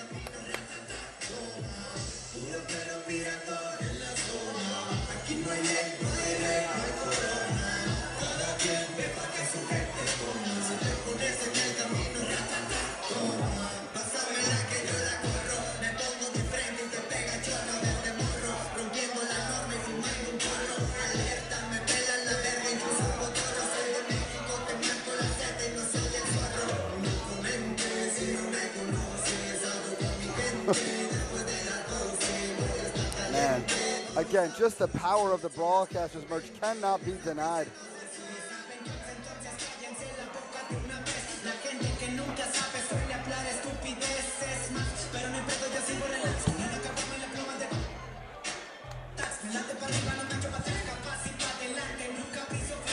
Broadcasters along with a vicious knockout. Ladies and gentlemen, your referee is going to stop to this contest at 8 seconds into the very first round. Declaring your winner by TKO, putting Texas back on the board. Fighting out of the blue corner, Josue Maya. Unbelievable knockout from Amaya right there. I'm telling you guys, it's the power of the merch. Got to get to broadcasters.printful.me. Get yourself some of the Broadcasters merch.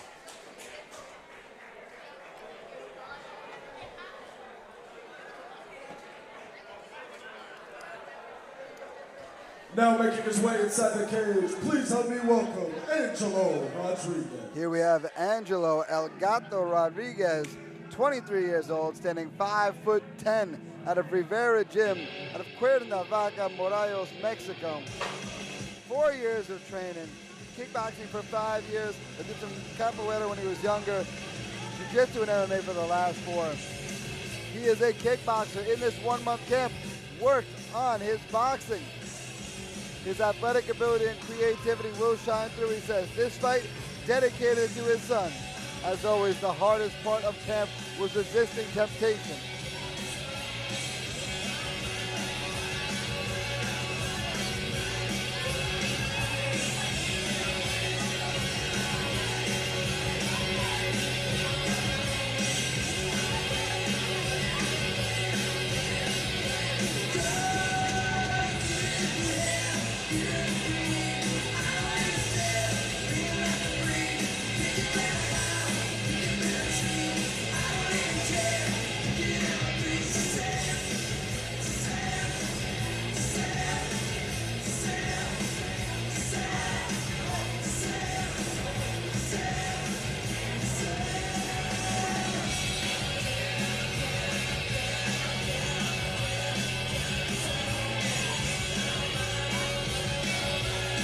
Now introducing his opponent, please help me welcome Chris Lee.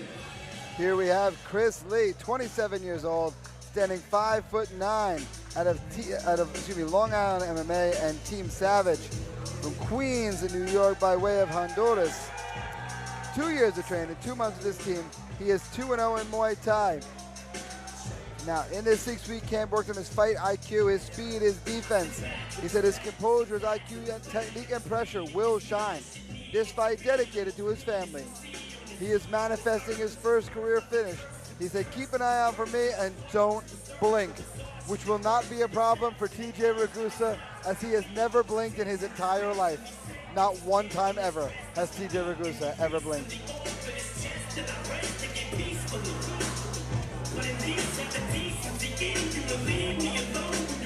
Ladies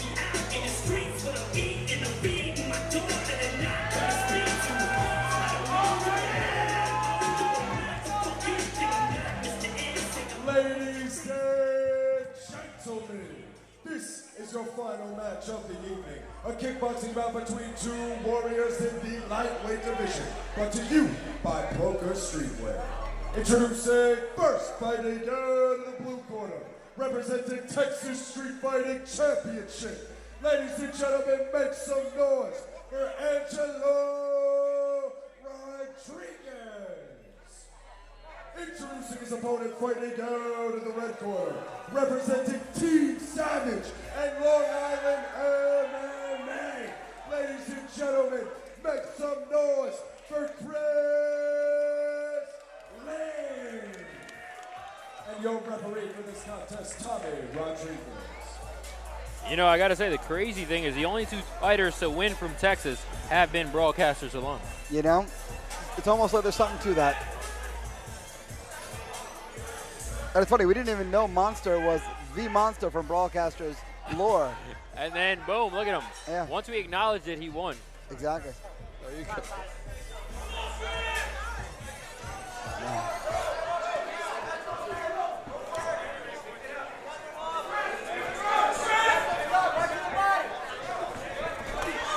Nice body kick from Chris there and a hook to follow.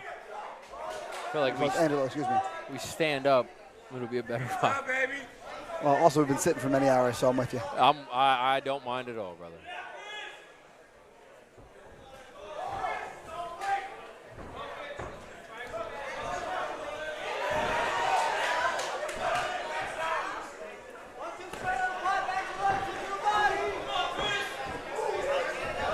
Nice kicks from Chris there. Oh, I thought he was going to hit that cool Muay Thai sweep. You know that little hip bump they do? Was gonna happen for a second. I love that. Every once in a while that crosses my brain and I just start trying to do that to everybody. I just like flying stuff, personally. I'm with you.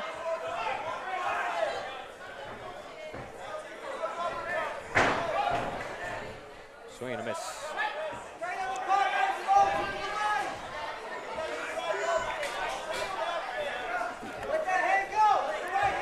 Angelo just kind of seeming to have a little bit of a hard time with his range here.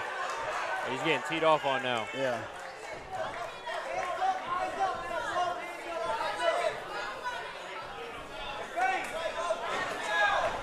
Nice leg kick there from Chris.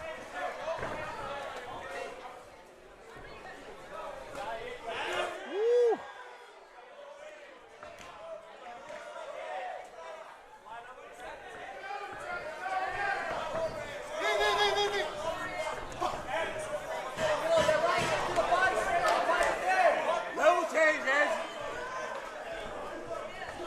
Oh.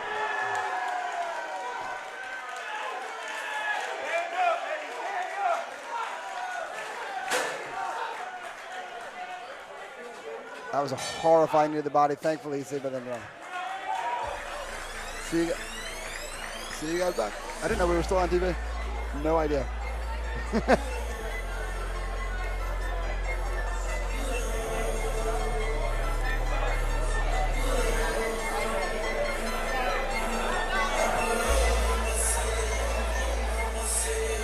So I'm just going to keep making TJ Ragusa jokes for the remainder of the night.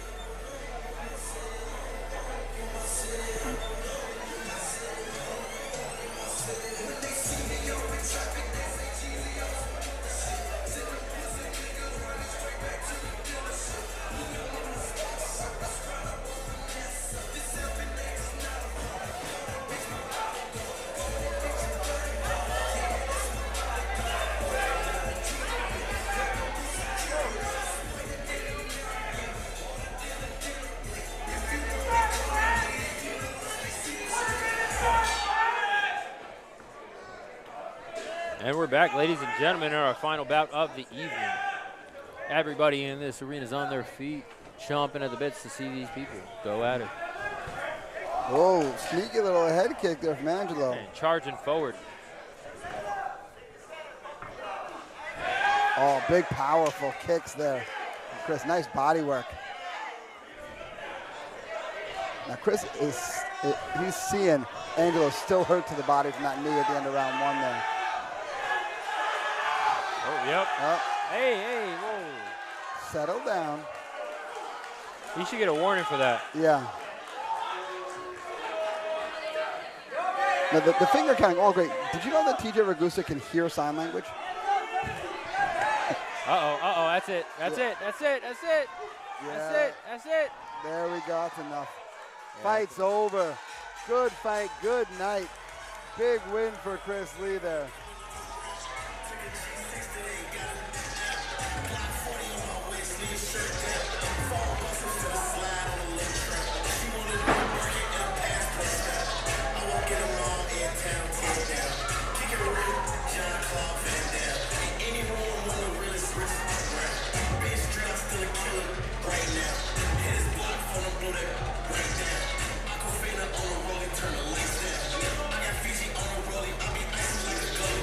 It's more of that body work. Again, Chris hurt him to the body at the beginning of the round, about round 1, and just kept pouring it on here.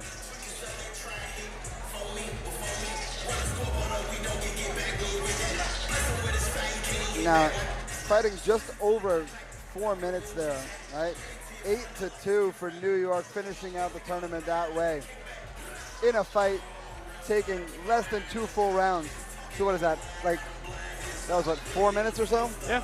Coincidentally, the same amount of time it takes TJ Ragusa to watch 60 minutes. Gentlemen, your referee has declared a stop to this contest at 1 minute and 12 seconds into the second round. Declaring your winner by TKO and bringing New York home as the winner of the tournament. Fighting out of the red corner, Chris Lee. Well, gentlemen and ladies, it has been an absolute pleasure to bring you New York versus Texas on Flex Fights 56 Mosh Pit, live from the HK Hall